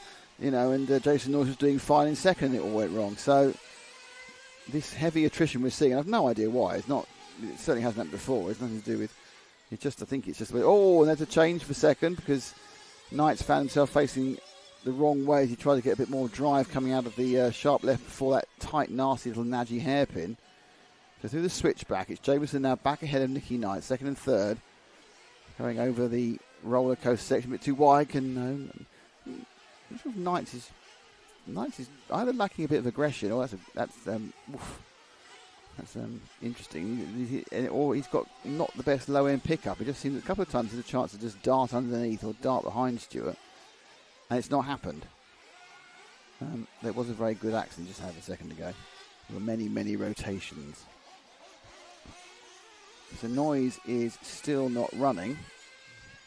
So he's out for the last 3.5 minutes. He's currently scored 4th. He's going to drop behind Norris, and he's going to drop behind Peter Van Tonder as well on his comeback drive. So Van Tonder's currently running in 5th, but he's got a very good chance of getting 4th, getting past Marcus Morris. He's a couple of seconds a lap quicker on average, like 3 seconds lap on average. See Van Tonder's problems being he spent a large chunk of time in the pits. So Knight's just trying to work out how far. Oh dear. It's just 2 seconds each time. Now on top of the track there. Jameson's already crossed the line. And the lead stretches out to 5 seconds. So Knights, who has driven very well, he's got himself into 3rd place, which is good. But he was doing a kind of stealth thing. He was just kind of the man picking up on everyone else's errors. Now he got in the heady heights of 2nd. It was his own errors which have pushed him back to 3rd. He's got a massive cushion over Marcus Morris.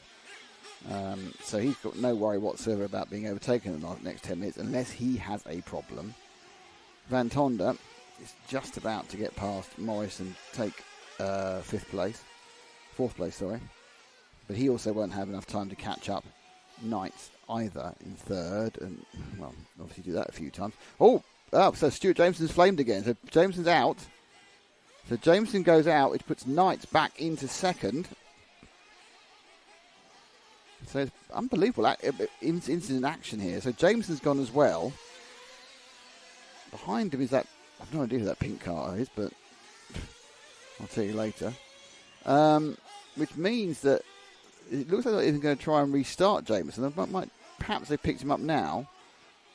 But it's a good chance that Van Tonder, who's actually loused up his attempt to get past Marcus Morris, there's actually a good chance that Van Tonder might end up on the podium despite spending 3 laps in the pits. So this is a battle. That is your 2nd place man. I'm not quite sure who the pink machine is, but he's binged past with no issues whatsoever. So I'm not quite. I'm going to see what number that pink car is.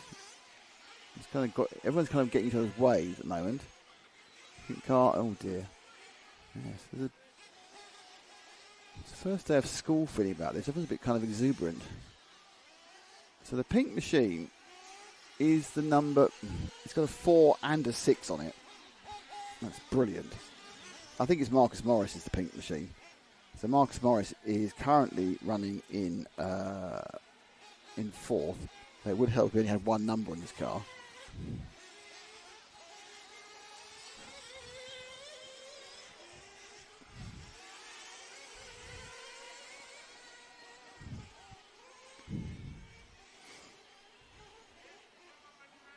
Now I'm wondering where Van Tonder's gone.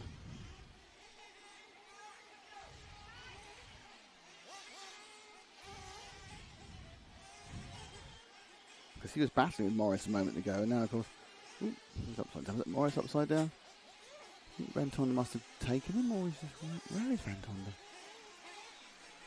Tonder? Petrol stop there for Knights. Jameson still hasn't been able to take him by Morris or. Morris has now got past Jameson because he's not moving, and Tonder's got past him as well. No. That's not very useful when someone's broken down on the exit. So that is the 5 of Knights. But Knights have got such a massive lead over Morris and Van Tonder that errors like that aren't absolutely important. Keeble's leading by a lap and change, nearly 2 laps. But Nicky Knights has got nearly 2 laps on Marcus Morris. Just a reminder, Peter Yafia has spent time, is in the pits. Stuart Jameson's in the pits. Luca Pini spent time in the pits. Scott McIntyre spent time in the pits. Jason Noyes has spent time in the pits. And Peter Van Tonder spent time in the pits. The only 3 cars that have not had time in the pits out with of a fuel stop are your top 3 runners. Everyone else has had pit stops of normally about 3 laps. So Van Tonder was in for 3 laps or so. Noyes was in for probably 2.5 laps. Jameson's out. McIntyre was out a bit early. So this is the thing, we've had 6 of the 9 machines have lengthy pit stops. And the 3 who haven't are unsurprisingly 1st, 2nd and 3rd. So Van Tonder has taken 3rd place now despite his lengthy pit stop. And that's the Noise in the white machine, the 4 going past, but many laps down.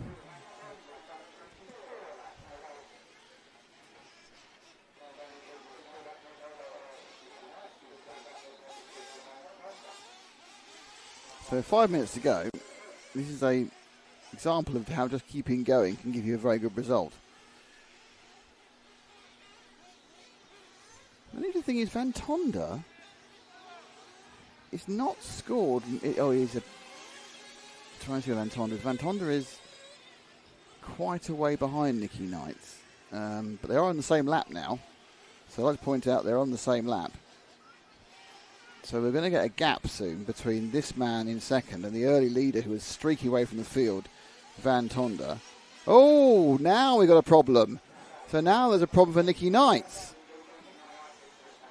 Is Knights going to have to come in the pits? I think that's going to give a chance for Van Tonder to get into 2nd place. No, he'd have to get 2 laps, wouldn't he? He'd have to try and gain 2 laps. This will be a relatively simple stop just to replace a clip.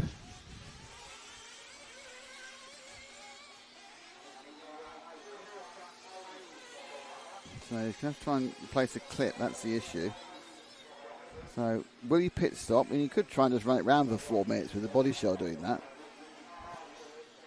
If they've got a clip, and it is the fact that it's not the body shell that's broken, it's just the fact he needs to put a clip on it, then do that because you've got plenty of time. If you haven't got a clip, then there's not an awful point worrying about it. Nope, he's carrying on. So he's going to catch the air in a second. He's not going as fast down the straight. So he's decided, if I go a bit slower, this is the 5 of Nicky Knights, and he went into the 55 that time, it's fine, because I'm over 2 minutes, well, 1 minute and 50 seconds ahead of Peter Van Tonder, and in 3.5 minutes, I'm not going to lose that amount of time.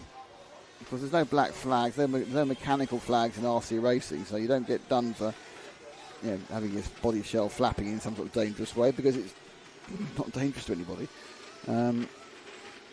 But Knights has just closed himself down a little bit just to prevent the flapping of the body shell too much. So he's done interestingly, probably by doing this slower,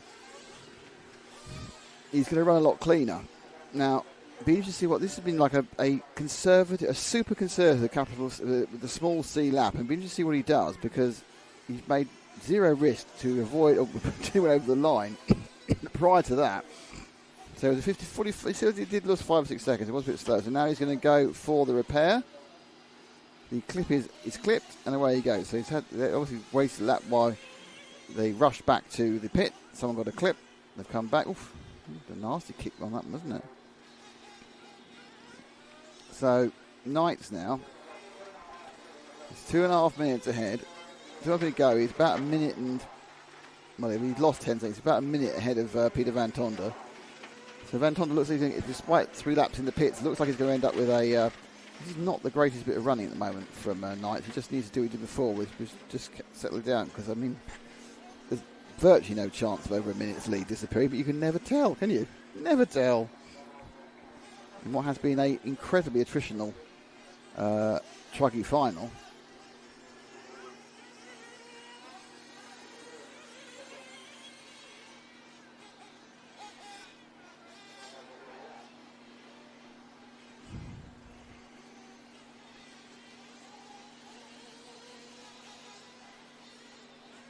Round they go.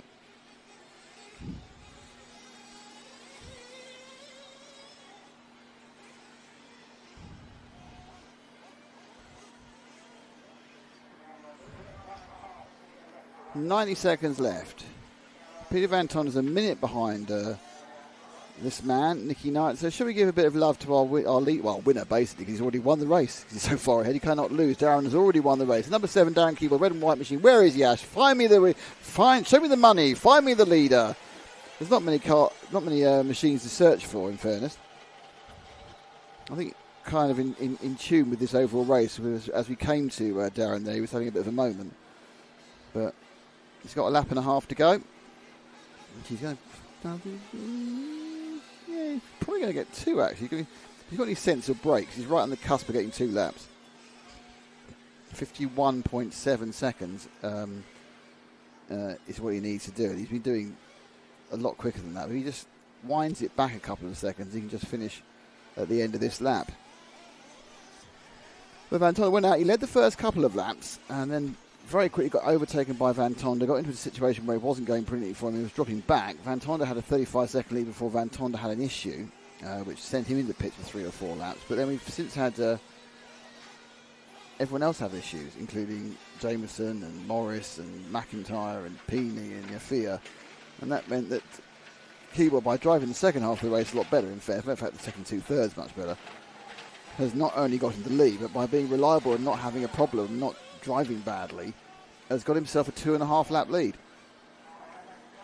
Nicky Knight is going to come in second. Peter Van Tonder will come in third. Noyes will come in fourth. Morris fifth. Scott McIntyre sixth. So it's been an interesting race because of all the incident rather than the action. The incident of people having problems, the incident of people being on the track and off the track and everything else. But Van Tonder has finished and got himself a podium position, which isn't bad considering he should have. It was obviously the odds-on favourite to win the pace he had, but after a breakdown, you expect to get nothing. But he got a third, so it's not too bad. So here comes young Mr. Keeble. So Darren about to take the Truggy final at Herts GP. Darren Keeble wins a very, very attritional race. Second place, Nicky Knight. Third place was Peter Van Tonder, fast gaining on him, Peter Van Tonder. Then you have Jason Noyes, Marcus Morris, Scott McIntyre, Stuart Jameson, Luciano Pini and Peter Yafia. And I'm kind of the opinion that possibly only the top 2 didn't have extended pit visits or unscheduled pit visits. So reliability is always key in these situations.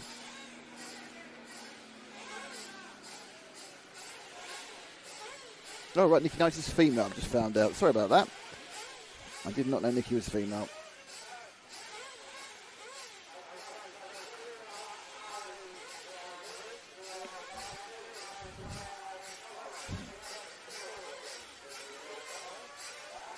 Right, so first of the semi-finals coming up.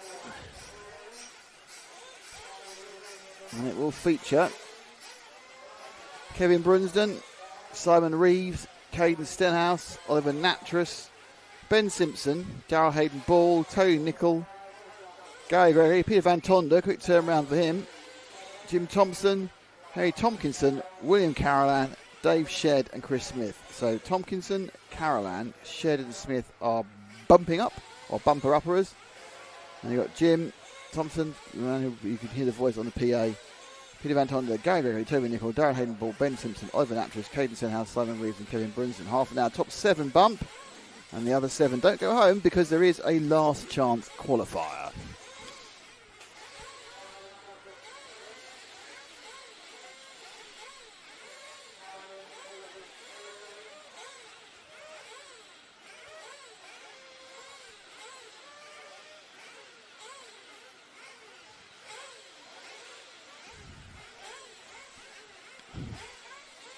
Hello, Joe in Tennessee. How are you doing? Good luck to Oliver, the Oliver Natras, I assume.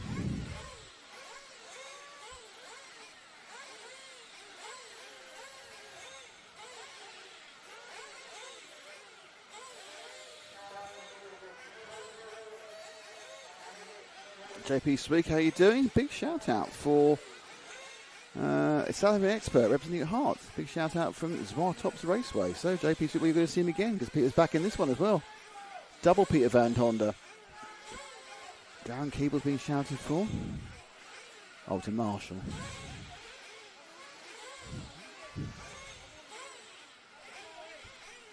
So they're going to release them soon, hopefully.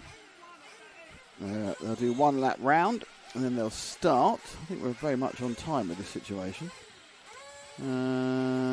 Race is supposed to start a minute ago. We're a minute behind. I think we can probably handle that, to be honest.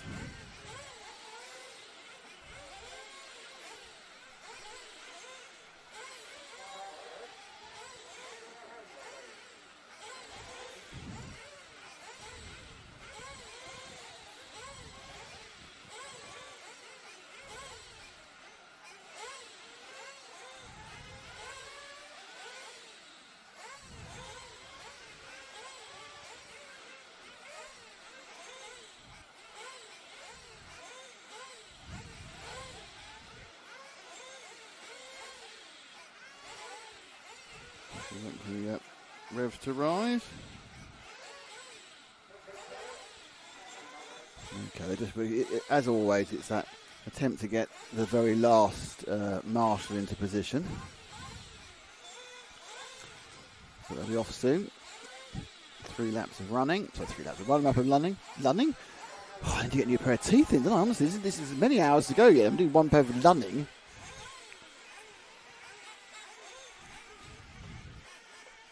Off we go. That 1 lap is happening.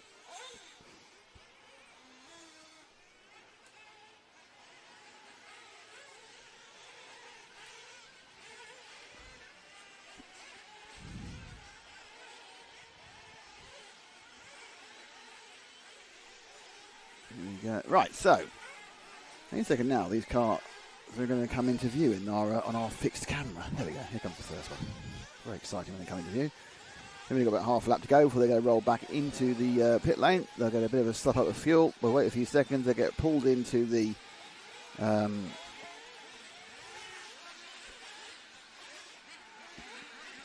pit lane and they walked out. Here are your runners again. Kevin Brunsden, Simon Reeves, Caden Stenhouse, Oliver Natras, Ben Simpson, Darren Hayden Ball, Toby Nicol, Gary Gregory, Peter Van Tonder, Jim Thompson, Henry Tompkinson, William Carolan, Dave Shedd and Chris Smith. And as we are moving up the qualifying... Oh, it's Frank again. Hello, Frank. Don't forget to hit join to be on RCTV Hero. You get a free set of stickers. You get discount on merch. You get early access to a lot of our features. And other things as well, which I just... because I'm not used to doing this very much, I've forgotten what they are. But it's a really great thing to be, and you support RC. So become an RCTV hero. And if you do it now, I can show Matt that I can attract RCTV heroes. And he won't just sit around going, it's only Frank who gets all the heroes signed up. Because I don't seem to get as many heroes signed up as Frank. It's quite sad, really. Okay. Oh, problem for Jim Thompson, the man who was the man, the myth, the man who runs the club. That's not great. So Jim, who organises the event and all the HMRC races, including, of course, over 40 Euros they had here a few weeks ago.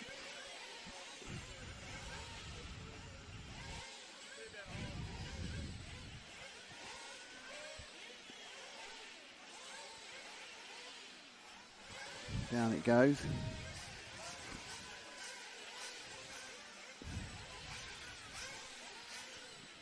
I'm not sure, they're just getting a little bit of a hold for. There's a couple of cars moving in and moving out.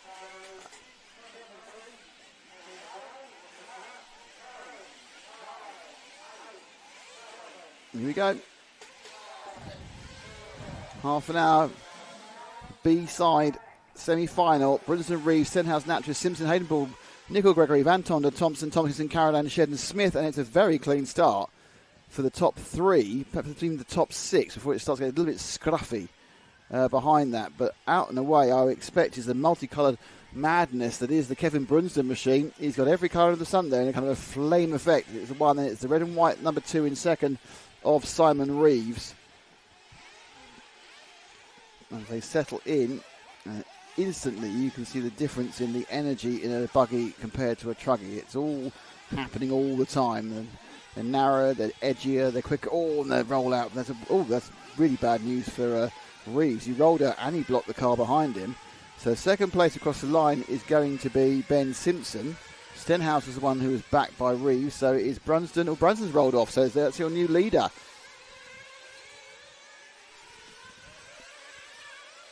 So Brunsden now in second. Your new leader is Ben Simpson. But Brunsden fighting after rolling at the end of the first corner. Who's he up against? So behind Brunsden, I think that is the 3. I think that Stenhouse is, yeah. So Stenhouse has made a mistake as well. So going through is the black and white. Is that the 5 or the 8 of Gregory? I'm not sure. I just need to get our bearings and all the numbers. Unfortunately, he isn't quite able to read the numbers off the screen, just because of the definition and the way it zoomed in. So I'm waiting to come round. So the black and white car is the 8. That is the 8 of Gary Gregory. He's got Stenhouse right up his backside, fighting for third and fourth. It's top 7 bumps, so we're not going to get too obsessed with 28 minutes to go about the bump. Oh, where the heck was that going? About the bump up business. Stenhouse just disappears off to the right there, or driver's left. Our left, driver's right. I was right first time. Don't quit yourself, Nick. You're doing all right. And we come down the straight now. And up over that top ridge, climbing up to the far left of the corner, and then come into this sort of natty drop down into a bit of the leftover AstroTurf. And turn to complete the lap on the famous tiled section at Herts RC, and that was Gary Gregory, and he went round in 45.0. The problem is Kevin Brunsden's on 41.7. Now Stenhouse is mired in the middle of the pack now.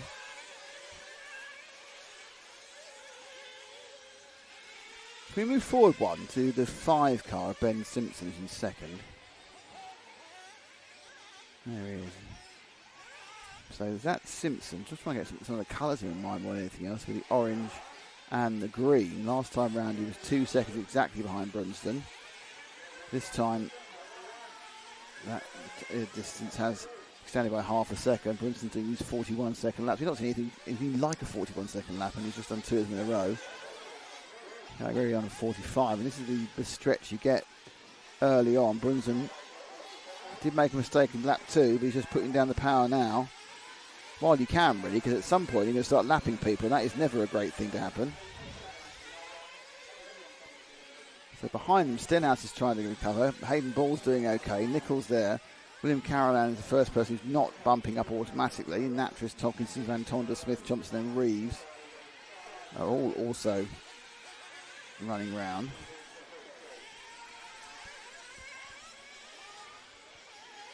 No immediate battles in the top few positions. Okay, I'm going to give you a challenge here. Let's see if it carries on being close. I'm going to ask you to, can you just try and find car 6 and car 7 who are close. They should be crossing the line about now. Or have they got past already?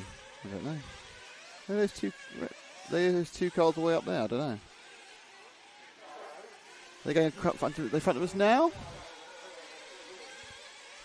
No, they're not. Where are they? This is annoying. There's 6. 6 is just exiting the. All right, 6 is exiting the grass, and then there's 2. This is all going to be wrong here. Just pick up the red and white 2. If you know who that is, that's Simon Reeves, who's got a lap down. Ah, right. So Reeves is a lap down. That's why he's stuck in the middle of this mire. He's had a problem. Obviously had to make a pit stop to probably have a flame and a restart. So let's drop one back from him. And that is the 12 of Carolan, currently scored in 8th, sorry. Because Toby Nichols got a problem as well. So they're all spreading out a little bit. So Carolan's 3 seconds off, bumping up in 8th place. According to my records, this is a Mugen Seiki chassis for Carolan.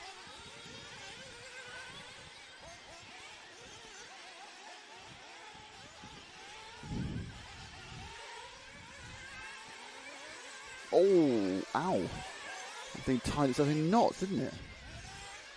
So I've been seeing a lot more on this version of the Herts track. Is the cars just tying themselves in knots with weird... Yeah, it's almost like they've all got pivots in the middle of the chassis they've all put in for the last couple of weeks. So Carolan dropped to 9th, so move one forward, Ash. And that should be, he says. Probably isn't. That's the 11, and that is Henry Tompkinson, who's changed his body shell. It was all white last time round. So that's Tompkinson in the 11. He's now in the I'm not bumping up, but I could do in a minute situation. Tompkinson also in the Mugen Seiki. A lot of Mugens here. Mugen's very popular down at Herts. It's interesting how different chassis have pockets of popularity in different parts of the country, often based on what the local shops supply. In he comes, 6 and a bit minutes. Going to get picked up quite near the end. Fuel in. Down the way he goes. Oh, he's made that exit mistake. It's a very tricky pit lane here. So he's just gone past the bright blue car, which I assume is one of the... I don't think for a second he's lapped down yet. That, to me, I'm going to watch it hopping along. He's the 11. He's actually about to be a lap down, to be honest. That actually was the 7 of Toby Nichols behind him. So any second now, I know he's taking the fuel stop. He just breathe backwards, Ash. You'll find the leader. There he is. That's Brunsden. My guess is obviously Brunsden isn't quite that far ahead because he hasn't made his first stop. Lets him through. We've got a car that's being withdrawn from the race. Brunsden going to stop this time? No. I always remember Brunsden does have pretty good mileage on his engine. 7 minute 15. Who have we lost? It's been run back, whoever it is. Let's carry on with Brunsden. I'll try and see if I can pick up what car's having a nightmare. Oh, he's running at a really weird angle. I can't see. It's a 12 car that's gone out. So that is William Carolan, who we show for a bit. So Carolan's currently receiving attention in the pits. It's going to affect it. Doesn't actually, well, you can't tell. I think it's in that Truggy final. Perhaps missing a couple of laps won't keep you out of the top 7. Brunsden now are 8 minutes up virtually. And is he going to take fuel at 8 minutes? Because there's no real point. Can he do 10? Which would be interesting to see, mainly for the main final. You only need to do 9 minutes now. In fact, 9 minutes is the key for the main final. It's a 45-minute final. You stop every 9 minutes. You can take out a stop than if you stop every 7.5 minutes. So he needs to make 9 minutes. Currently he's got 8 minutes and 15 seconds. So Brunsden's got a 9-minute tank. We know he will be a 4-stopper in the main final if he gets there, which is looking pretty strong because he's actually in second place. I don't think he's in second place. Just realised he's in second place, which is interesting. Now, is he in second place? Because he has stopped for fuel. No, he's leading now. So the fact that Simpson's gone behind him, that's interesting. Simpson may have stopped for fuel there, hence the reason he's gone behind him. I think I'm slightly overthinking this early part, but let's see where he gets to. I mean, it may be he had a very early stop, which we missed. It may have been he had an early accident he missed, because you can't see everything. It's certainly not the beginning part of the main race. It's not that important, but because certainly he's going to make the top 7. He's the top 1 at the moment. So Simpson doing well, holding on to him. It's the associated driver Simpson. Just going to stick with Kevin as he goes past 9 minutes. No, he may have missed a stop. May have missed a stop for him. These things happen. That behind that car, that is Ben Simpson with the green and orange car, currently 2 seconds behind. Challenge for lead. It's half a minute to Caden Stenhouse in third, though. And we've seen some of these massive gaps. And Stenhouse looked a bit quicker than that, but I think he's had a few excursions in the early part of the race. There's quite a lot of, well, I could say panic, let's say over-eagerness at the beginning of the races. So this is the 10-minute mark. So if Brunson doesn't come in now, I missed his pit stop earlier. So silly me. So we drop back just one car. It should be about 3 seconds to Ben Simpson. He's got the orange and green. It should be, he's going to come by there. That's your second place man, Ben Simpson, with the associated chassis.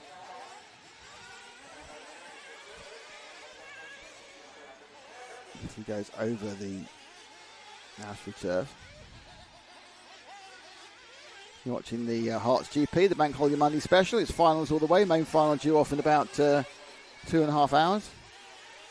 About 20 to 5 UK time. That's 20 to 6 in the mainland Europe, and other time zones are of course available.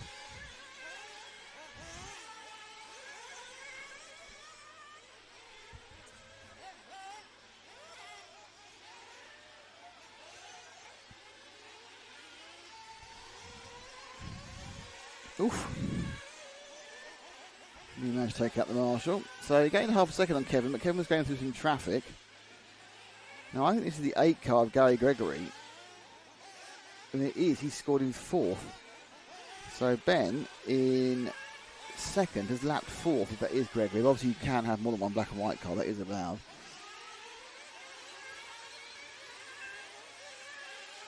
Let's have a quick shift as he comes around. Is that the 8 car?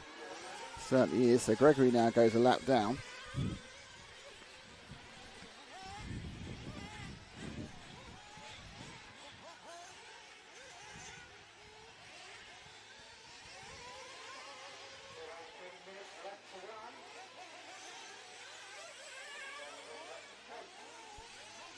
So I'm sneezing now. Sneezing so much I changed the camera. It's all going on. So Simpson still just 3 seconds behind our leader, Kevin Brinsden.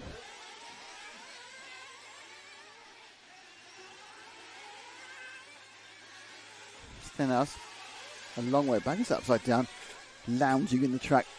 That is a big recovering 2 machine of Simon Reeves. He's not recovering that quickly.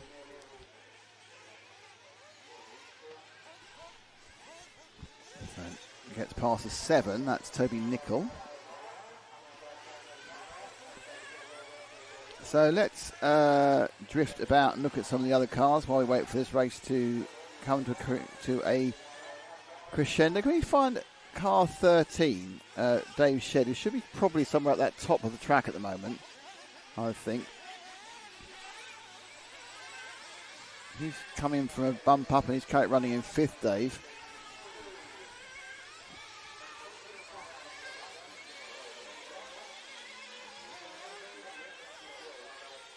Still waiting to go past the line. I think he is one of these next 2 cars. There he goes down the street now. Down the straight now, green and blue or yellow. Green and yellow. And there we go. That's Shedd in 5th place. So he's looking at the double bump. As is Henry Tompkinson at the moment, just. He's in 7th, which is last the official bump up. The official bump up was last of the top bump uppers. Not quite sure who got past him then. It must be Natras who got past. I think it's Natras ahead of him now with the green wheels because they were very, very close and fighting for position. So if that is Natras, Natras now picks up 5th place. Natras is in the 4 car. Is that Oliver in the 4 car? It certainly is. So we've now got Oliver now. Oh, going for fuel. So it's all going so well for my commentary, and he went for fuel. picked up in the middle there with the red T-shirt. Phil goes down using a fuel gun, and away he goes.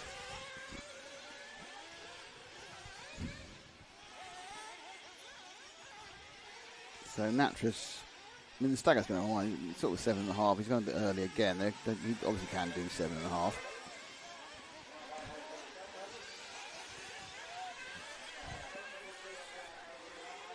And appear to have lost Chris Smith. Don't forget, nobody who failed to make the top 7 is going home as such, because it was a last chance qualifier. So the bottom 7 will go into this last chance qualifier. Ooh. So the last one will run before the main final, obviously. I think right before, actually.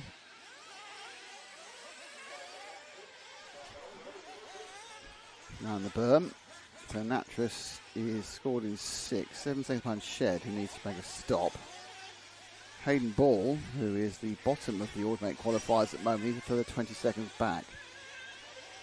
So the spread is getting quite large at the moment. Stenhouse has got his. I think Stenhouse might have a problem, actually. Might just be probably just a fuel stop. Don't worry. If you're a Caden fan, don't worry. I think it's just fuel stop time.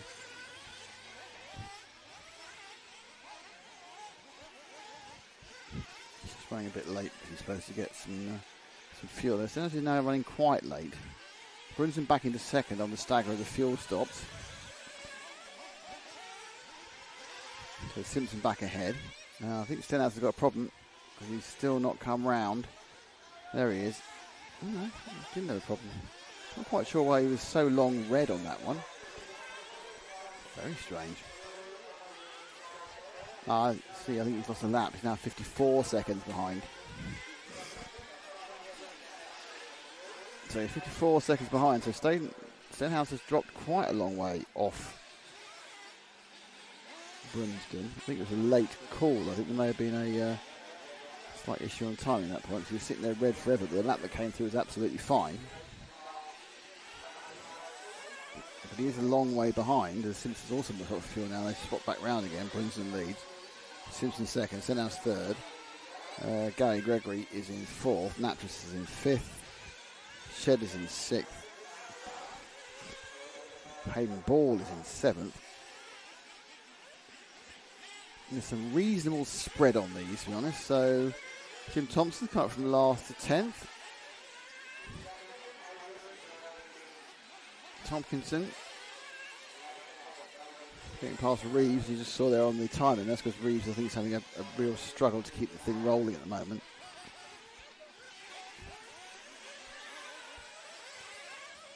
Natras has moved up to fourth. That's what's happening. Gregory's now late.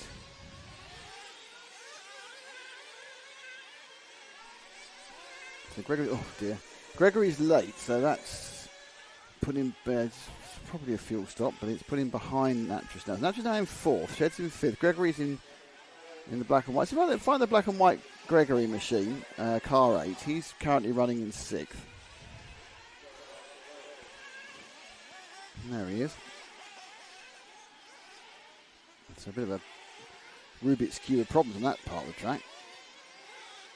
I'll tell you what, if you were the last person there upside down, you'd be quite upset because you 3 other people got marshal before you. Oh, a bit of track destruction there by the purple machine.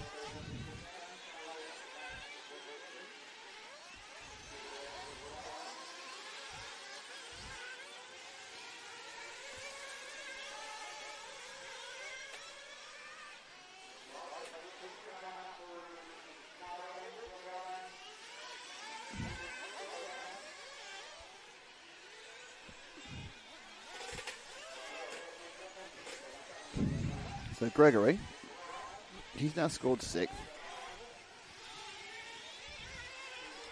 There's Brunsden from Simpson and Stenhouse, with Stenhouse effectively a lap behind Simpson. Then it's Natras, who's 20 seconds back. Shed 10 seconds back on there. Gregory's only a second behind Shed. That's how he scored last lap anyway.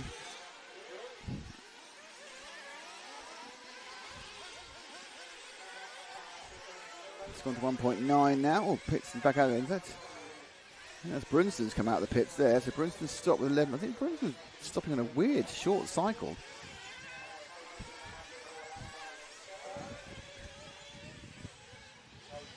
My guess is that Brunson might have to make an extra stop to Simpson, which is strangely thirsty.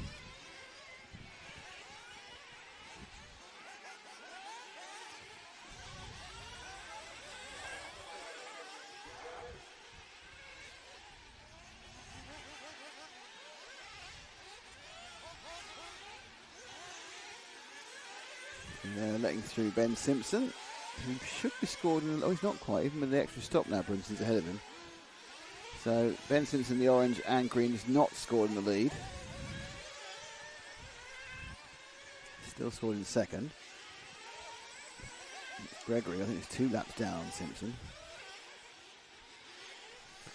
Just ahead of him is the Shedmobile. So this is actually a battle for 5th and 6th. Shed now just trying to get back into 5th. The blue and the yellow. That is a track-based battle for 5th and 6th. Of course, 5th and 6th are both bump ups into the final.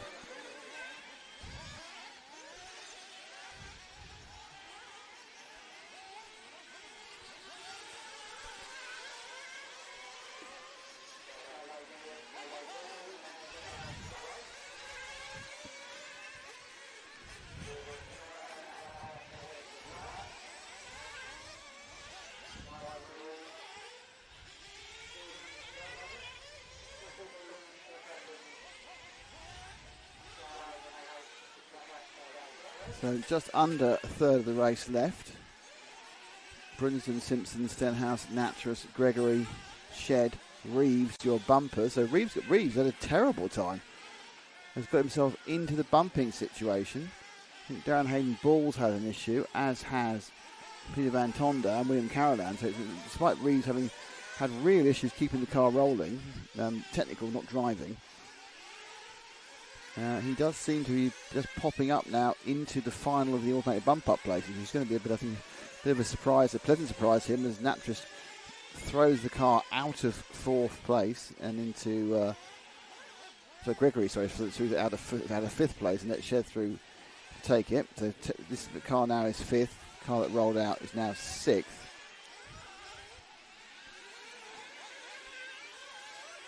This is the closest battle on the track, though. They are both bumping up, as I keep saying.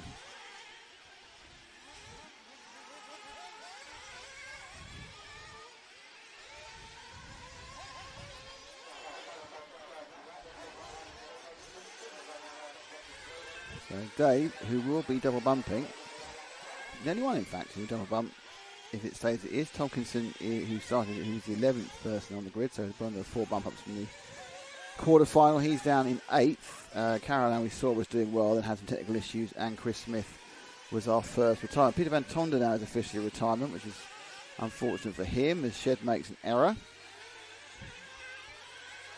He seems to have got right away from Gregory.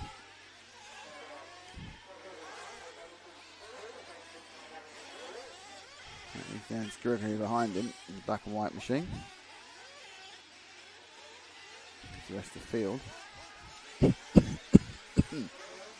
Into pits comes Dave Shed. His last stop, 7.5 minutes to go, almost exactly.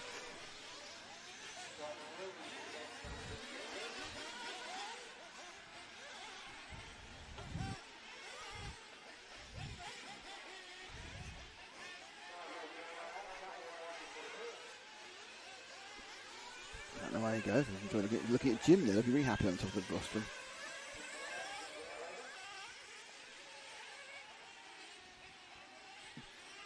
He's currently trailing that pink car. I don't know whether that pink car's involved in anything whatsoever. It's the 9, I think that is, which would be the unlucky people. No, it's not 9 because Santos not running at the moment, so that's an excellent misidentification there. I think it might be the 8 actually. So that's not I don't know. Who's it? Let me have a look. Shed. Who's got it's Darren Hayden Ball, isn't it? It's the 6. That's Hayden Ball ahead of him. But Hayden Ball currently scored 9th.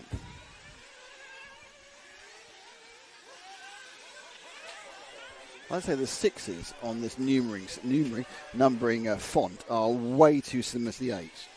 So as you probably know, if you listen to my commentary on any sort of time, the moaning about the positioning, colours and legibility of the numbers is one of my major things. because otherwise I can't see which car's which. So Shed continues on his way, 5.5 minutes to go. Let's see if we can find car 7, the red and white machine. So car 2, the red and white machine with Simon Reeves. He's just finished the lap, so he's going to be underneath him, perhaps around the first corner already by now. So if you look, there we go. So Reeves had a bit of an eventful race. He was a half minute behind the entire field at one point, I think, after flailing on the early laps. He's driving the S-Works, according to this list.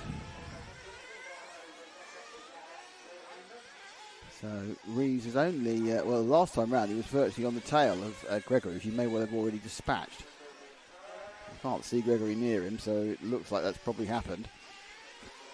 And Reeves may well have moved up into 6th position. Yep. Reeves has got third place pace, second or third place pace, but obviously she's been on a long recovery drive. Up to 5th now, it's working very well with recovery. Obviously don't do that.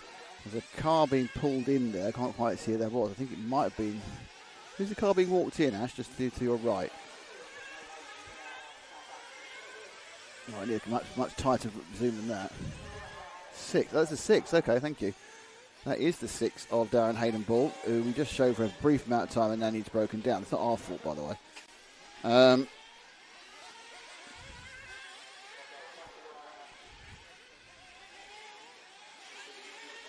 There's Reeves again. He comes up to 5th place, and it's another example of the kind of the rolling attrition we're seeing from all of this.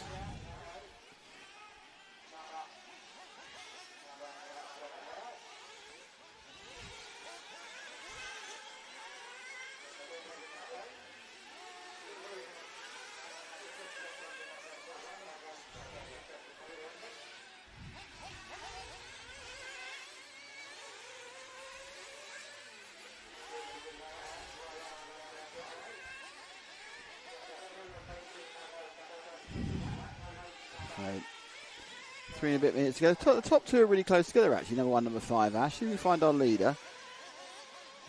He is probably coming to the end of the lap now, I think, with the multiple flame-coloured car. Is that him there? Yeah, that is. That's first and second in the same shot. So Brunsden and Simpson. I don't think Brunsden needs to stop again. He really seems to put an extra stop in, but I think he's done that by now.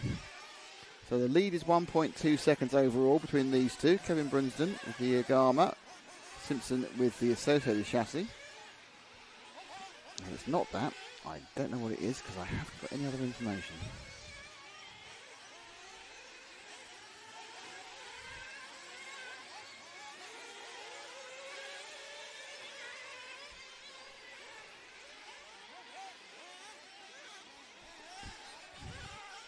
So Brunsden looking quite confident of picking up the win in this half of the semi-final. Obviously the grid for the final will be set on a fastest time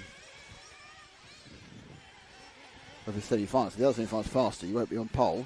But the other semi-final, if the top 4 people were faster, you'd start 4th, but it seems unlikely. It's quite a big spread, obviously, here between 1st, 2nd, 3rd, 4th, 5th and 6th. It is still Brunsden, Simpson, Stenhouse, Natras, Reeves, Shed, and Henry Tompkinson now is back into the bump up. Gary Gregory's had some issues, so he's now not there anymore. Though Tompkinson actually at the moment is officially shown as missing. So there's a good chance that Tompkinson might drop behind Gregory now and lose the last of the bump up positions. Now, at the moment, I've got a slight error on my timing screen, so we need to be careful. There's an error on the timing because it's showing every single person is overdue. So at that point, who knows? We haven't had some updates for a while. So a slight error on the timing screen. Let's try and do it with the old-fashioned restart, see if we can do something with it. We've got 2 minutes to go. Thompson wasn't overdue, it was an error. You can see those red lines on the side because it thinks they're all overdue, they're not.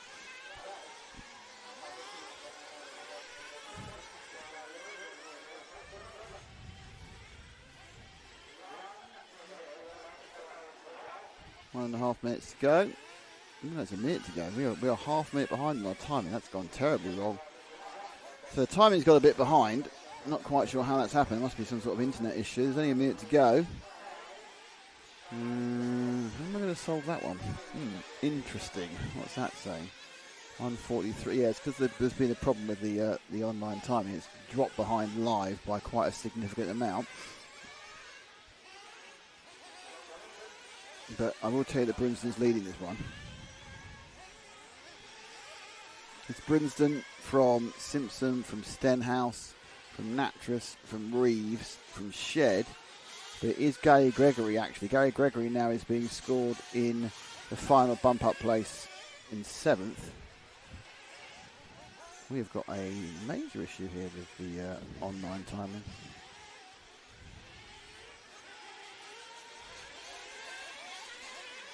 There we go. Let's have a bit of a shuffle about now after being upset for a while.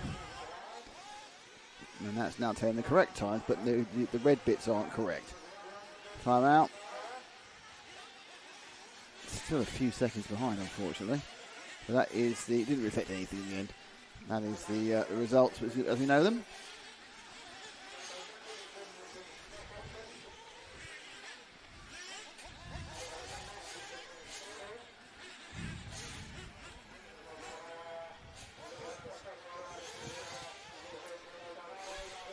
So that is the result. The first semi-final, the 7 bumper upperers. So we've got the bottom 2, 6 and 7, both double bumps. And that's Henry Tompkinson goes straight into the A final. Dave Shedd goes straight to the A main final. Then Simon Reeves, recovering well for some problems, in 5th. Oliver Nattrass in 4th. Caden Stenhouse in 3rd. Ben Simpson in 2nd. And Kevin Brinsden is your winner, only by 2.4 seconds.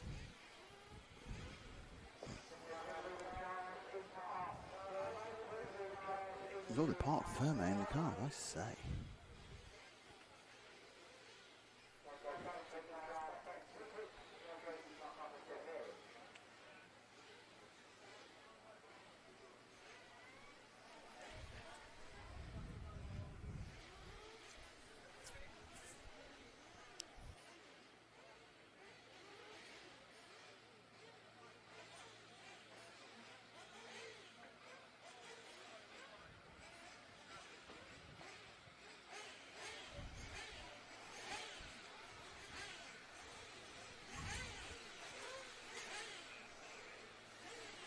Right.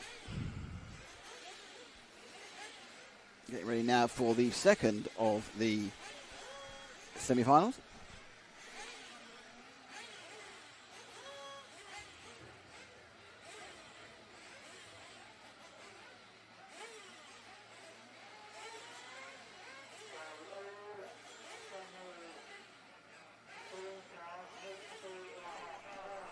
And what we have is Billy Grinley in 1, Graham Alsop in 2, Callum McLeod in 3.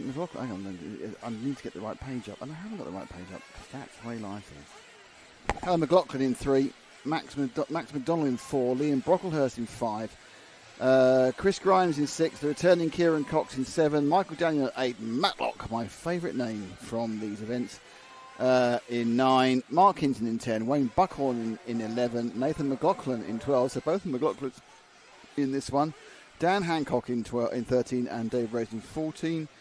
Rose, Hancock, McLaughlin, Nathan, and Buckhorn bumped. The others qualified straight through, and again 7 will be bumping directly into the main A final.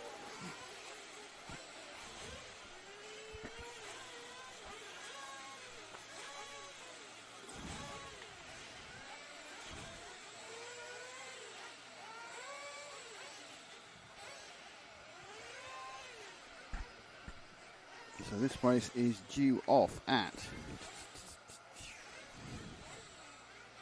about 6 minutes, so we are running ahead of schedule now. Exciting.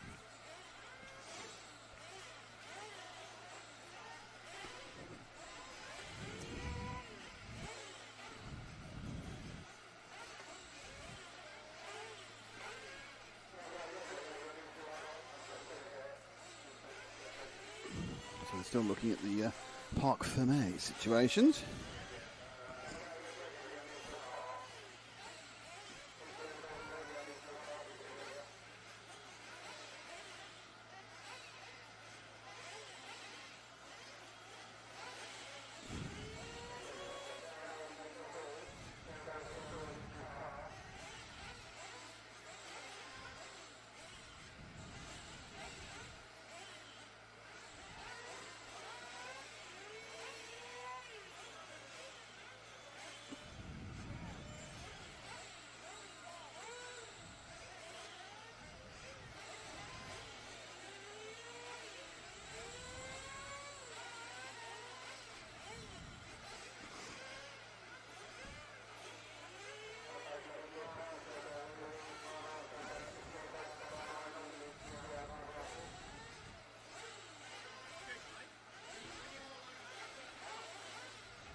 Right, they're getting ready to roll these out. Still looking to rearrange the order of the marshals.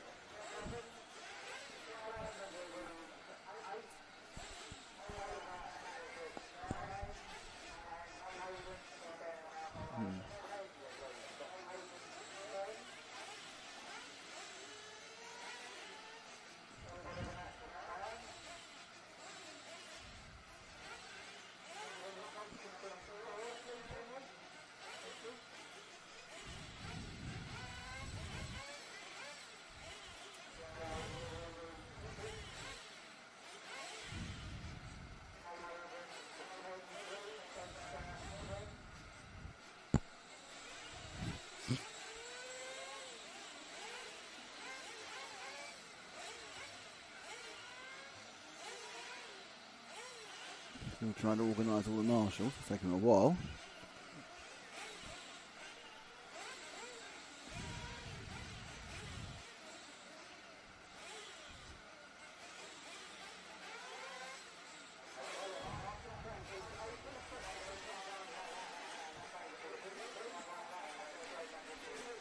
Okay, so it's single lap and back. One of the cars not bothering with a single lap. In fact, two of the cars aren't bothering with a single lap. I think it's Graham Allsorts, one of those not bothering by the looks of it. I know he's going late.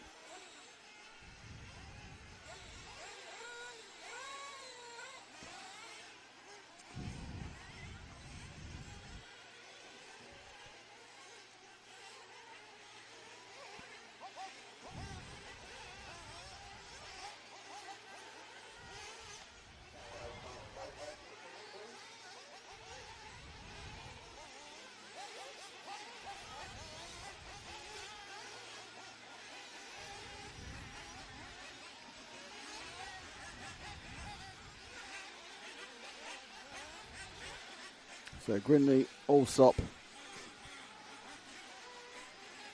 Clocker and Callum, Max McDonald, Liam Brocklehurst, Chris Grimes, Kieran Cox, Michael Daniel, Matt Locke, Mark Hinton, Wayne Buckhorn, Nathan McLaughlin, Dan Hancock and David Rose.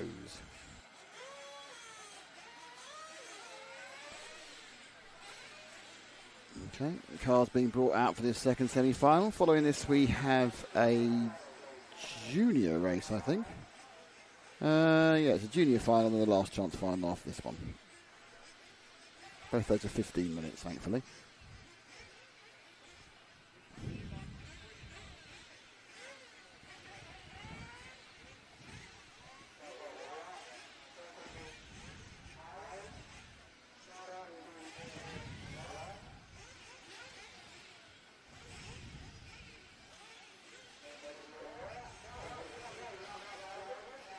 Here we go. It's Billy Grinley on pole. Graham Allsop behind him in 2. And McLaughlin in 3. McLaughlin's also in 12.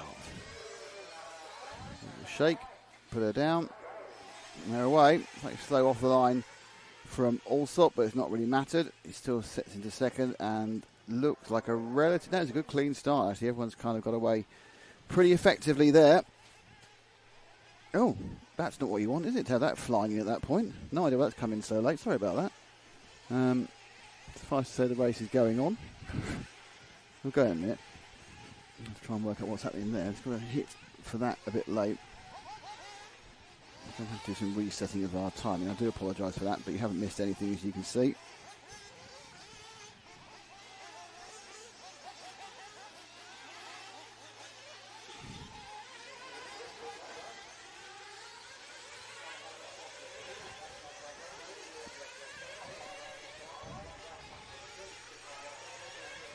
Try and get the thing reset and reloaded.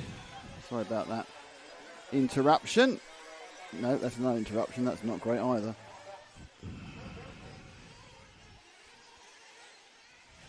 We'll get back to racing in a second, don't worry.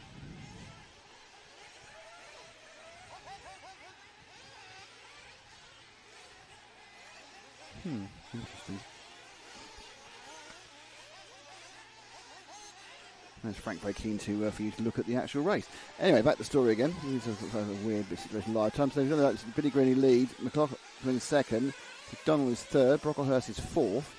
Also down to, well, he's up to fourth now, but And he's got 1, 2, and 3. Billy Greeny broken away 4.5 seconds. This is second, third, and fourth, which is McLaughlin in the white and red. And behind him it is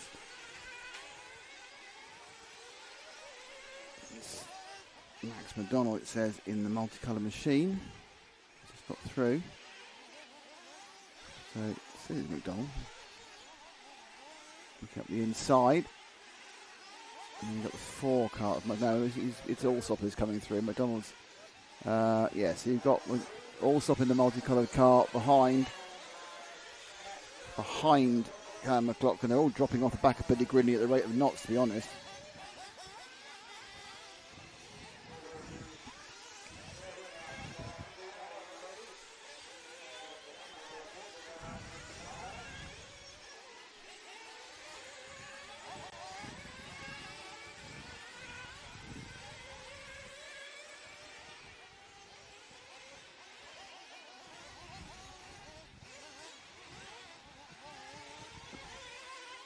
So race settling down now, sort of 3 minutes. Grinley has a good lead, 6.8 seconds. He's turning a couple of 41-second laps. We have seen those before. Allsop now in second. He's now putting a little bit of pace on. The question really is, what chassis is Allsop running? He's just ended his 18-year association with HB, but that was only last week. I'm not sure he's bought a new car in the last week, but he might have done.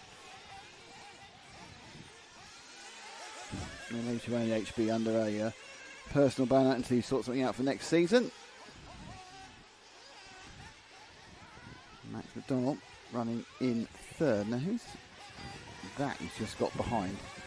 I assume it's a back marker. I don't think it's Gridley, is it? No, it's 12, so he's actually quite close to Nathan McLaughlin. He's having a bit of a difficult start.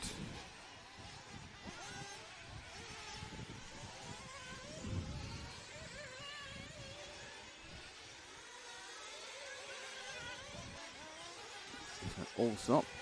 Problem one. Oh, that was a very thrown on the track car. I think I'm getting the impression the person there was revving it.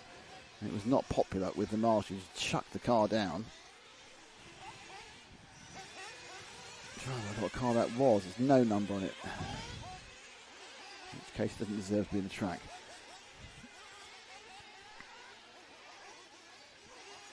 So Allsop running 42, low 42s. Grinley had a slow one last time. He's got another slow one this time. Which makes me wonder whether that was Grinley got chucked on the track a second ago. Oh no, got the same problem with the blooming timing system going slow. Excellent. Marvellous. All we need.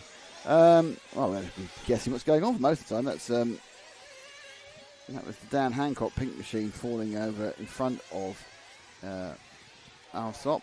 Grinley 43.6 that time round, 43 flat from 42 from Allsop, also 43 from McDonald. McDonald's a couple of seconds off Allsop, Allsop 6 off Grinley, and most of that was lost in the first 2 or 3 laps.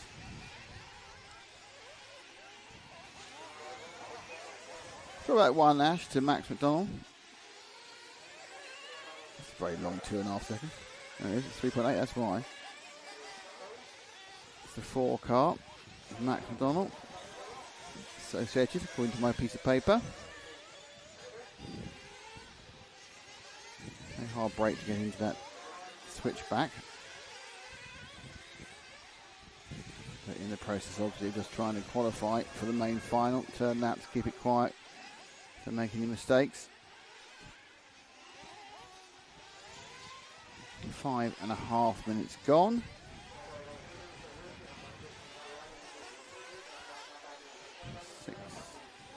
So we'll start seeing people thinking about making pit stops in about a minute's time. They may make it a bit earlier, just to make the laps work. But someone's been run back.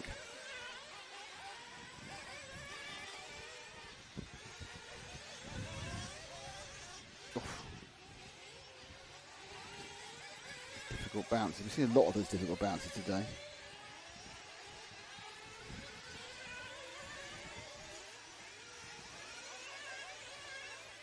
McDonald running third. He's 11.5 off the lead.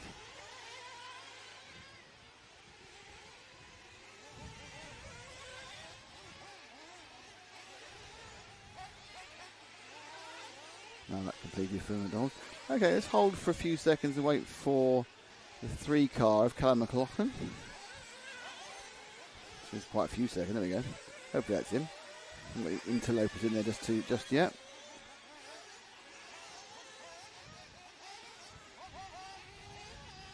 Oof.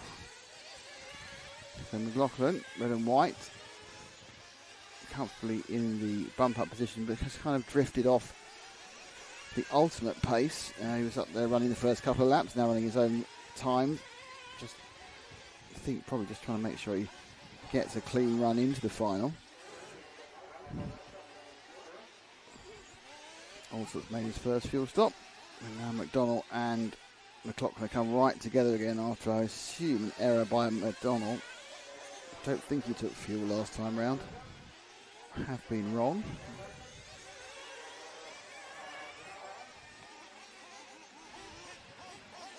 This is your third and fourth battle. We have now reached 7.5 minutes in this one, which is a very popular time to fuel up, because it divides a 30-minute final exactly into 4 chunks and 3 refueling systems. Let's see if either of these 2 drivers decide it's time for a fuel stop at the end of this lap. Just to remind you, we're looking at Max McDonald and Callum McLaughlin. McDonald leading there with the white wing, McLaughlin behind the black wing, and, well, McLaughlin wants some fuel. There's actually a lot of people on fuel. There's 3 people refueled if you look at it. Most of them seem to have got away again, which is good news.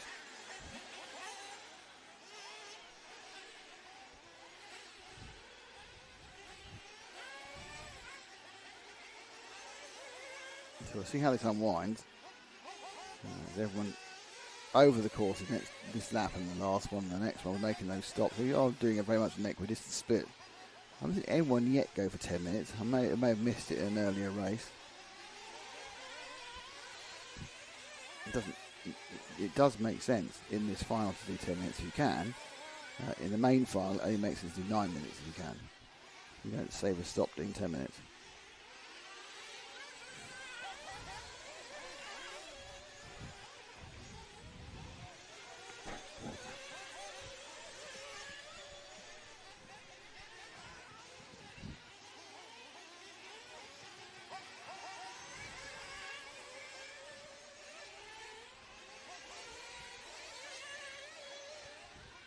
Looking behind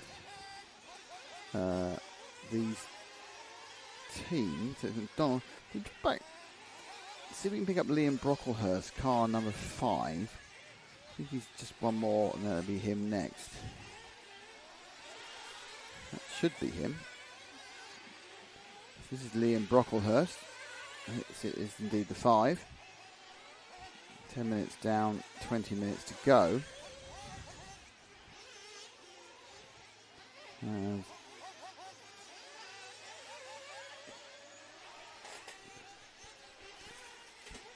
Car being pulled off the track. I'm not sure if there's a problem or not. No, I think we're okay for that one.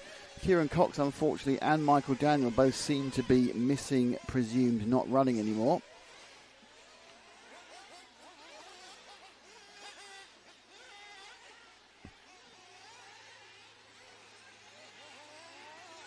So we lost 2, down to 12. Don't forget they haven't lost them permanently, so we'll come back for the last chance.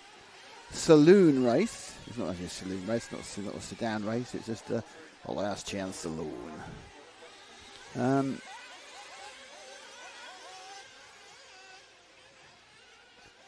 and Brockman, let's go over the line.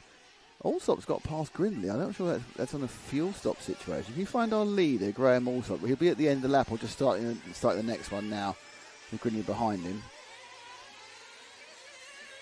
And flashing underneath you just now. They've started the lap now, so you need to go to your right. Up there somewhere. I think that's those 2 there, isn't it? There we are. Allsop and Grindley having a bit of a pre-final bash. So a 6-second lead for Grindley has been eroded by the uber experienced Graham Allsop, but they're right together now and scrapping. 18 minutes down. So 18 minutes to go, 12 minutes down.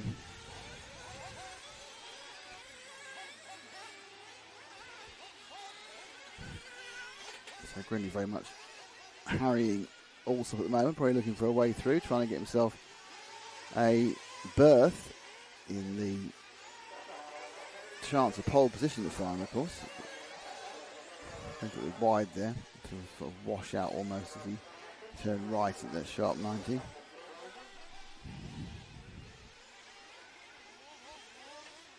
Oh, that didn't work out well for Brindley.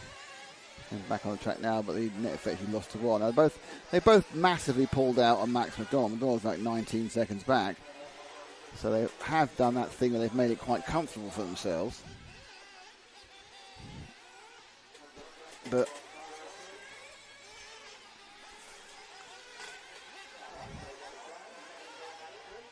well up in the book, so the gap which will go out because of the accident to about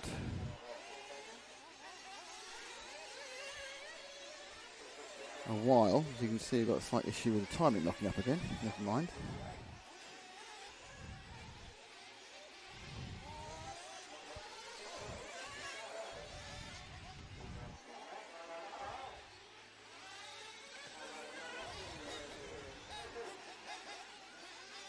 There's a refresh there. It's 3.5 seconds for the distance. Not sure where the upload. Oh dear. Not sure the upload from the track's working quite well enough at the moment. Anyway, still all sort from Gridley. Lead's gone back down. Into the lead, which went up and then went down. Has all sort of obviously made a very similar mistake to Gridley's this lap.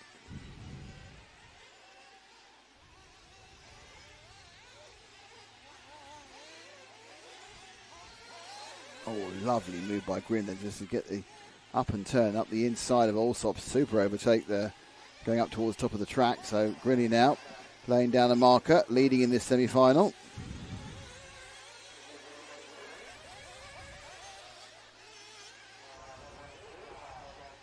Oh, and then he was in the lead and he's made a mistake.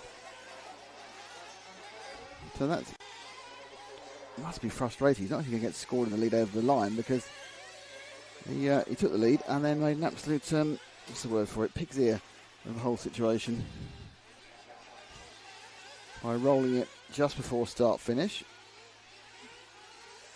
Putting down as WIRC driver. It's Luca Giotto's dad, if you know anything about F2 and sports car. You're watching the Herts GP 2025. This is the buggy side. Actually, we've had the Truggy race now. We do have some e-buggy, but not to the end of the day. So it's all buggy all the time for a bit. This is semi-final A, which actually oddly is the second semi-final. I've never quite worked out why we start with semi-final B, but there we go. So the last semi-final, as Wayne Buckhorn, I think, rolled there. 7 cars will bump directly into the main final. The rest will trundle down to a 15-minute last chance. There's a little bit more acquiescence from those being lapped in this race. I think they probably know there's some things they're fighting, some things aren't. Gridley there is pushing hard, trying to get past, then pinged the end of a section of the pipe and lost himself a little bit of time. Comes to the second stop on almost exactly 15 minutes.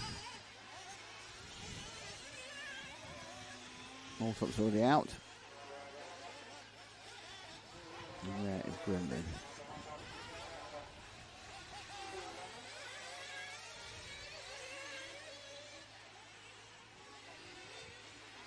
Some good waiting there. Let's see if we can find car number 6 of Christopher Grimes. I think he's sort of quite near this part of the track actually. He might be about 3 or 4 corners back. The 6 car. It's quite difficult. The progress bars aren't very reliable at the moment due to the timing not coming through particularly regularly. One of those must be the 6, surely.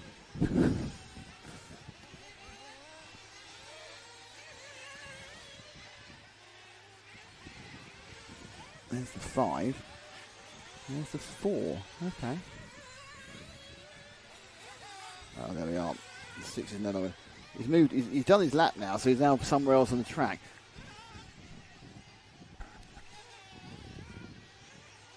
He's just exiting the car. We both found them together there. Well done us. 5th place, Christopher Grimes, running with Associated, according to my lists. Comfortably bumping up at the moment.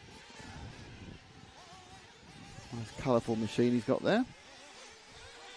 It's got a kind of a white look to it. Actually, it's very little. It's sort of a red and blue and you can sing a rainbow with that one.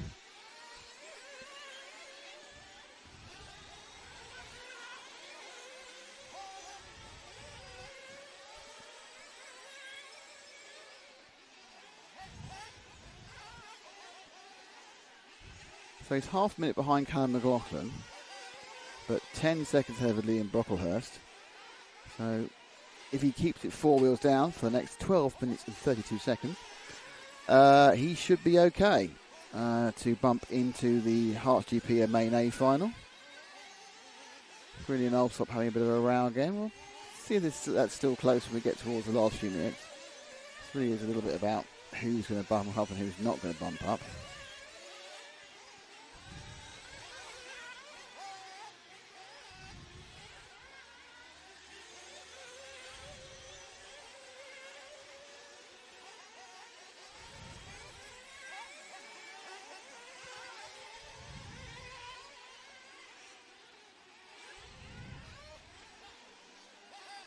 Up right now, the far left of the circuit, going to turn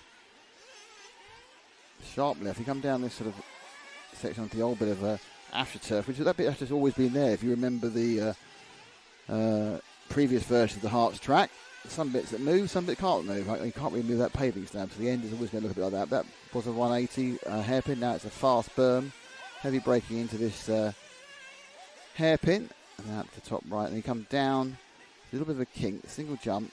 It's a switch back here, very tight before you just open the car up a little bit before you get into the switch back of AstroTurf. You come back in front of you, get an arrow straight away from the rostrum.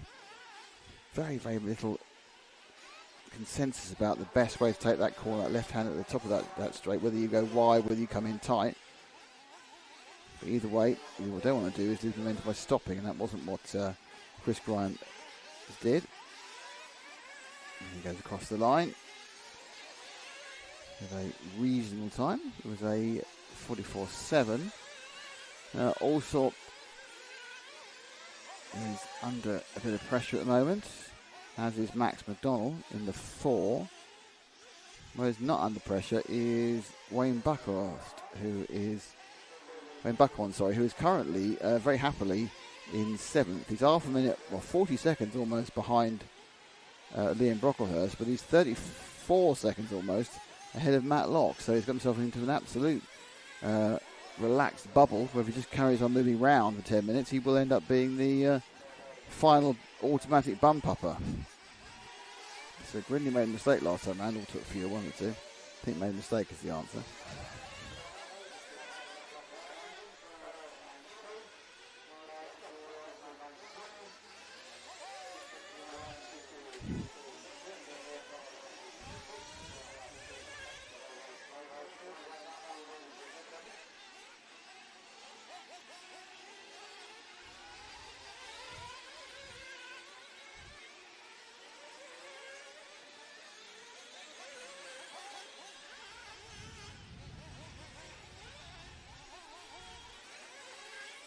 A bit further down the field, unfortunately, before we've lost Michael Daniel and Kieran Cox. Nathan McLaughlin's been kind of dropped off the back.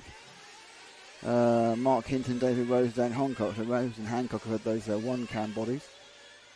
Not completely out of it, because we have seen such attrition in the previous races. Nothing, not beyond the wit of man that a couple of drivers or cars could end up who are currently running in the top 7, could easily end up not completing the distance. So it's all looking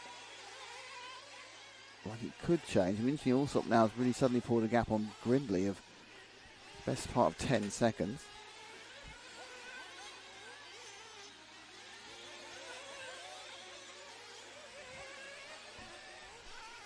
Drop back one car, Ash.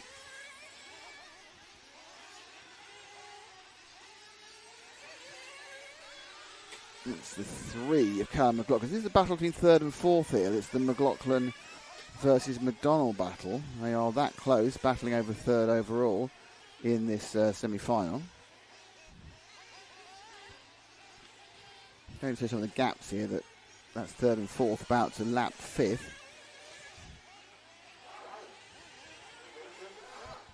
And Billy Grindley has cut. So Billy Grindley has had a flame out. Depends how serious it is. I mean, they were a long way ahead. It's going to take him out of the top two and give him a lot to do in the final as far as starting position. But will he actually be able to get straight in the final still? I can hear a car that's running. Well, I didn't see him cut, by the way. I just heard he cut from the PA, so let's hope that's accurate news. But he did have quite a lot of distance. For example, on Chris Grimes, he had over a minute. Get the thing running again. Also, it's fine to take out one of his pit stops here as they all fall over each other, literally.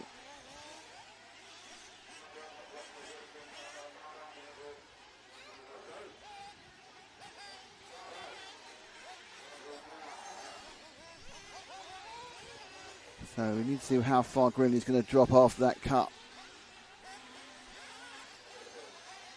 We're looking at the 3 of McLaughlin. He just nipped past.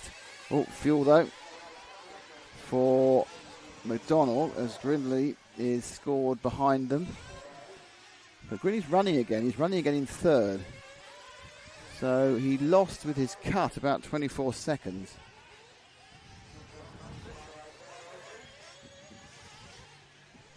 Perhaps a little bit more than that, actually, about 26 seconds. So, as you can see, he's not far behind McLaughlin. Can we try and move forward to this to Grindley, the one car? That might be down there, actually. So there he is, trying to get past McLaughlin. That's going to happen. So Grindley now moves back into, should I say, second place. 41.5 seconds behind Allsop, so that's going to be effectively a pit stop. I think that he did flame, he got refilled. He got refilled about 7:30 something. He shouldn't need to come in again here. So Grindley doesn't help anything though. So Grindley moving again. Now, whilst it looks like he may finish second, having lost those seconds, he may well drop down 1 or 2 positions on the grid, because what happens is it's just done on time. It's not done on who was first, first in semi-final lays on one side, first semi-final B's on the other side. Something overall time. And I think behind him is Brunston about to come into... Brunston. That'd be interesting for a different race. Also about to come and possibly put a lap on him. I think Allsop pitted last time round.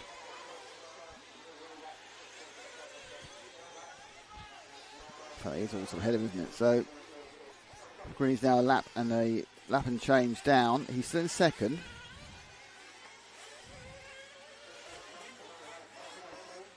He's now in second. He wasn't then. He is now in second. And after a slight struggle prior to that. So 5 minutes to go. So he wasn't a bit with a man for some weird stuff to happen. Grimes is struggling at the moment on the timing screen. It might be just again, he's got a long lap. Oh, he had a very long lap. Also a minute, Grimes. So Grimes was quite comfortably bumping up. That's going to again put, I think that's putting McDonald back ahead of Grindley again. Grindley's making too many mistakes now. So he's not comfortably in second anymore. He was in second. He's now back. He's moved back into fourth behind the McDonald and McLaughlin battle. It's McDonald right ahead of him. Now Grindley's got a second and a half probably in his hand if he can actually wrench it out of his brain to use it.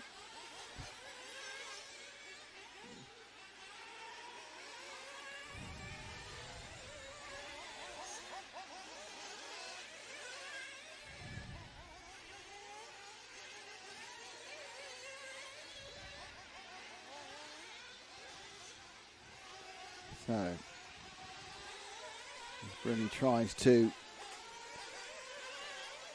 reclaim, as he has second place, one of those places through a pit stop. Under intense pressure from Callum McLaughlin now.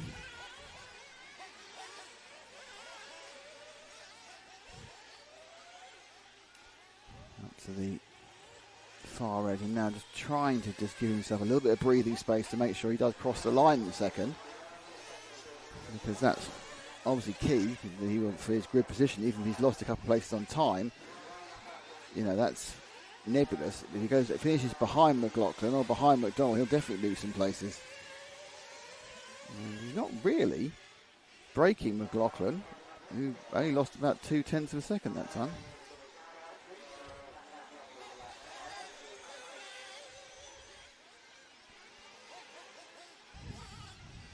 You can see just 0.8 from Brindley back to McLaughlin. McDonald's only a further 3 seconds. There's a huge gap then to Liam Brockwell, has just 2 laps down on that. You've got Wayne Buckhorn who's bumping up, and Chris Grimes. And Chris Grimes has got a 50-second lead over Matlock. So it's very much an easy run in for Chris Grimes. Just don't stress the engine, don't stress the car. You are 7th, you're going to get in the main final. But you have a 50-second lead with 2 minutes 32 to go. Really not been given an easy ride whatsoever by the chasing pack. But looks like he's just about to have broken the initial challenge of the 2 Macs, McDonald and McLaughlin. They've dropped back to 2.7, 2.9 respectively, and Grinley's obviously able to use that little bit extra speed he's got to try and eke out a little bit more of a lead. 2 minutes to go. Alsop is 40 seconds behind, which means Alpers effectively is about 2 cars behind him, but a lap ahead, if that makes sense. So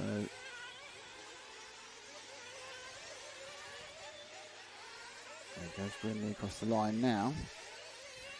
43.2. So it's actually his basic speed's gone a little bit as well towards the end of the race for Grinley. So he needs to have a look at that, see what may have caused it. Could be the it could well be that the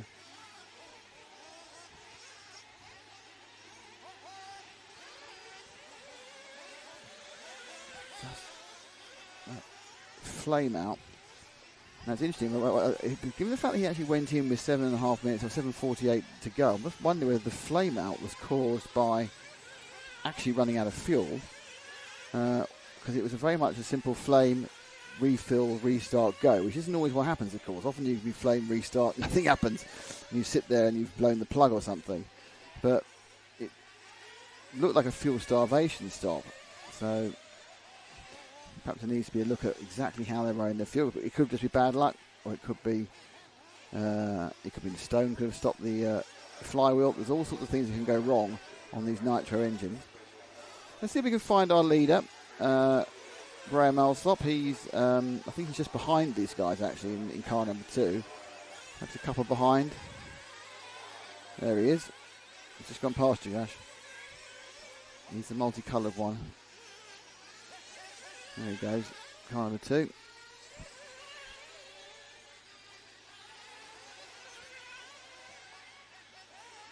Oh, that's one of the Hancock and Rose cars upside down. That's Hancock's, the pink one. So Alsop made a battle with Grinley for a while, and it was looking quite fun and quite close. But unfortunately for Billy Grinley fans, he had a flame out, so he dropped off. Fortunately for Billy Grinley fan, he got going again. And he's going to be able to take his position quite near the front. Maybe he'll be 3rd, maybe he'll be 4th on the grid. But across the line, vying with Kevin Brinsden for pole, it is Graham Alsop. He wins semi-final A, which is the second for some reason. Just waiting for the Cam McLaughlin is scored in 2nd. It's only Grindley. Why isn't Grindley scored in 2nd? Is he flamed again? Did Grindley flame again the last lap? Oh well. So look, Grinley had another problem in the last lap. So it was Callum McLaughlin and Max McDonald, 2nd and 3rd. Grinley down to 4th, which is he needs to get a new engine, I'd say, or have a look and see his fuel system. Liam Brocklehurst was 5th, Wayne Buckhorn was 6th, and Chris Grimes was 7th. That's your bump-uppers. Matt Locke, Dave Rose, Dan Hancock, Nathan McLaughlin, Mark Hinton, Kieran Cox and Michael Daniel all get to fight again, because they are going to be joining the Last Chance Saloon. So, engine work to be done for Billy Grinley. There is your results.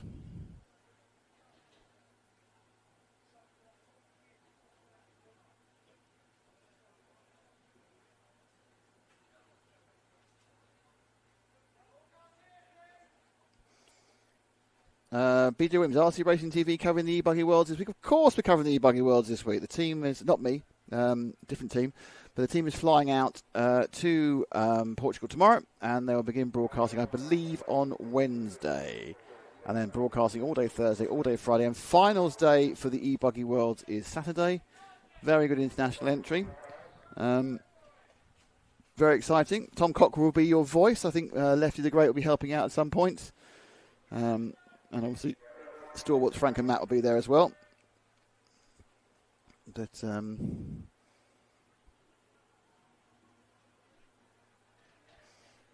what we'll be having there. It's interesting what's happened with the timing, isn't it? I'm having a little bit of a timing glitch yet at the moment, which is always fun.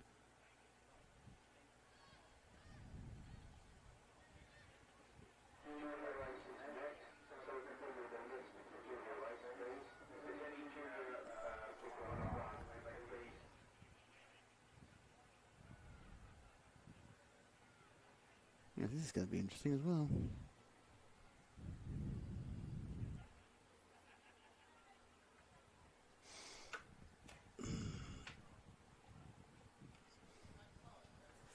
Well.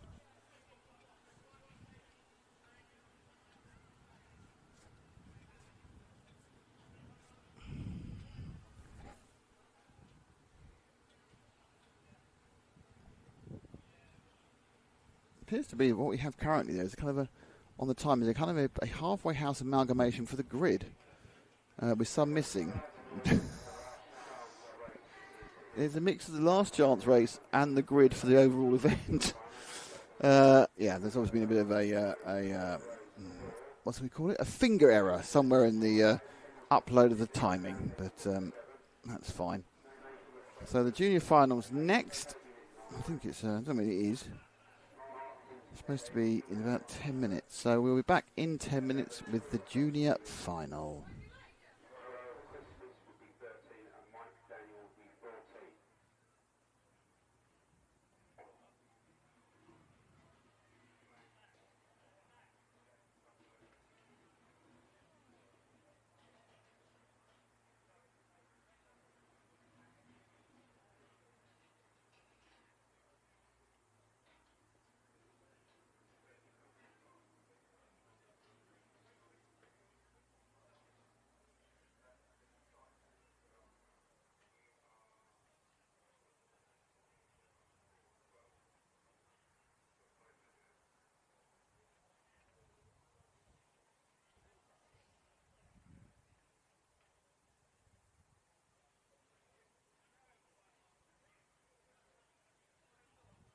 Are there any junior drivers that want to race the junior final?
junior drivers want to run the junior final, can they come to West Control now, please?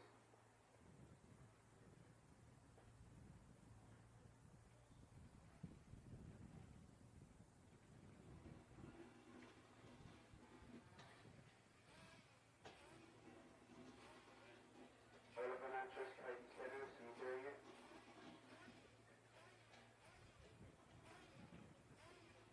Billy Brindley?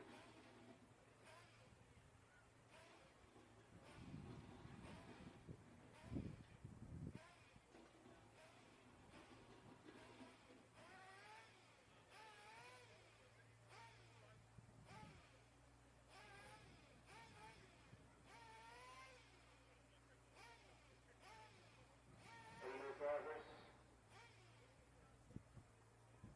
No.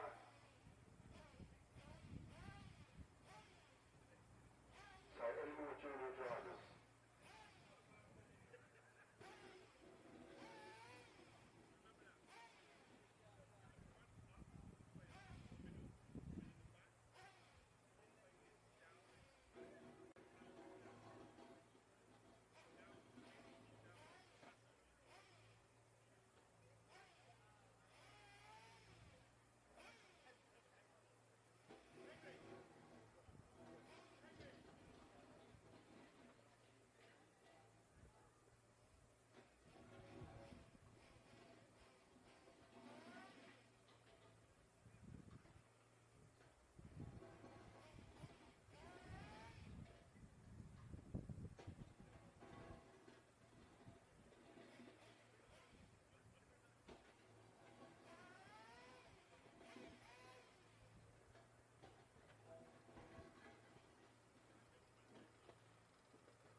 Okay, it's going to be a 15-minute race.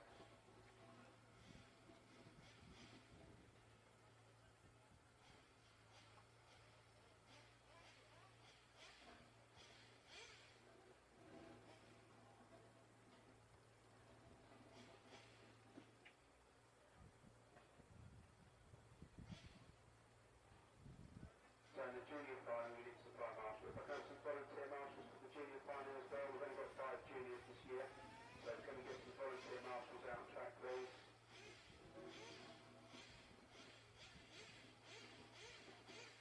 So, Marcus Morris is on pole, Lenny Bansfield second, Murray Douglas third, Lewis Sterling fourth, Henry Tompkinson fifth. Any more juniors, let me know.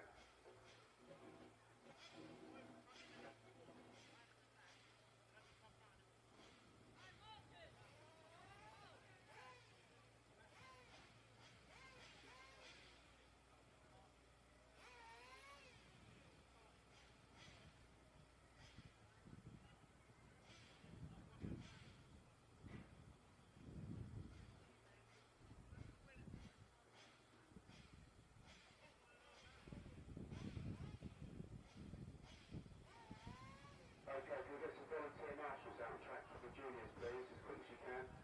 And if we have the juniors into the pit lane. Anyone free to do a volunteer marshal for the juniors? There's only 5 of them, so I'd like another 5 marshals if we can, as quick as possible.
Hello. Oh, I need to take my little logo off.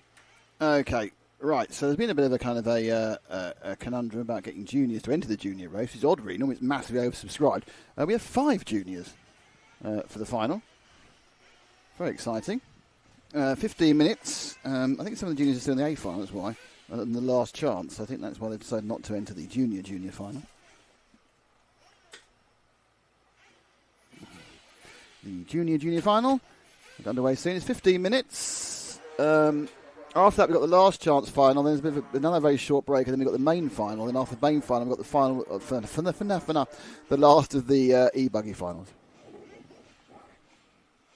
So lots to go, including the main A final, which should be pretty. I get the impression that we are building up to a crescendo on the main final, because I think we're going to have some really close racing for that one.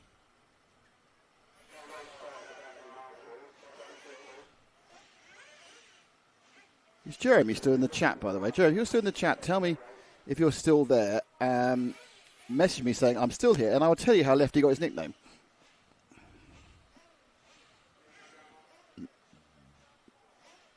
Because it's not a secret.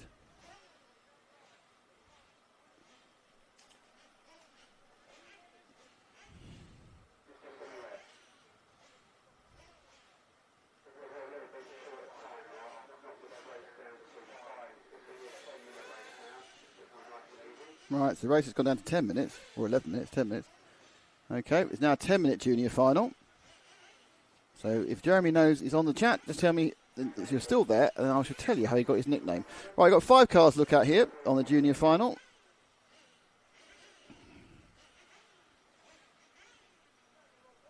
Just 10 minutes, this one.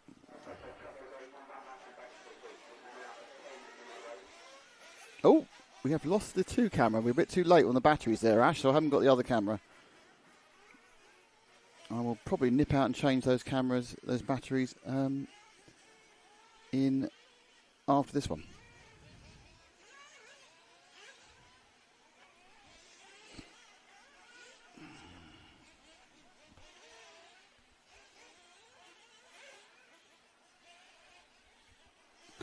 Jeremy's still there. Okay, Jeremy. Right. Well, the answer is, if you know Lefty, Lefty had an accident. Very unfortunately, he had an accident, and he damaged the nerves in his arm. And he doesn't have full movement in his left arm or full strength in his left arm. And in that sort of ironical way, they named him Lefty the Great, Left Arm the Great, because his left arm is I suppose, 50% functional. I mean, he's amazing. What you wouldn't know unless you actually are with him, and you can see how he works around the lack of movement and lack of strength in the arm. But yeah, unfortunately, an accident damaged his left arm, and now he's Lefty the Great. But you know, he's absolutely fine with it. Fine, and uses it as a nickname, and he really handles that disability fantastically. It's a really impressive way he's moved on without it. But yeah, I think he had it about 12 or 13 years ago. I think he had an accident. Maybe a bit further actually. Lefty's a bit older than you think he is. That's the main thing. Why has that not gone off? There we go. Got rid of that. So that's what happened. It's one of those reverse nicknames.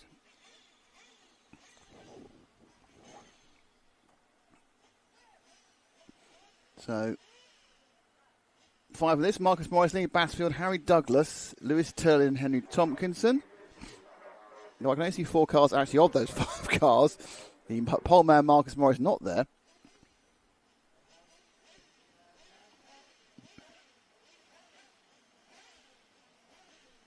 So this is 10 minutes.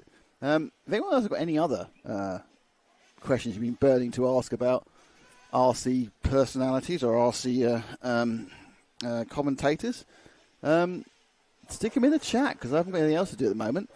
So if is there anything you'd like to know? It's not really, I'm not saying ask me anything. It's not really about me. It's about, if you want to know, is Scotty a good guy? The answer is yes, he's a great guy. But you could ask that question. There we go. 5 cars there now. And they're away. And immediately there's an accident between the second and third with Harry Douglas rolling badly. So just 10 minutes for this one. And out in the lead, I think, has gone Morris. In the white machine. I'm sure he's driving pink. Oh dear, that just pinged it, didn't it? Nasty. So it's a 5 car. It's Henry Tompkinson who's now heading up this final.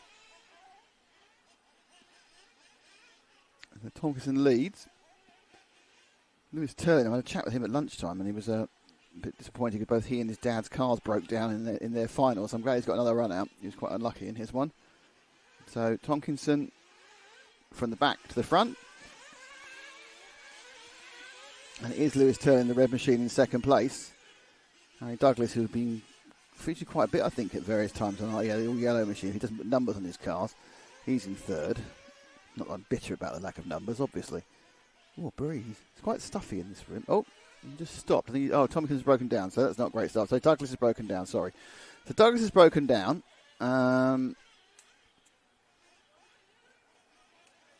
This is second place Lewis Turlin, who's not on the track.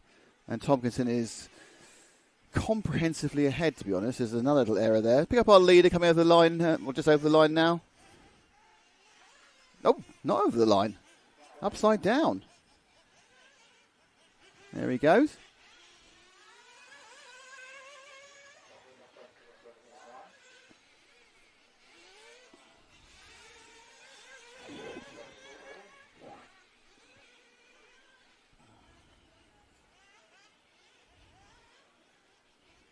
Up and over the AstroTurf.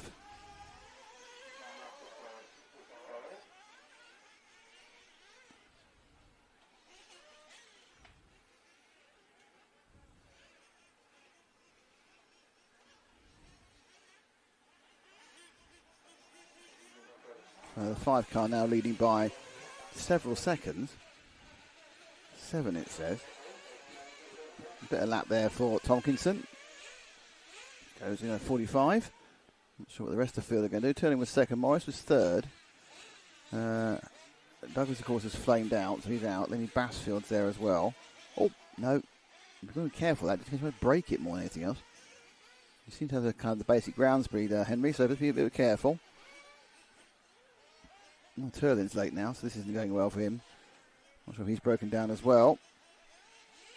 It's a bit different. We've got a little bit delay on some of our timing at the moment.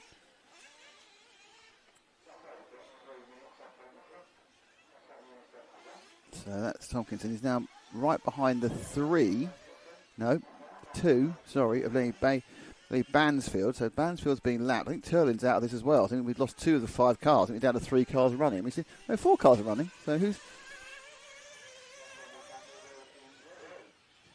I'm not quite sure how 4 cars are running. We're not getting a time for Turlin. Perhaps Turlin's got a... was Douglas back out there again is the question. Trying to look at the 4 cars. Yeah, Douglas is back out there again after restarting. Turlin has stopped. And Douglas has broken down again. So Douglas is not going... I think Turlin's got running again as well now. So for a while, all 5 were running. Turlin got back in again. Douglas has now stopped again. And it's a bit of a battle of reliability. Just drop back 1 and we'll have a look at the car behind him, who I think is... the white machine. That'll be Marcus Morris, won't it? He's a couple of laps down, or a lap down, and off the track.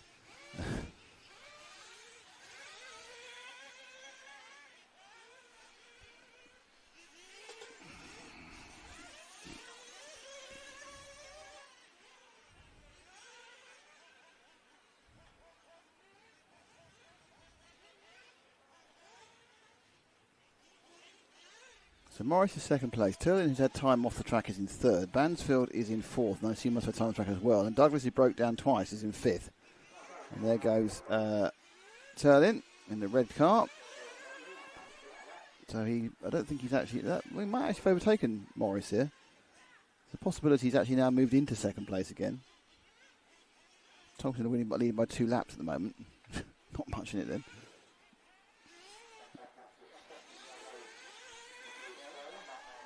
Yep, Turlin has moved into second. This is now third place man, Marcus Morris. Lenny Bansfield, he's in fourth. Can we find Lenny Bansfield, car number 2? He's 15 seconds behind, apparently. Just sort of finishing the lap, he should be. Just an empty... Oh, wait, was that him there? Was that him in the pits? Was he in the pits, Bansfield? Has he just left the pits? Who just left the pits? Multicoloured car. There he is. That one, yeah. That's Bansfield, I think. He's coming in the pits and going, there we go, look, we may as well show everyone. I think 5 of them. Fueling at 5 minutes, very safe.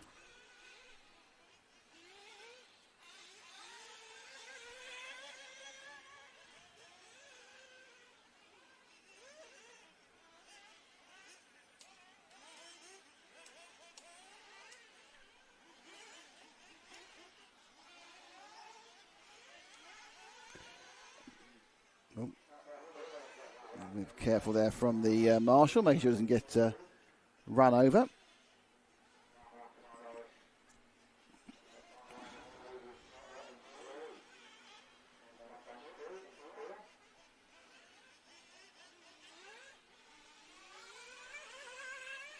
Yeah, it's not going particularly well for Lenny at the moment, is it really? He's upside down. Let's go. We've looked at everyone. Let's go back to our leader again. Car number 5. He's sort of halfway around the lap, I'd say. Perhaps he's in the middle bit, probably. Possibly. We'll go on the carpety bit, 5. Yeah, there he is. Look at that. He's on the carpety bit. It's obviously AstroTurf. So, Henry Tompkinson. Officially on the Mugen Secchi. There's a lot of Seckis on the Mugen Secchi.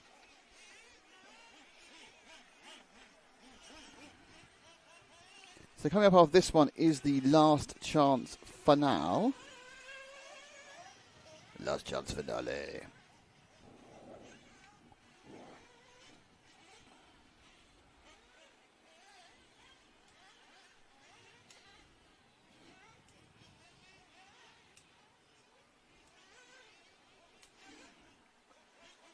So Tompkinson now, he's going to turn to his left, go away from the rostrum. Whee!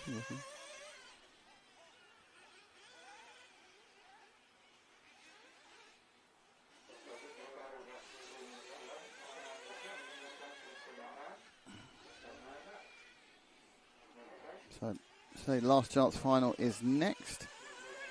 Couple minutes of this one to go. Tompkinson leading quite. I'm not quite sure why they only got 5 entries, but normally these junior finals is full to bursting of youngsters desperate to get out. But I think because there's still 28 cars in with a chance of carrying on, many of which are youngsters, I think that's probably because we haven't had the last chance final yet. You see, normally you run the last chance final before you run the junior final, and therefore several of the juniors would have dropped. Oh no, thought for me, our leader had stalled, and several of the juniors would have dropped out at that point. And then they're very happy to enter the junior final. But obviously no one's in the junior final. They've got the last chance on the main final to come. So that'll be that why. There's 28 drivers. It's about a quarter of the overall entry. There's over 100 drivers here. So that's a quarter of the entry kind of disavowing there.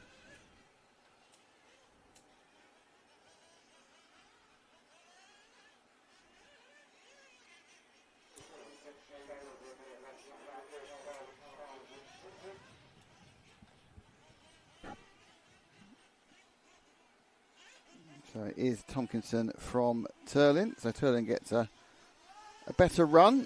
Not a perfect run, but a better run. Oh, keeps doing this. They've got radio issues. It doesn't really happen anymore, radio issues. All of us brought up in the 80s and 90s with interference. Oh, someone switched on my frequency. Ah! The very unreliable radios of the time. No, I don't know unreliable. I think just the radio frequencies were quite fat. You know, they weren't heavily divided and they weren't heavily policed. But, you haven't had to go and wait by the rostrum for your peg to become available. You haven't lived. You haven't done RC, waiting for some selfish person to give you the blue peg and they've been on it for 20 minutes, which was impossible because no one could run 20 minutes on electric in those days. How are they doing it? But yeah, that's how it used to be.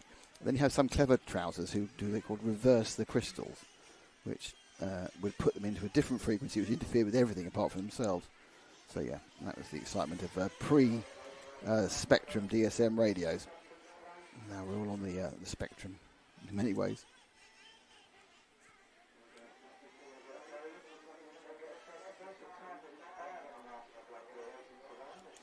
So unfortunately Lewis Turlin has stopped again and dropped down to third.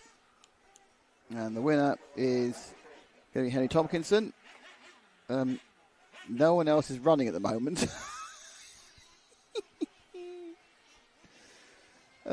Is Marcus Morris running or not? Oh, he is. There he is. There's one more car running. Excellent. Well, actually, 2 cars actually running at the end, I think. Brilliant. Poor old Lewis Tollin again ends up being 4th. Just couldn't buy a bit of luck today. Bad luck, Lewis. Harry also had some rotten luck earlier on. Marcus Morris is going to troll into 2nd place.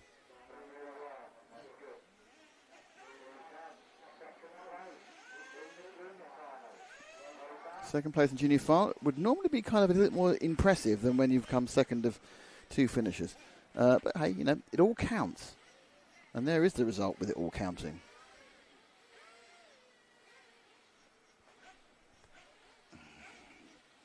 So Jeremy has thrown out in the chat, and obviously other members of the chat will need to answer, is what are we eating tonight?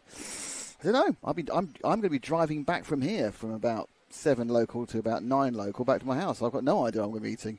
I might stop somewhere and have something very unpleasant, or I might, you know,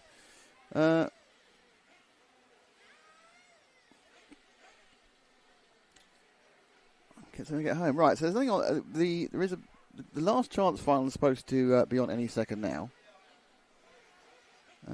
What I need to do, I need to go and change some batteries on some cameras, or a camera, because it went flat. So I will press mute. I'll be back in about 2 minutes.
Right, done that.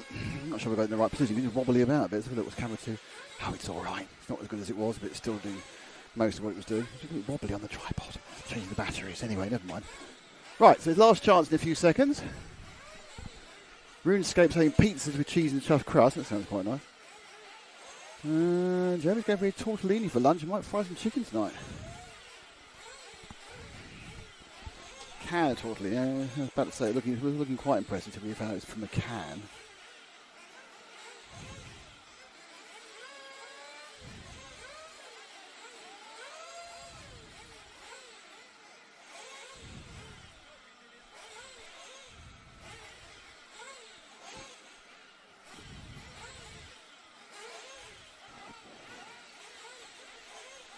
Well, as you can see, the timing is pinged in with the runners and riders for this last chance race. Not sure when it's going to get released. I think it seems to have everyone they need, so I'm not sure when it's going to get released. 15 minutes. Winner takes, well, the place in the final. It's like all, but not quite.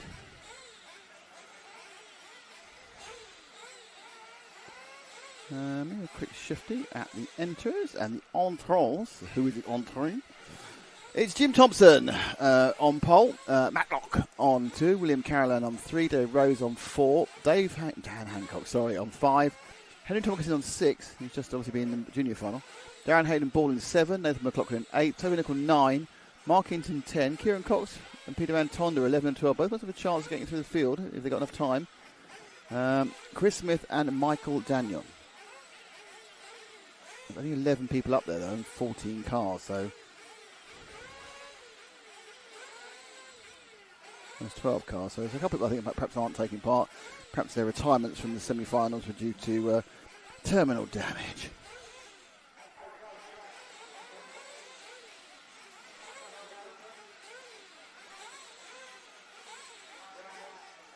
You know, there's only 13 there now, so not sure who's not there.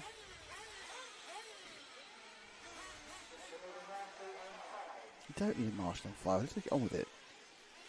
Honestly, let's not have a marshal on 5. Let's just play fast and loose. It'd be dangerous not have a marshal on 5. Oh, you have to move that camera.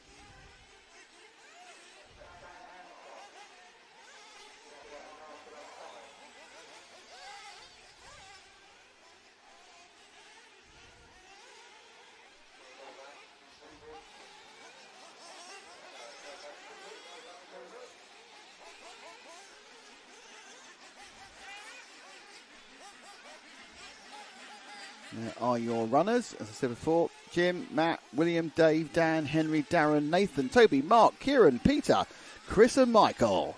Today, this is it's your chance to make the final.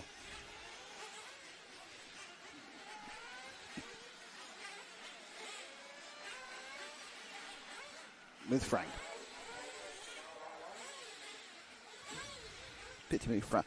I'm a bit disappointed with it. We only had a couple. We've got 6-7 randos ago. I mean, we only have Frank and somebody else. And Alex, I'm not seeing anyone else. Sometimes there's a girl, sometimes there's a couple other people. Okay, they're walking the cars out now. Let's get ready to rumble. 15 minutes, winner take all. Single stop, I should think. Jim on pole.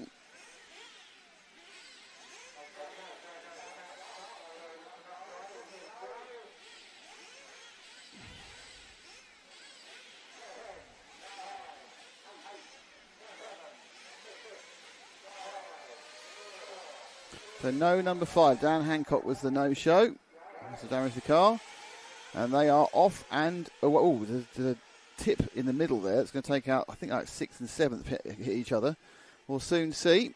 But who's out in the lead? It's the yellow and brown car. Is it actually our glorious leader, Jim Thompson, who's taken the lead and is leading the last chance final?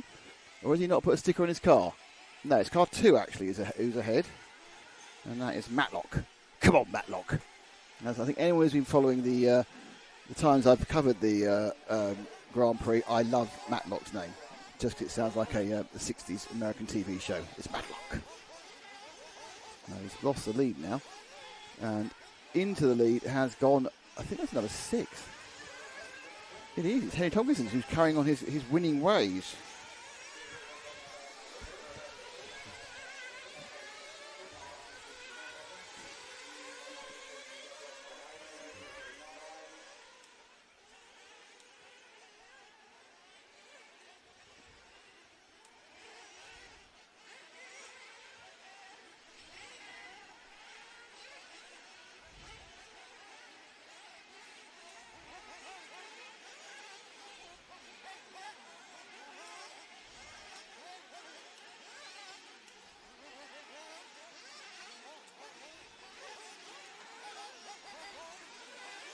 Oh!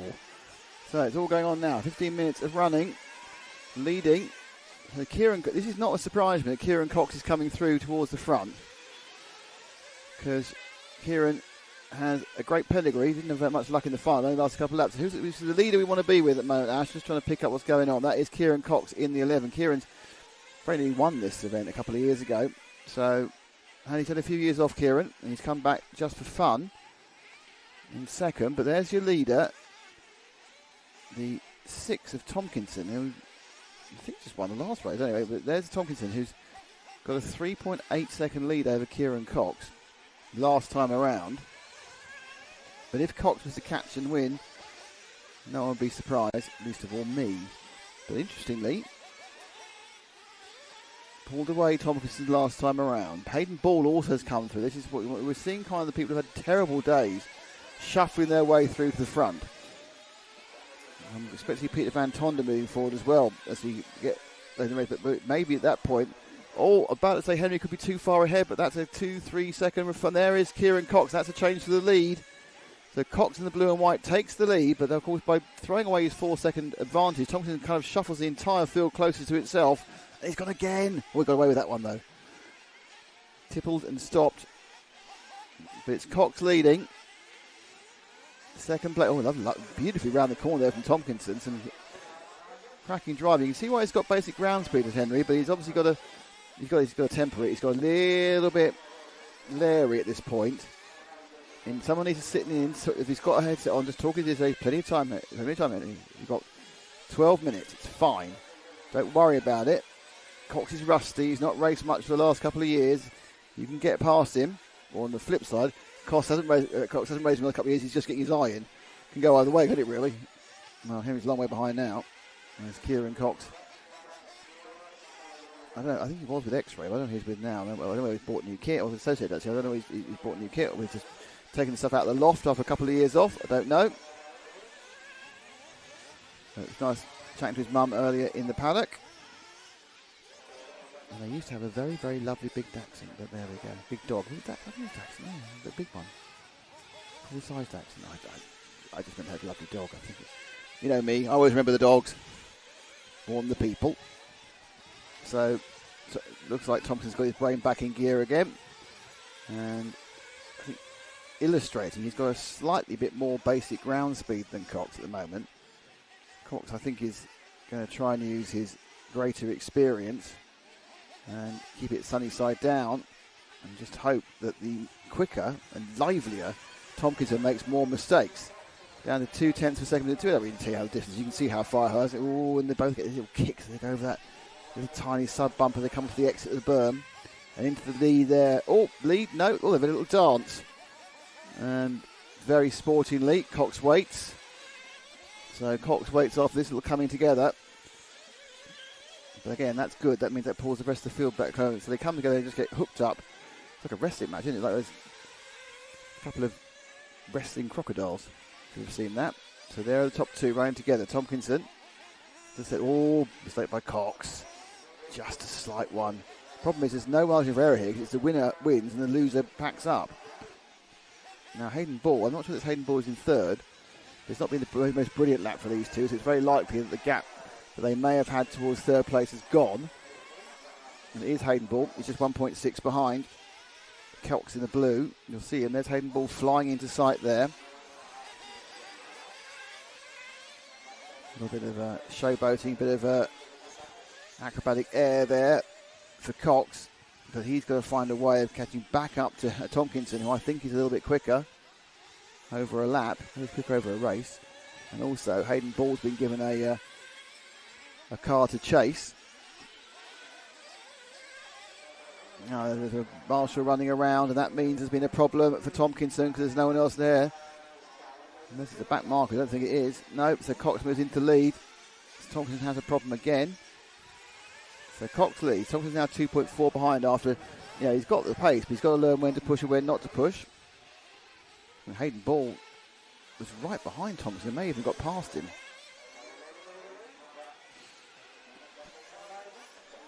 Last time round, Cox wasn't particularly quick. He was the only person who kept all four wheels down out of the top three.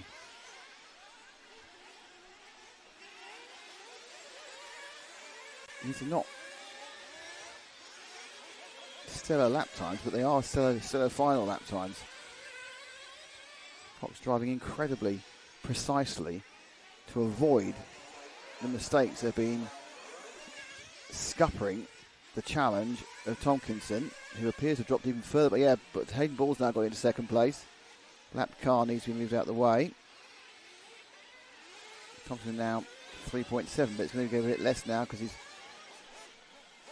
Cox was tucked up, and still is tucked up behind the number 9 car, who's conveniently thrown himself off the track. That's Toby Nicholl. It couldn't be the 9, sorry, that would be Toby Nicholl, it wouldn't be the 9.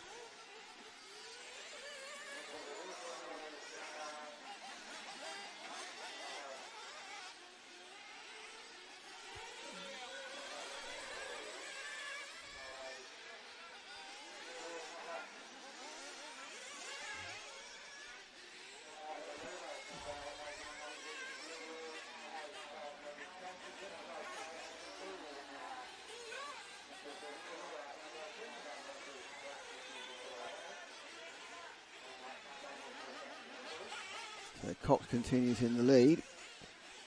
Getting around fueling time. They're 8 minutes, nearly 8 minutes down.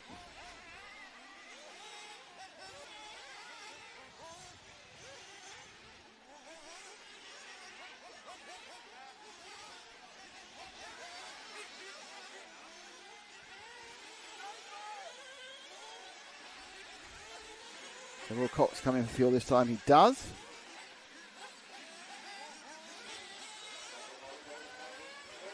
Across. Cox family fuel him up. Very efficient move, and down and away he goes. Now, Thompson fueled, I think, last time. Hayden Ball may temporarily be in the lead now, but there is a lot of traffic around. That's a slight problem for Kieran.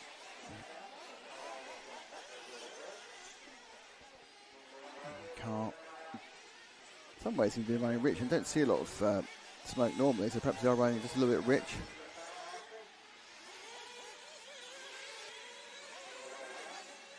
The first one gets through. Now let's see. Is Hayden Ball going to take the lead? No, Hayden Ball also took fuel as well. So Cox leads. 6 minutes to go. Second place hasn't crossed the line yet. It has now. So it's a 5.2 second lead. Drop back to second and third are right together, Ash. About 5.2 back. It's car 7 and car 6. So it looks like one that might be upside down. So that is Hayden Ball on the... Was that Hayden Ball? No, that's a 4. That's Tony Rose. That's not the right car. Go back one more. Not quite sure anybody is at the moment. That is the 8, I think. It's all going terribly badly, isn't it? And behind him is the something. That's it. That's Tompkinson, isn't it? So Tompkinson, I think, has got past Hayden Ball, or we just lost Hayden Ball somewhere. Cox has completed another lap. Tompkinson now about to complete a lap. But he is behind Hayden Ball by 8 seconds. So, yeah, that's gone horribly wrong, isn't it? So they were right together. There's been some accidents. We've had a little car. Who's where and when? Because these numbers are not great.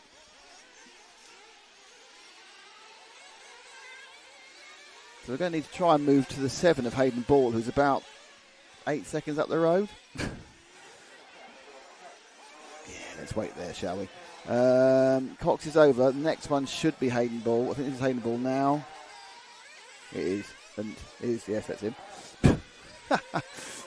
The live delays and time. No, is it? I don't know, is it? Could be. It is. That's Hayden Ball in second place. 7 seconds down on Cox with 4 minutes to go. But he has managed to break out away from Tompkinson. Michael Daniels in 4th. Toby Nichols in 5th. William Caroline is 6th. Peter Van Tonda has got through some of the field, but not enough in 7th from a 12th place start. Kim Thompson, no luck for him. And he lasted 3 laps, and Dan Hancock didn't start. Oh, I just realised I've got junior final written down. That's wrong.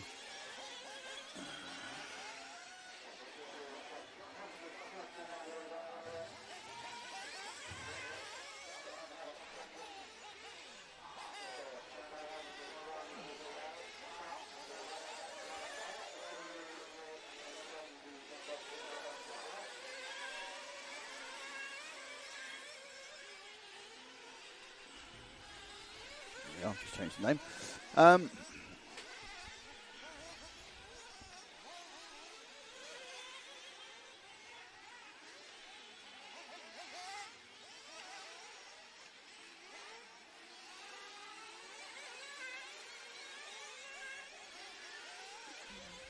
So Hayden Ball, got 2.5 minutes to go. He's running about, how far behind is he? About 8 point something. Oh, he's gained the second half that time, so that's good. 44.5 for Kieran. Hayden Ball 43.1. Tomlinson 43.7, but a little bit wild, I think, from Henry, but he'll learn from this. Learn how hard you need to turn it on during a certain part of a race. Darren Hayden Ball. Nice little bit of drifting there around the corner.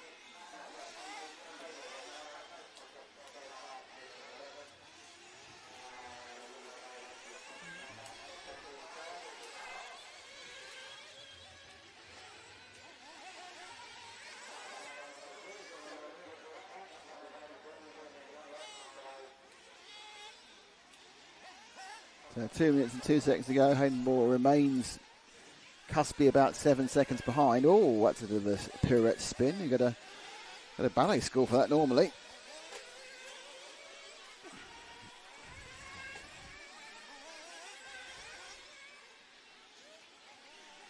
Plenty of lapper reaction, 1:41 to go. Tomkinson's at 12, Michael Dang of 18 off that, so that's half a minute from this man back to 4th place. Let's try and move ourselves forward to the leader, the blue Kieran Cox, number 11. He's 7 seconds up the road, so he's probably going around the first corner by now. That looks like him. So, Cox. So he's come back in the semi-final, kind of died very quickly. We had an a mechanical problem, but he's come back into the last chance final and is being relatively successful at the moment. He's got 1 minute and a second to go, so he's got this one. Well, he's going to get another one after this. I'm not sure that Hayden Ball will. So I think he just needs to complete this lap, because if he goes across the line, there's only 48 to go, and Hayden Ball isn't going to go across until there's 40. So all that Kieran needs to do is finish this lap, and he will be the last chance bumper-upper.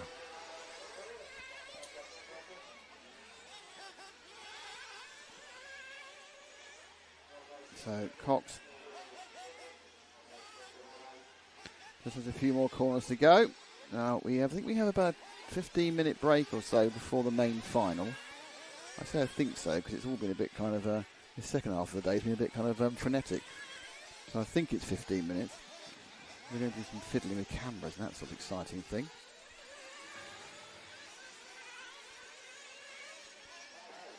So Cox has got it. Cox is the bumper. He's made it. So Kieran Cox takes the last chance final. Hayden Ball will be second, which is pointless. Thompson will be third, that's pointless as well. Peter Van Tonder for everyone else, it's just pointless. The only thing is Kieran Cox, he's won it. He takes the final 15th position on the final main... Start again. Takes the final 15th place on the grid of the A main final. I got there in the end. And at this point he can celebrate a very restrained, experienced drive from Kieran Cox. Well, I think I actually did say I thought he was my tips going into this race. Look at me, I'm Mystic Nick. So it's the last vestiges go.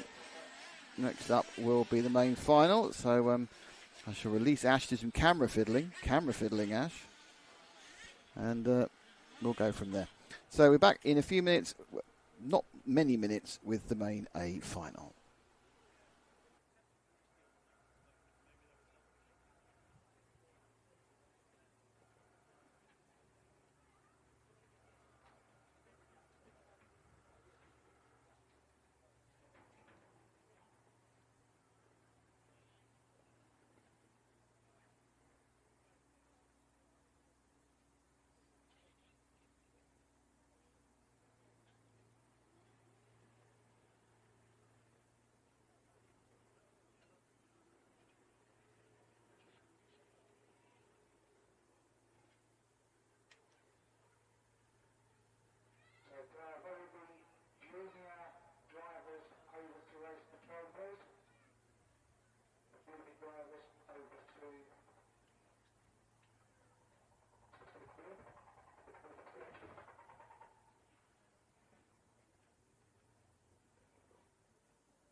And here we go.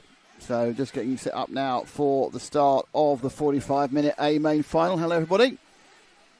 Hope you're looking forward to it as much as I am. I think they've got a good chance of a very good final. There's 3 or 4 drivers here I think are very, very closely matched. Not all starting from the front, but you don't have to start from the front to necessarily win anything. So the grid will be, so this takes into account the semi-final speeds and everything else. Kevin Brunsden from Graham Allsop, which I think you wouldn't have got many high odds from the bookies, that not being the top 2. Ben Simpson in 3, Callum McLaughlin in 4, and then you've got Max McDonald in 5, Caden Stenhouse in 6, Billy Gridley out of position due to his engine issues in 6, Oliver Natras in 7, Oliver Natras in 8, Simon Reeves in 9, he had engine issues as well, Liam Brocklehurst is in 10, Dave Shedd is in 11, Wayne Buckhorn is in 12, Guy Gregory is in 13, Chris Grimes is 14, and Kieran Cox is number 15 with a bullet after winning the last chance just a few sorry about that, moments ago. I'm going to turn a second, I need a cough. Excellent. Right, so that's where we're at the moment. Do not forget, this is not the last race of the day. It's 45 minutes. After this, we have the final race of the Ebuggy. The Ebuggy final race, final leg race. I think that kind of makes English sense, just about, perhaps not.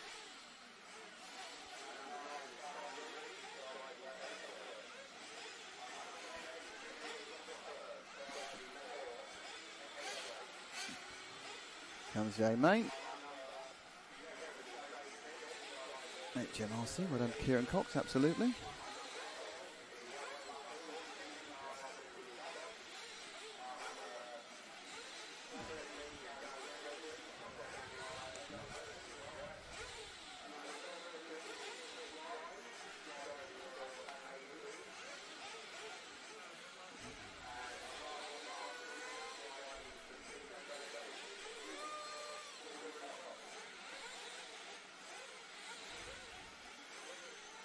So here they all go. So you can see the drivers all getting their positions due to the called up in order from when they qualified. So the first person, the pole man, gets to choose his slot. And that would have been Kevin Brunsden, and then Graham Allsop is next to him. Quite a few of the people wearing the green event T-shirts. There's also a selection of work T-shirts. We look at the so Kevin Brunsden, our pole man, is just the right-hand side of the middle pole with a Nemo T-shirt. The big N, that's Kevin. Can't see Graham. I'm sure Graham's somewhere near there as well. They'll be in the middle if they can be. And Graham also was actually in that white T-shirt because he's no longer sponsored by HB after 18 years. So we'll just be 1 minute, just be one lap of warm-up.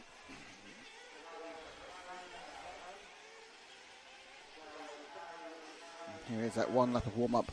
Warming up. The fence has got back in that camera's view. Never mind. So we're peeking through the fence with this one.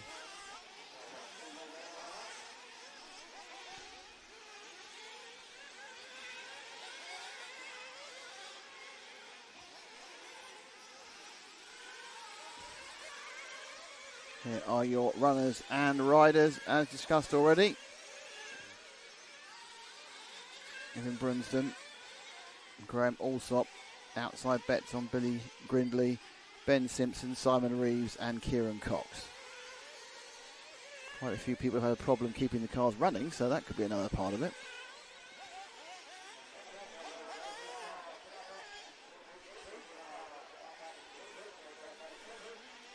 Cars back to the pits.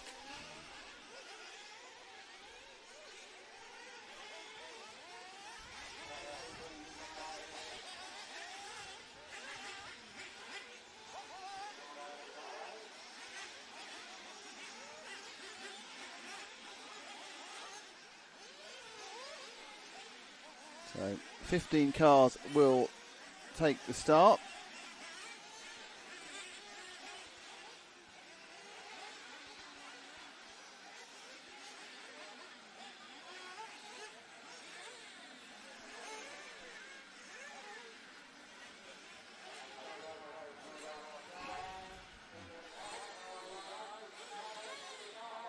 So the mechanics brought the cars out.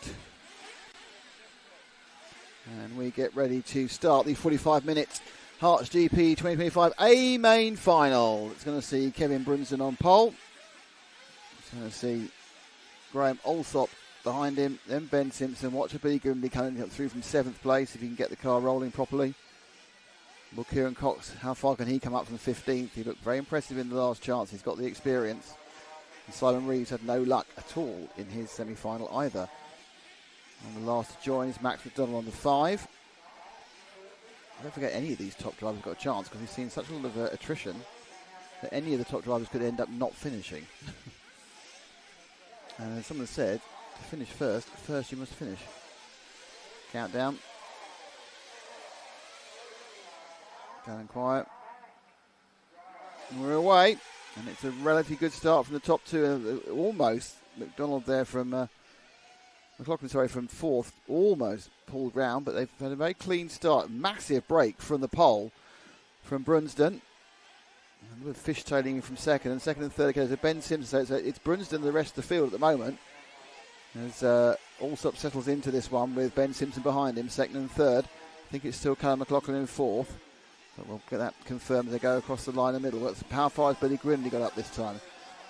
Interestingly, they all decided the key thing about this is not to make a mistake on the first lap. Yes, guys. And some of that lead has already evaporated for Brunsden as they go across the line. So the order at the end of one lap, it's Brunsden, Alsop, Simpson, McLaughlin. Grindley's got up to 5th place. Stenhouse, McDonald. So Grindley already beginning to push his way, trying to get his way through back towards the front. But it's going to take a lot more staying on four wheels than we've seen in some of the earlier races. It seems to be the experienced racers have really shown quite a bit of an advantage, I think, in understanding this track, which is difficult, tricky, and liable to chuck you off at any moment. So Brunsden from Alsop, both of these guys, of course, were in the plus 40 euros. They've had a 3-day meeting on this layout before, many weeks ago, and in, of course, very different conditions because it's constantly raining during that plus 40 euros. It's been fabulous weather all weekend here at the Herts Nitro Club. Top two away, 1.1 seconds in Alsop and Brunsden. That's now 1.7 Simpson, McGooney 0.5.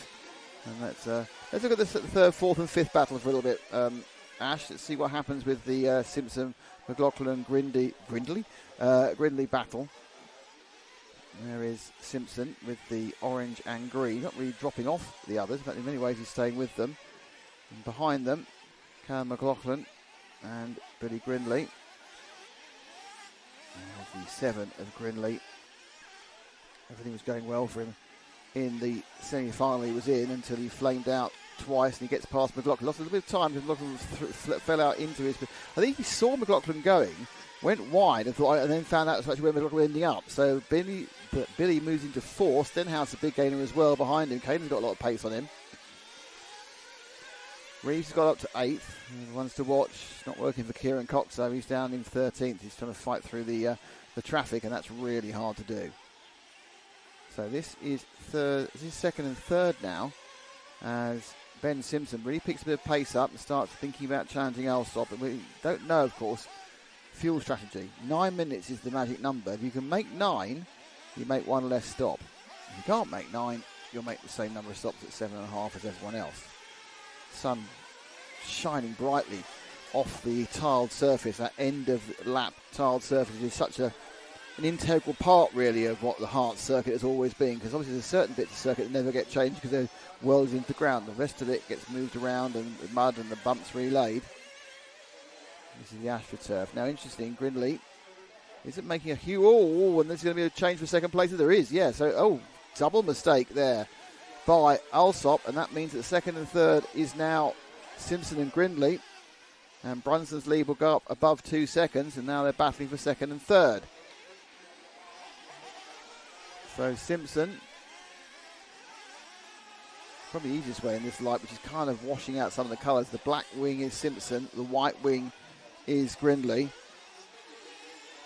Obviously there's a lot more green in the Simpson machine than in Grindley's machine, but ease of identification, big wing colours. So Simpson dropped back to 3.5 behind Brunsden, but now has a clear run at the very experienced Nemo driver.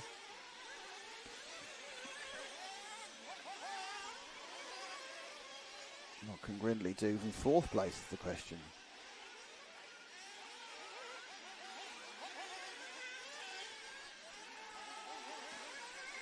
He's under immediate attack from Graham Alsop. So Sloppy trying to get his way around Billy Grindley. And we are 4.5 minutes down. So still quite a way away from start thinking about what we're doing with fuel. The lead went down by half a second. Simpson got a bit of free air to chase after Kevin Brunsden. And the gap opens up, and I'm not quite sure why that gap opened up suddenly between Alsop and Grindley. Probably just a tiny bit of better drive. In fact, Grindley has moved quite a bit forward towards. Oh, what a fantastic move there! Just suddenly decided that Grindley he was going to overtake.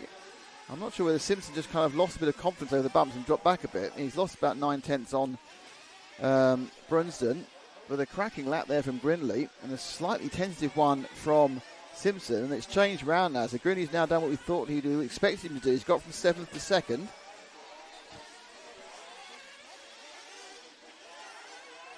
And he's 4-ish seconds behind Brunsden.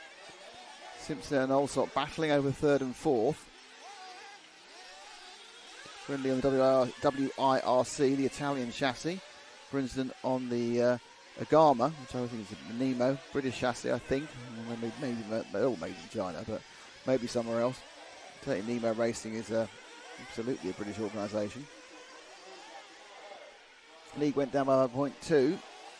And they're just straightening out a bit because Simpson now is 2.3 behind Grindley. Alsop is 2 behind Simpson. Rees 6 and a bit behind that. So there's quite a lot of even spacing out. There isn't a lot of direct scrapping happening at the moment. There's all kind of a little couple of seconds of separation. I think we've lost Liam Brocklehurst, I'm afraid, who started in 10th. A bit of lapping going on already. I think might be Dave Shedd. So, no, is that a back mark or is that one of our top racers? Don't know, can't tell. Didn't look like one of the top guys. So this is the battle here with Brunsden now being chased down by Grindley. So you've got Brunsden just ahead. That's our leader. You've got a back marker in between who's out of the way. So the first two now. And there's been a big change there because Simpson's now 7.5 seconds off, as is Alsop. So it's now about these top two. Simpson had a bad lap and Alsop not a much better one. So the top two now have got a break of 7 seconds. They cross the line now. It's fuel time for both of them. A battle in the pits, and they come in after, before 9 minutes. They're still going to stop when they're going to stop. They're not going to run the short run. They're running a 4-stop strategy. Now, they had quite a big lead, and they may even have managed to stay ahead if anyone's trying to do the extra. Oh! Now, I'm not quite sure who touched who and what happened there. But that's Grindley who's got away with it. So Grindley gets away with it in some way. Simpson's fallen right down the field, but I think that might be because of... No, it's not because of fuel. Simpson had a problem. So Simpson's had a problem. Ben Simpson, who started so well in second and now dropped down. So Simpson's had a problem. And at the moment is dropping out of contention. So that's really bad luck for Ben. Grindley is 2.5 behind Brunsden. Alsop a long way back. I think he hasn't made a stop yet either. I think he's 6 down, but he needs to make a stop. I think it was Alsop that came together with Grindley, I think. Right, the top two though, battling it out onto the AstroTurf section. They both made a stop on the same lap. They're now having to run past the walk. Oh, that's a very, very unfortunate accident. Oh, the marshal was half asleep, or wasn't quite where he wanted to be. And Grindley's going to lose a lot of time to the point where he's dropped behind Alsop. So that's a 6 or 7 second error there from nowhere. And Alsop moves back into second place.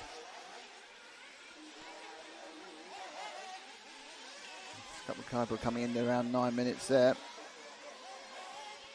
So it's 7 seconds now to Alsop to Brunsden, but there's a second between Alsop and Grindley. So Billy right behind.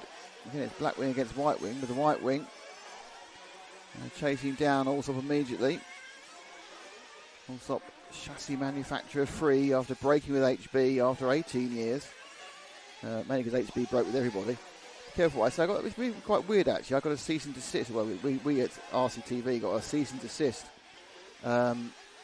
last year at the World Championships for saying things about HB which were fundamentally true. They weren't actually that derogatory. They're just saying things are whatever the things are. But anyway, at this point, it's kind of happened, isn't it? They've pulled out of most of their competitive racing. Now, interesting, also in the pits just says also was running 9 minutes, but that stagger had already unwound and he'd already lost the time.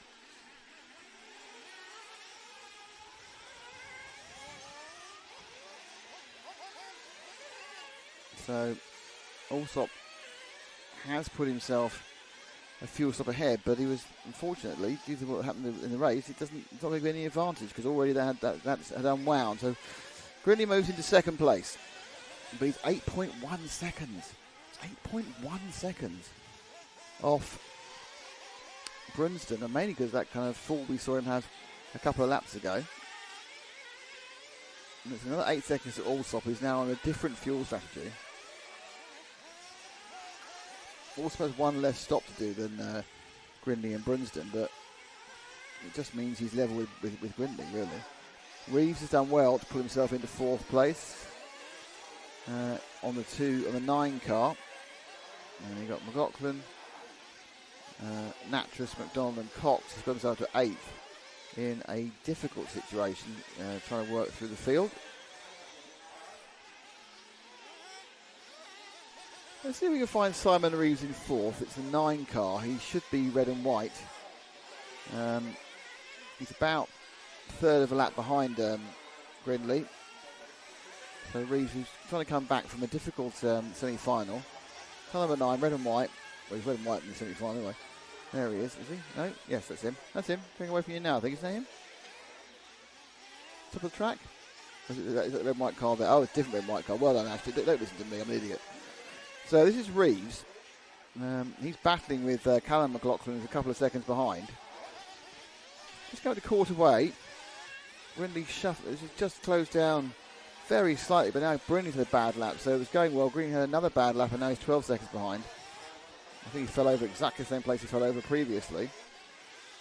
And that puts Allsop net ahead of him when you take into account the field. But also that Reeves is catching up. Both, so this guy here, Simon Reeves, is picking up. He's only 8 seconds off Grindley. So he's only 8 seconds off second place. He started quite a long way around the off the front in the grid, so he's had to make do and mend. Lap time rises right on the money as far as lap times. Looks like he's got a nice little rhythm going.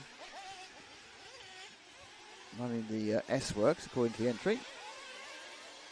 So just as a snap there, 41.9 for Brunston last time round, 41.8 for Grindley, 44.2 for 44.3 for Allsop, and a 42.3 for Reeves. So Reeves not quite on the pace of the top two, but Allsop must have had a little bit of an error, and so Reeves now just 4 seconds behind, moving himself onto the podium. Kieran Cox has moved himself up to 7th, but he's 20 seconds behind Natras, so moving any much further is going to be quite difficult. But it's a nice comeback from 15th on the grid. Brocklehurst is back running again, so he's a couple of laps down, but we have all 15 drivers, I think, running. Yep, even Gregory's running. So all 15 drivers are still going, or have kept going, or have restarted off and not going. Brunston's a 41.5, Grindon's a 42.3, also a 42.1, and a 41.7 from Reeves on camera here. It's his best of the race. He gains another couple of tenths. He gained another couple of tenths a second on Allsop, but that little slow spin, that's probably a second and a half. Just in that roll. It's not a disaster, but it's second and a half lost. And when you're pushing and chasing, that's really important. Brunston's got a slightly long lap time this time. A very long lap time, 47.8 for Brunston. So he's had an issue during that lap. Looking at the next one, Grindley a 41, so that let's come down to 6.7. Reeves continues to roll on. That time was, he lost about a second and a half, as we kind of thought, having seen the roll. And the gap between himself and Allsop remains at seconds. So it's getting towards pit stop time. Is there any chance we can get to our leader, who's right towards the end of the lap, Ash? Maybe finishing the lap now, car 1, Brunsden. He's right at the end of the lap. Is that him there underneath you, or is it somebody else? He's overdue again. Now I'm just wondering whether he actually did his pit stop last time. We missed it. Yeah, another 8. I think actually Kevin may have popped into the pits last lap. I think both he and Billy did. I think him and Billy both stopped last time round. Yeah, 49. So he got some good pit stops. So both of them have just stopped for their second stop. So both drivers had their second stop. Reeves has got past Alsop, who had a very bad run. I didn't think he'd make a second stop now because he was going long. But anyway, now they've changed the strategy. This is Brunsden, leading by 6.6 from Grindley. Reeves back at another 5, also back at another 1.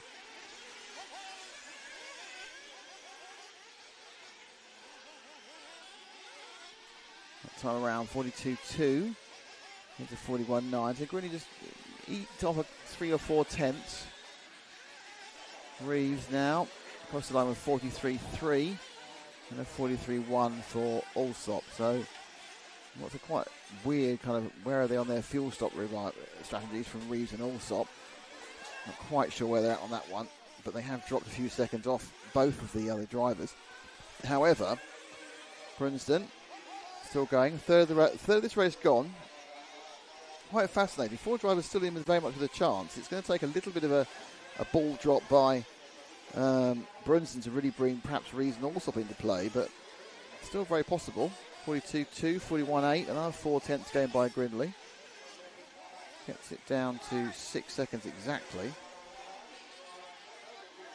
So, Alsop's another 42.2. Reeves is missing, so he's taking fuel.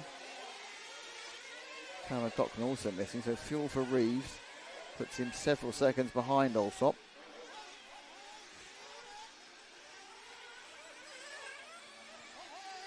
Prime Natchez is going very well in 6th place. Cox is missing at the moment, I think, because he's taking fuel himself. Hopefully it's not, it might be worth it actually. No, he's just taking fuel.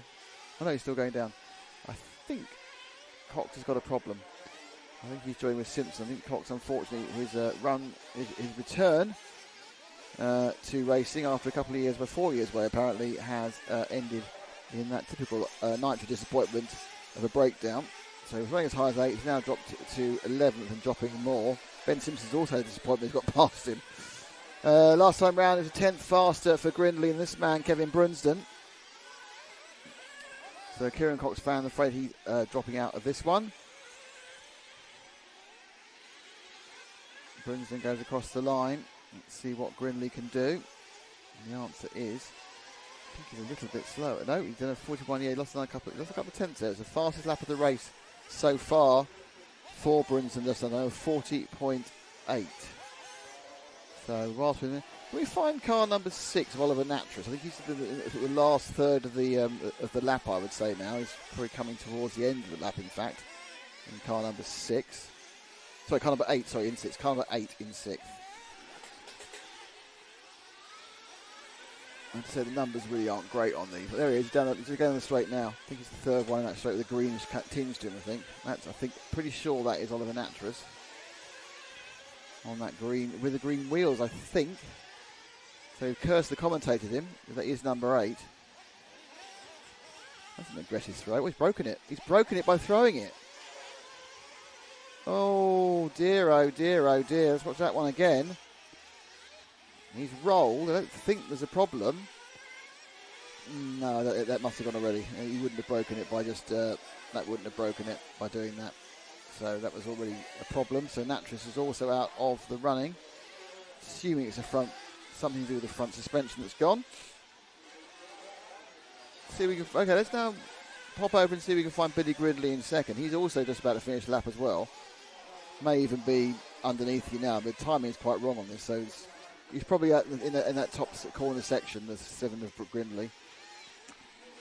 All right, the progress bar is a little bit delayed, I think is the best way of putting it. It's just under 4 seconds now behind our leader is Grindley.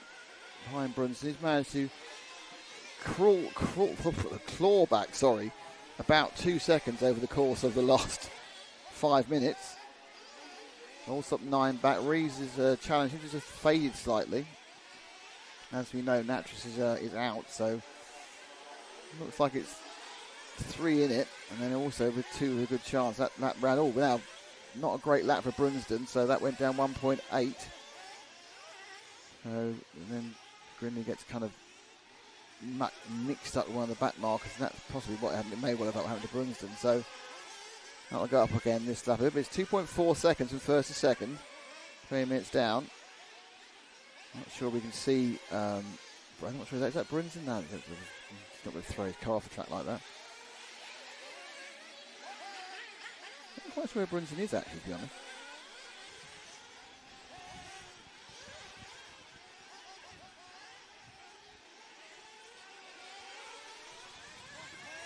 No, Brunsden's missing. Brunsden's gone missing. There's more fuel here. That's an early one. I think actually that's 3 stops in 21 minutes. Just wondering whether they're actually not able to even do 7.5 minutes. So Gridley was scored in the lead over the last lap, and I think it may have been because Brunsden also fueled. So there is Brunsden, who will be scored at some seconds ahead of Grinley. I'm not sure how many. Let's wait for them to get over the line. And Brunsden about to cross the line now, leading, and he is ahead by not very many. So it's a 2.3 second lead between Brunsden here and Grinley behind him. Grinley has a full tank of gas. I'm pretty sure so does Brunsden, but I'm pretty sure they got to stop a lot more time. All stop back 12 from that. Grinley's lost some time over the last couple of seconds. But there they go, flying into the position here. Right, now, Brunsden looking to cross the line now.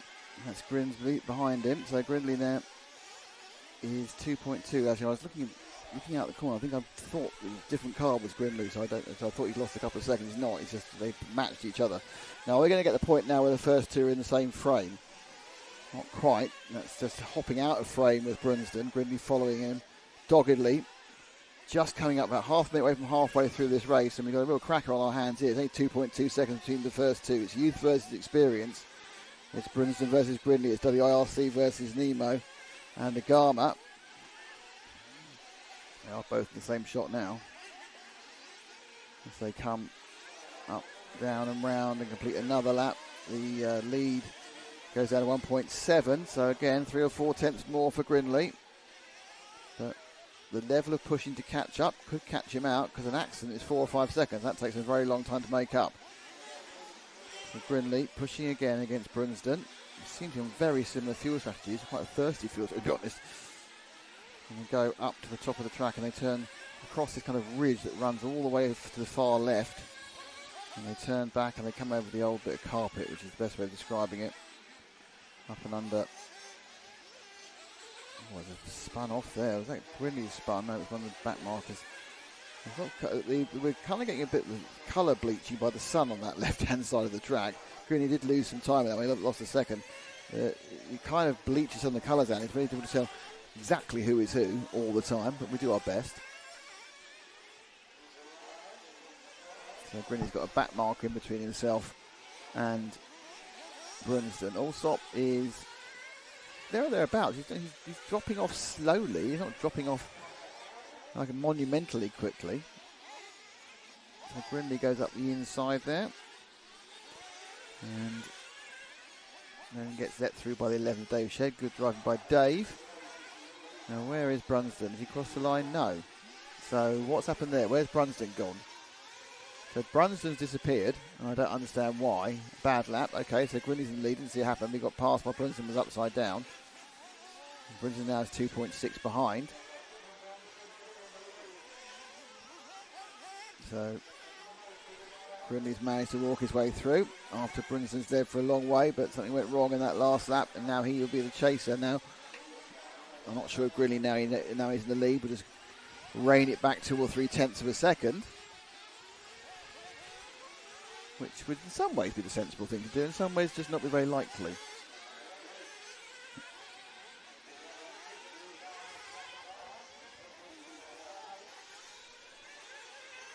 Oh, Green's going to lose a bit, and Brunson didn't. I thought Brunson was going to shoot in the back of the view. He didn't. But Grinley, who had a 4-second lead almost coming into that corner, that's going to drop down a little bit. The main gainer on this little kind of kerfuffling is Graham Allsop, who's got within about 11 seconds of the pair of them.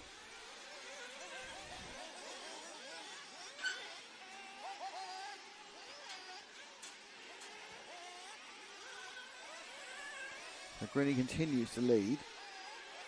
Brunston continues to be second. It should be slightly down from 3.9 seconds. Oh, we had to avoid a complete crash fest on the start-finish. It does come down to 2.2. It's dropped back to Kevin behind.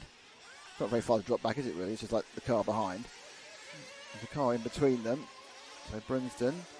Allsop is staying, he's dropping a little bit. It's going to be a requirement for the referee to move that car out of the way.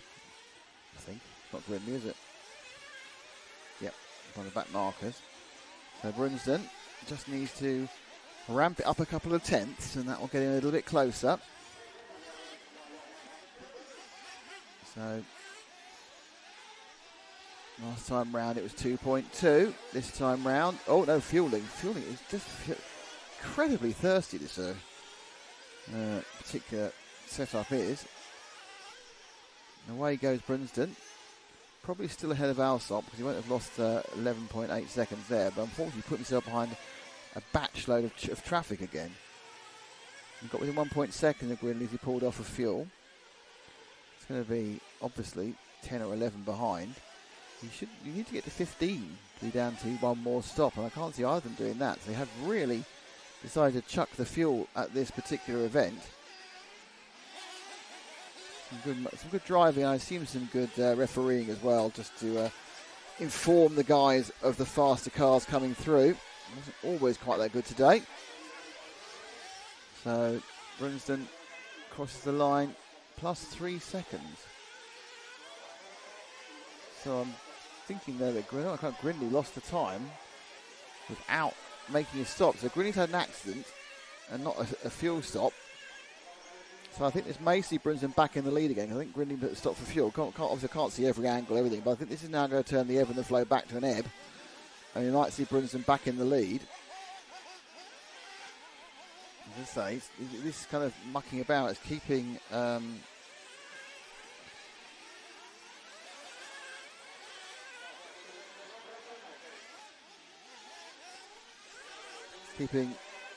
Allsop involved. Yep, there we go. So there is Brindley. I know she's quite a long way back. In fact, he's not even in second anymore.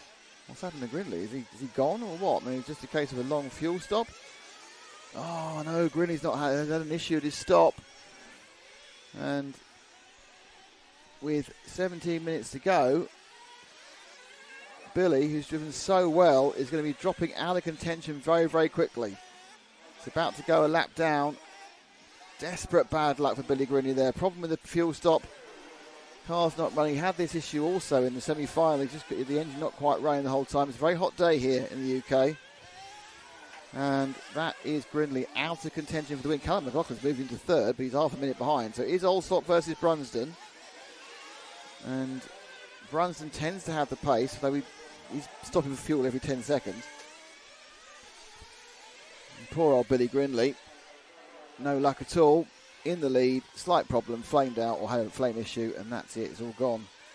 So very, very bad luck indeed for Grinley.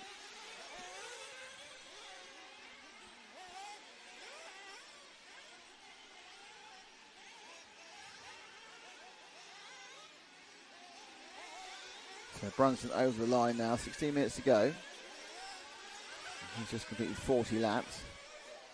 42.2. Allsop will crossing the line now. Allsop's a bit low. I think Allsop's probably gone for fuel actually. The lead leaps back up again to 13 seconds. Not quite that bad. I think Allsop has to stop once more and Brunson has to stop twice more. So, still quite a difference. Billy Green hasn't got going again, so he joins Simon Reeves and Kieran Cox. Interesting, Reeves had problems as well, so they haven't quite managed to solve their engine running problems, either Reeves nor Grindley. They both had problems moving into this one. So, Brunston has this lead. It's 13 seconds, though it's... Oh, he's got away with it. I thought he got away with it. He hasn't got away with it. He's absolutely almost got away with it. And then he was completely under the pipes. Now, this is going to cost him about 4 seconds. There's no indication about Allsop actually keeping the thing on the iron either. But it's going to put Brunston probably about 11 ahead, 10 and a half ahead. If there hasn't been a problem for Allsop on the same lap.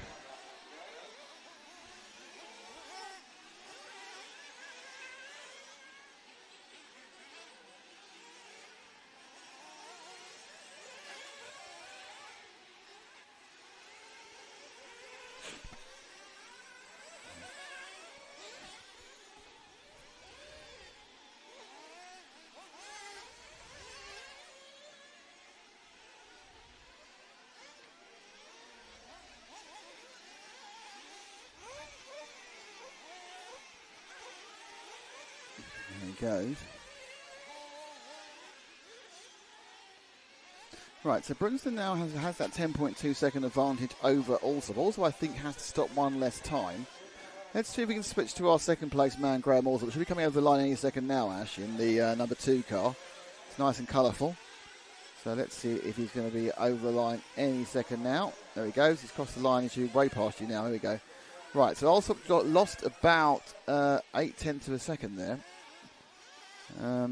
If he's going to win this, he's going to win it on cunning. I don't think he's got the basic ground speed that Brunson's got. I think Brunson's a little bit quicker than Allsop here. No one else is involved since the unfortunate demise of Billy Grindley, who now drops down to 11th to join Gary Gregory, Kieran Cox and Simon Reeves. A couple of our faster drivers, Ben Simpson, and as well as had problems with it with flaming engines. Kieran Cox had a mechanical issue as well. That's how it goes. It's all about keeping the engines running. And a couple of tenths for Brunston there. He did a 41.9 against a 42.1. Now, any second now, Brunston's going to take his penultimate pit stop. Probably in about 2 minutes. And that is going to throw Allsop much closer to him.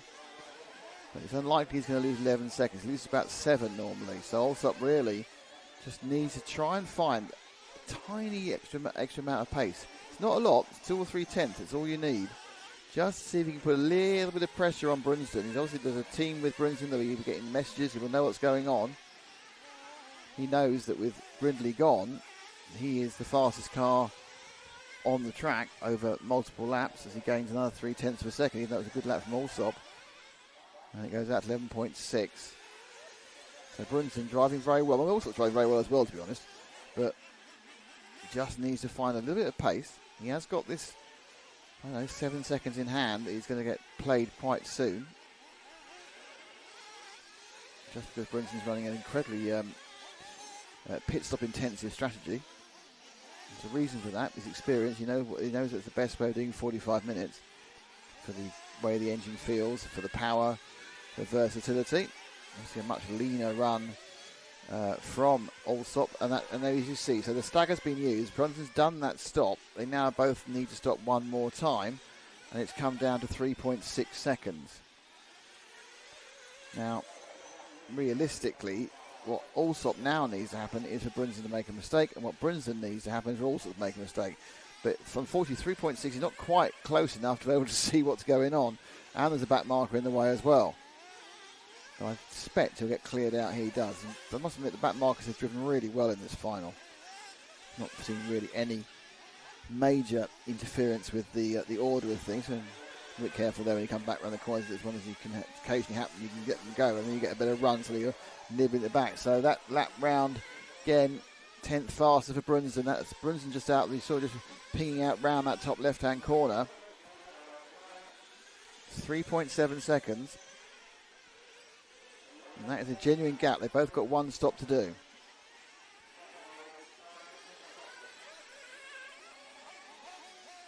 So Alsop really needs to find something from deep within size, from deep within the experience, from his goodness knows how long of top flight experience. He's got 25 years of top flight experience minimum. That's even 30. He's got to dig deep, and of course against Brunsden, who's also got 30 years of top flight experience. Probably two of the most experienced drivers in the UK still running at top line. Obviously, there are experienced drivers who just dip in and dip out occasionally. These guys are running all the time. Went out by a second that time. Brunsden's got a real... Well, hang on a second. Didn't go out by a second because Brunsden's behind him. So Alsop's got past Brunsden. How the heck... Oh, he's going to go the other way. So Brunsden stopped again. I'm just not quite... I think he must have had a problem. One of the times is a pit stop, and one of the times is a problem. But they are now... We now have Alsop ahead. But he's made a mistake, so I'm not sure how far ahead he's going to be. This is quite a turn up for the books of what's going on now in this race. Is a mistake by Brunsden, and then his pit stop put him 5 behind. Now he's 1.6 behind. That's first and second. There is a back marker in between them.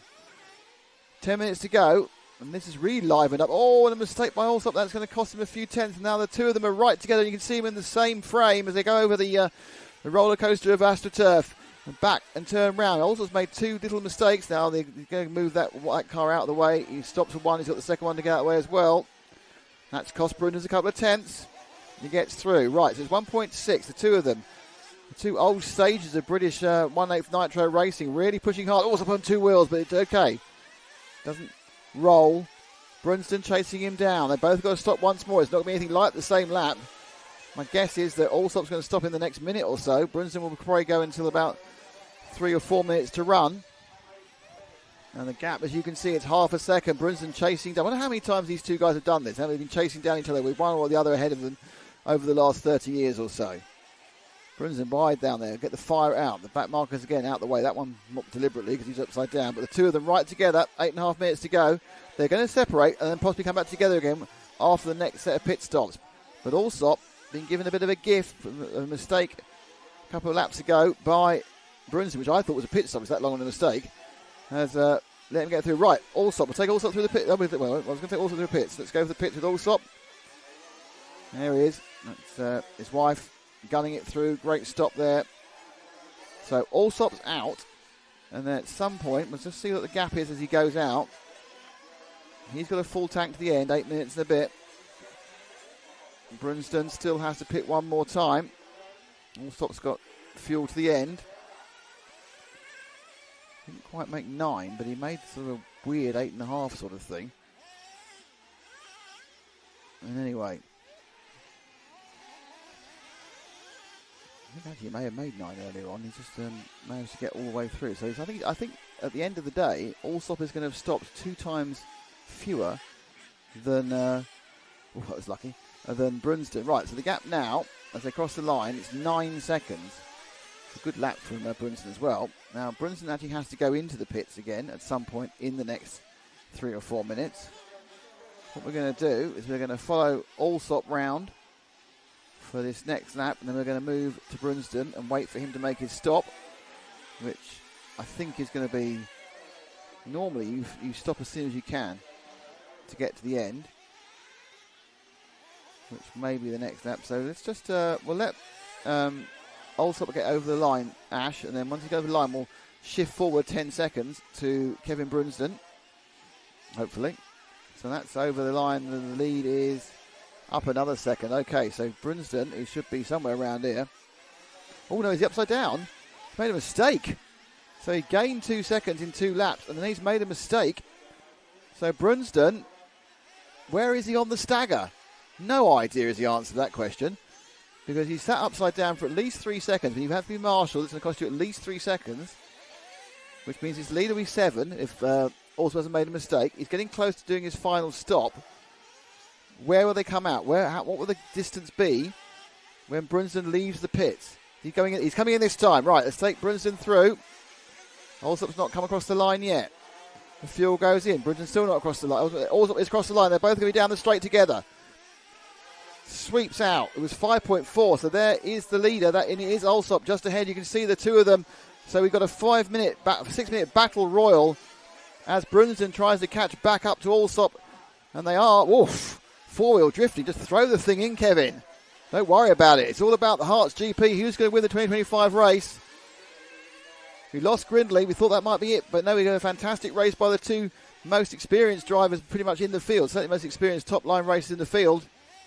And Brunston can see it's and there's half a second gone there with a bad bounce for Graham. He just didn't get the drive. He wasn't pointing it correctly. The gap now is half a second. Half a second with 5 minutes to go. 40 minutes they've run. They've all got fuel to the end. And they've come together. Going down the back of the track now. Passing is one thing. So catching is one thing, passing is another. And Brunson's obviously going to make sure it's a totally clean pass. Not overly sure on this very tricky circuit whether you can actually run a line for 5 minutes. There's always going to be a bounce and a chance to get past. So Allsop celebrating his first weekend. Oh, not celebrating it. It is his first weekend as not as an official HB factory driver. I'm guessing that's still the HB underneath him. He's not going to run a new chassis just now. And Brunston is being a stalwart of the Agama and Nemo team. They're flying in. Gap goes down to 0.2 over the line. It's about as close as it can be without touching someone. There's 4.5 minutes to go. But then to say they've run. The third place Natris is about a lap behind. And it's Ben Simpson, Max McDonald, Dave Shedd, Chris Grimes. That's your top 7. Oh, Brunson looking up the inside, perhaps to get a tight turn round the exit of the carpet section. But in doing so, put himself offline and he's dropped back off again. So that's he needs to catch back up to Allsop. 4.05 to go. Huge amount of smoke being pumped out there by Allsop's car. I'm just wondering whether it might be the way the sun and the atmospherics are that it just looks a bit different than it did earlier. So the lead goes up to 6/10 due to that slight misalignment of the exit of the carpet section for Kevin Brunston. Brunston with the clear wing. The black wing is the leader, and that is Graham Allsop. Allsop now. Brunston just up the inside. Bouncing together. Definitely. I know it is easy to follow to the lead, but definitely Brunson's got a couple of tenths over Allsop on an open lap. However, that doesn't get you past a couple of tenths, especially against a wily old fox like Graham Allsop. He can put his car exactly where it needs to be. Angling it into the corners. Coming round across the line for another time. 3 minutes to go. The speed that Brunson's carrying at some point is, you can see he's having to really ease off so he doesn't touch or tag the back of Allsop. It's only between the two of them. They can't upset, even if they hit each other, it won't affect anything as long as they wait because they're so far. Oh, Brunson's made a massive mistake. Massive mistake from Brunston. That could be where it all goes. 2.5 minutes to go. 2 minutes, 55 seconds to go. Brunston makes a huge error. Not quite sure how that happened. And he's now going to be 4 or 5 seconds behind. And has he got enough time in 2 minutes and 44 seconds to catch back up to Allsop? Or can I? Oh, it's all gone wrong now for Kevin. It's that lap. It's the lap of we've had the lap of the gods, and that's the lap of the devil. Just not working for him. Allsop's already crossed the line, and it's all gone wrong for Brunson. Let's have a look at the accident. 8 seconds. He comes around the corner. I'm trying to watch out what happened there, and he's just gone basically just understeered wide. Unlucky to get that bounce off in fairness. It's a big time loss for a very, very minor error. Put the power on, understeered off the track. Now and now it's just push and hope for the best, and it's not really working that well. So Brunston now needs an error by Allsop to have a chance. Let's see if we can move forward to our leader, to Graham Allsop. But it's only an accident now for Allsop. He's just over the line now. Yeah, that's him. Only an accident for Allsop now will stop Graham winning this Herts Grand Prix 2025, which he looked third favourite for a large period of the race. Obviously, Billy Green had a mechanical issue, and I think in the end of the day, he's just made less errors than Brunson on this very, very tricky circuit. Also, he's been down the pit lane twice fewer times. And Allsop is now just sort of 2 laps away from an unlikely victory, to put it mildly. We lost Callum McCoxwell, we lost Billy Grindley, we lost Greg Garrett, Kieran Cox-Simon. We lost 3 of the drivers you would expect to come in the top 6. Also, Ben Simpson had a problem. He's now in 3rd, though, 3 laps down. He had a problem which took him out of the front running. But the 2 old stages, they won't make calling that because I'm older than both of them, are put on a show.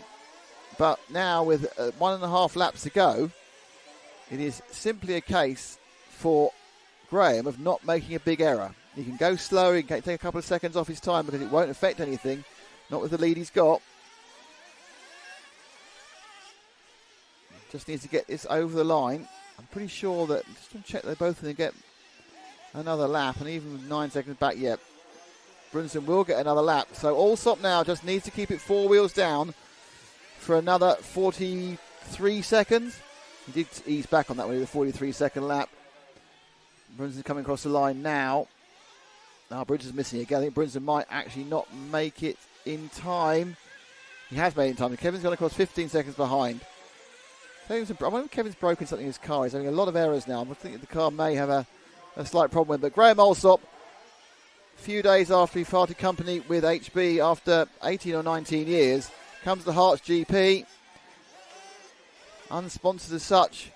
Drives a fantastic 45-minute final. And Graham Allsop is going to be your 2025 Herts GP champion. Allsop takes it. Fantastic performance from the man. Great work by the team. Brunsden is going to come home in 2nd. There's Bauer and Natras got Simpson in the end because there's more problems. And we've had another kind of attritional race outside the top 2. Great battle there. Brunsden just went slightly wrong last 4 laps. He went so wrong. It comes in, there may have been a slight car problem as well. But the A final won there in the Herts GP by Graham Allsop. Great performance by Graham. There you can see him there in the white T-shirt. That's completely unmoved by his victory. Giving Brunson to the next of him. I think it's Billy Grindley in the green shirt between them. As he probably isn't Billy, because Billy isn't running anymore. It could be Ben Simpson, actually. Kev just waiting for... and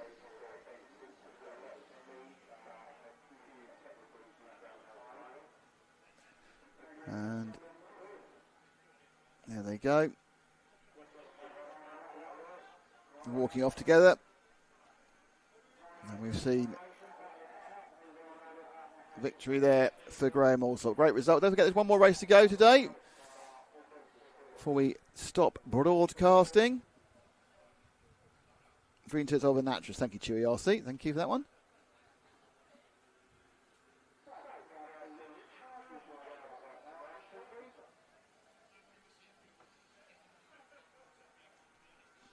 So it ended up being a really good race.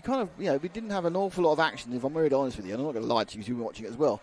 We didn't have an awful lot of action in the sort of quarters and the eighths and the semis, but we managed to get, a fantastic final. Really, really good.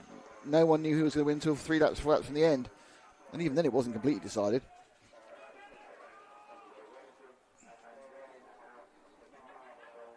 I think we do have a final round of the Ebuggy, which actually Billy Grindley's already won. He won the first 2 legs. I'll just say a quick word before we go and give a shout out to a member of... A shout out, a piece of paper I need to find first before I can give this shout out. Bear with me 1 second.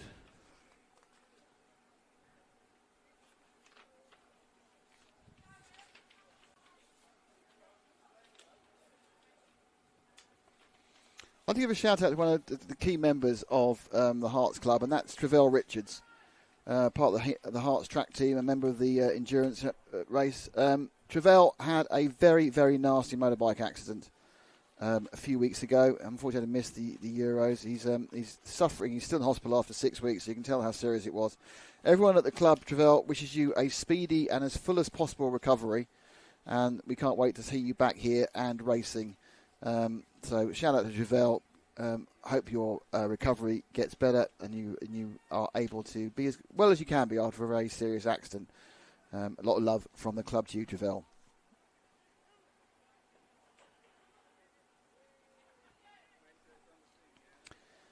So, with Travell and the rest of us watching, we've got the third leg of the Ebuggy as our final soup song of the day. Because I've now having to do manual names for all this.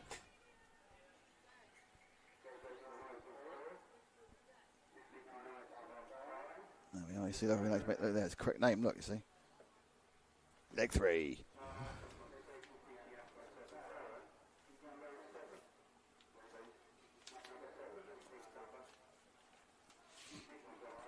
So we only have 1, 2, 3, 4, 5, 6, 7 cars. It seems. I think there's been a kind of a lack of desire to be in all of the heat. Obviously, a lot of people have gone home, be packing up. But we have 10 more minutes of action for you. The sun's really shining right in my eye. Poor old me.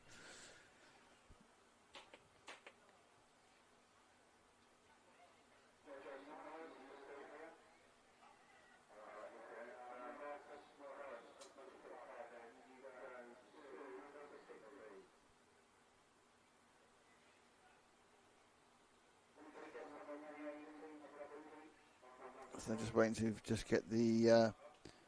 See you, Jeremy. Thanks for being with us. We'll just hang around. Don't go anywhere if you're watching. We've got another race. One whole extra race to go. Come on, kids. Let's not lose you now.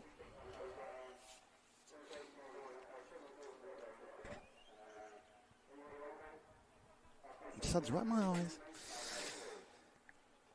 So, obviously, the next action on RC Racing TV is the Ebuggy World Championships from Barcelos. Broadcasting starts on Wednesday. So, remember, today's Monday, so it's 2 days away. Not totally sure what time they're going to start, but they'll be broadcasting on Wednesday, Thursday, Friday, and, of course, on Saturday. Saturday is finals day. So, all finals all the time on Friday. On Saturday. It's 3 legs for everybody. Very high-class field. Top Americans are there. Top drivers in Femca as well. And obviously just the bulk of the people obviously are the Europeans. And you've got all European big names as well. So there are many, many, many world champions in many, many, many different classes.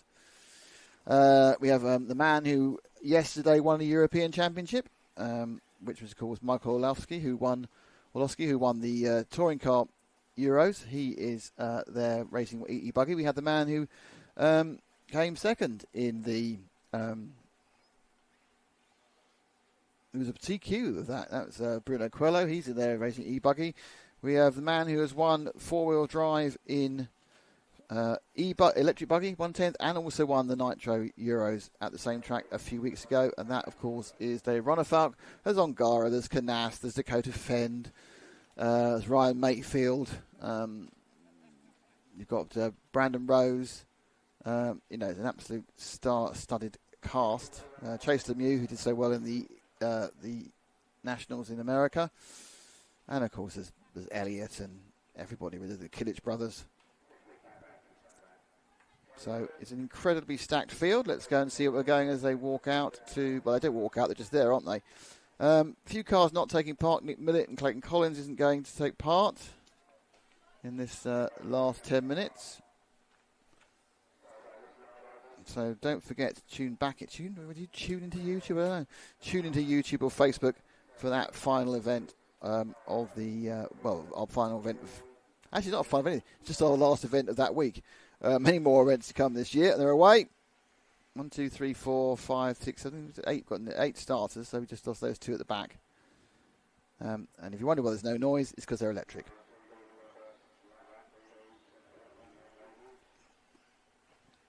So,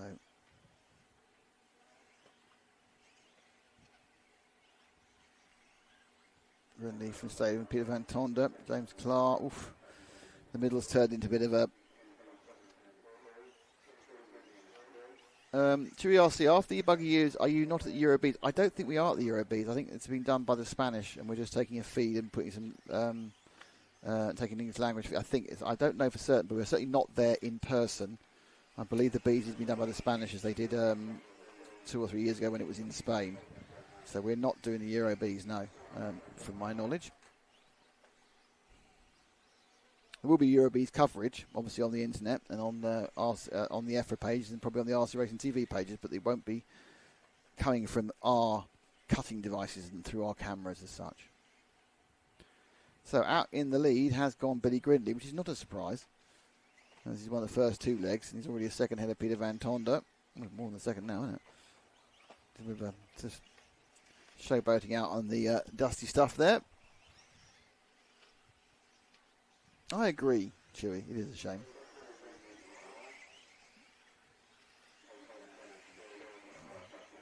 Super around the berm there, Grindley enjoying this. Ebuggy World starts on Wednesday, absolutely right. It does indeed, BJ, with Tom Cockrell and a bit of Lefty and obviously a bit of Frank and a bit of Matt as well.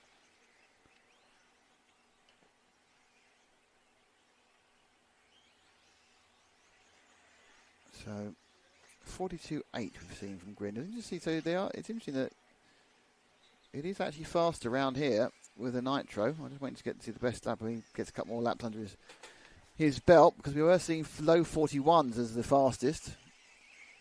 It's a 41.8.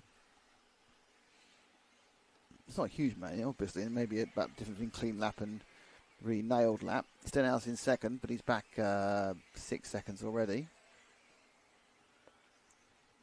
Let's drop back to the second place man, actually, Ash, because he's a little bit close to Peter Van Tonder in third. There we are. There he comes. Second place as Van Tonder seems to be pointing in the completely wrong direction. There's Stenhouse having a little bit of a little bit of a moment or a lot of a moment. And that's second and third swapping. And I think that's Van Tonder, because Van Tonder had a problem as well. I'm not 100% certain it is Van Tonder in the purple machine. Might be Tompkinson, but oh, no, yeah. Anyways, we're second in the purple machine, whoever it is. We'll wait for him to come across the line. Lapping already.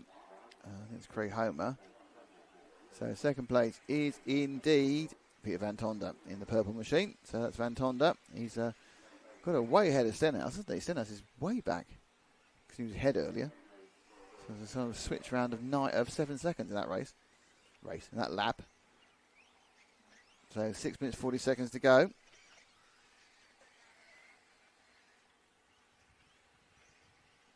Now, good luck, Chewy. Hope it goes well for you on the Euro Bs. Euro Bs, of course, is the Nitro Championship for racers who've not been in the top 20, I think, of the Nitro A's in the last 3 years, I think it is. So basically, it means it is not the sponsored drivers. It's either young and up-and-coming drivers or just quality drivers who aren't on the par or financially or professionally or time available with your Canas and your Ongaro and your Ronald Falcon and your boots.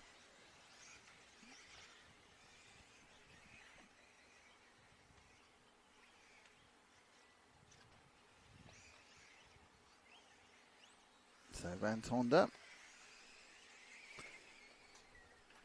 I'm now having to sit in one corner of this area because that's the only bit that's... Oh, we don't know. Is he going to get overtaken by Stenhouse? I think he probably has. That's Stenhouse taking second place off him. Because the sun is shining so brightly into the commentary booth I'm in. Can't see a bloody thing. So I'm now leading at a weird angle. I need to move things around. Okay, enough of my problems, aren't these like major problems? It's not world shattering that man has to lean slightly to avoid getting sun in the eyes, but you know, I do what I can. 5 minutes to go. I'd like to thank everyone who's been with us all day. It's been good fun, as always, at the Herts GP, just for finals days this year. Normally, we haven't, for various reasons, we couldn't do both days, but we've enjoyed it very much. As always, fantastic hospitality from Jim and Julie and the team here. The only downside is the chip fryer wasn't working, so we couldn't have chips.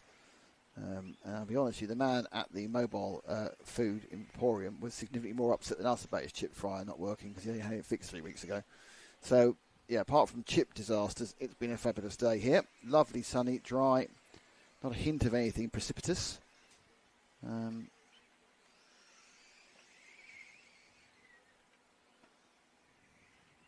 As they moves a little bit further away. Grindley, we're not really looking at Grindley because he's won the first 2 legs and he's now 20 seconds ahead. Stenhouse, though, is sort of... Oh, no, I'll say it's not sort. He's definitely having a bit of a battle with Van Tonder, though. Despite that error, Van Tonder didn't even come into view, which is slightly concerning. I was kind of hoping we get a kind of a little bit of battle. Obviously, you know, Ebuggy, there's no pit stops. It's 10 minutes straight through, 3 legs. Gridley's already won.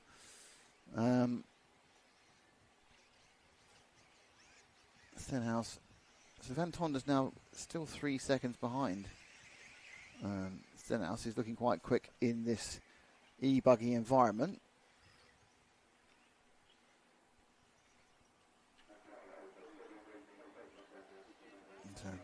You're watching.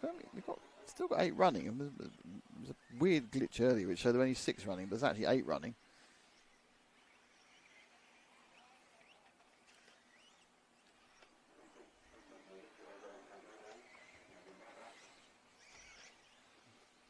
So 3 minutes to go. Stenhouse still just 3 seconds. It's back to Van Tonder. He's 3.5 seconds behind in the purple machine. That's a long 3.5 seconds, isn't it? I think he's already gone more than 3.5 seconds behind. Oh, right, because he hadn't updated. He's 8 seconds behind now after a bad lap. Well, that's not on, is it? I was just trying to make a big moment out of this. Offline, as you can see, the dust has been pushed. And it gets a little bit slippy. Especially with these high torque electric motors. You sit there, go all 4 wheels, scrabbling and doing nothing. You're all on the dust. Oh. Not Van Tonder's finest lap, to be honest.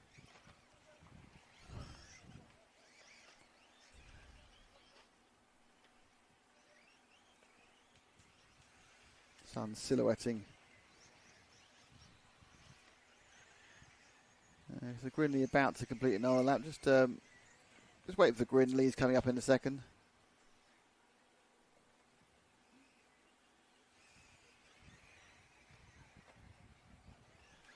Billy on the 1. There we go. Has absolutely dominated this Ebuggy. It's fair to say there's not been a huge entry in Ebuggy. I'm not sure whether they've been capped, because normally the Ebuggy and the Truggy are just capped to 1 heat. But I think Ebuggy, only with 10 races, they normally run at least 12 or 15. And Truggy certainly has dropped off. We had some very competitive Truggy races here in the past, including a time when we were combining E-Truggy and Nitro Truggy, and that was great fun because the E-Truggies had to have a fake pit stop. Oh dear for Grinley there. He's got 25 seconds to get put back on the right way though. So Grinley, minute 11 to go. He's going to get 2 more. No one else is. I mean, he might get this one and then another one. I think he probably will. It's going to be quite tight. He's been doing 42, 43 second laps. So if he can finish his lap in the next 15 seconds, or he may be about to start his last lap. It's all up in the air, isn't it? It's very exciting. But he get 2 laps or 1 lap. It's going to be 1 lap, isn't it? And he let someone through. He's doing a bit of a weird. What's he doing?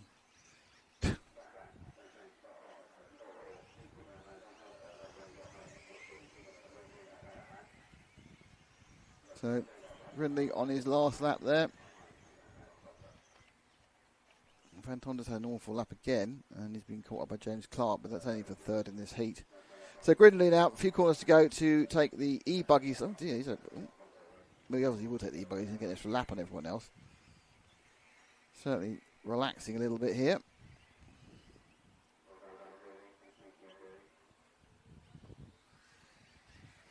Nobody thinks he's going to get an extra lap if he goes much faster, but Green letting everyone go. Try and make sure he's not getting involved in anyone else's fight. It's just rolling it easily over. Just taking the 3A finals. And there we go.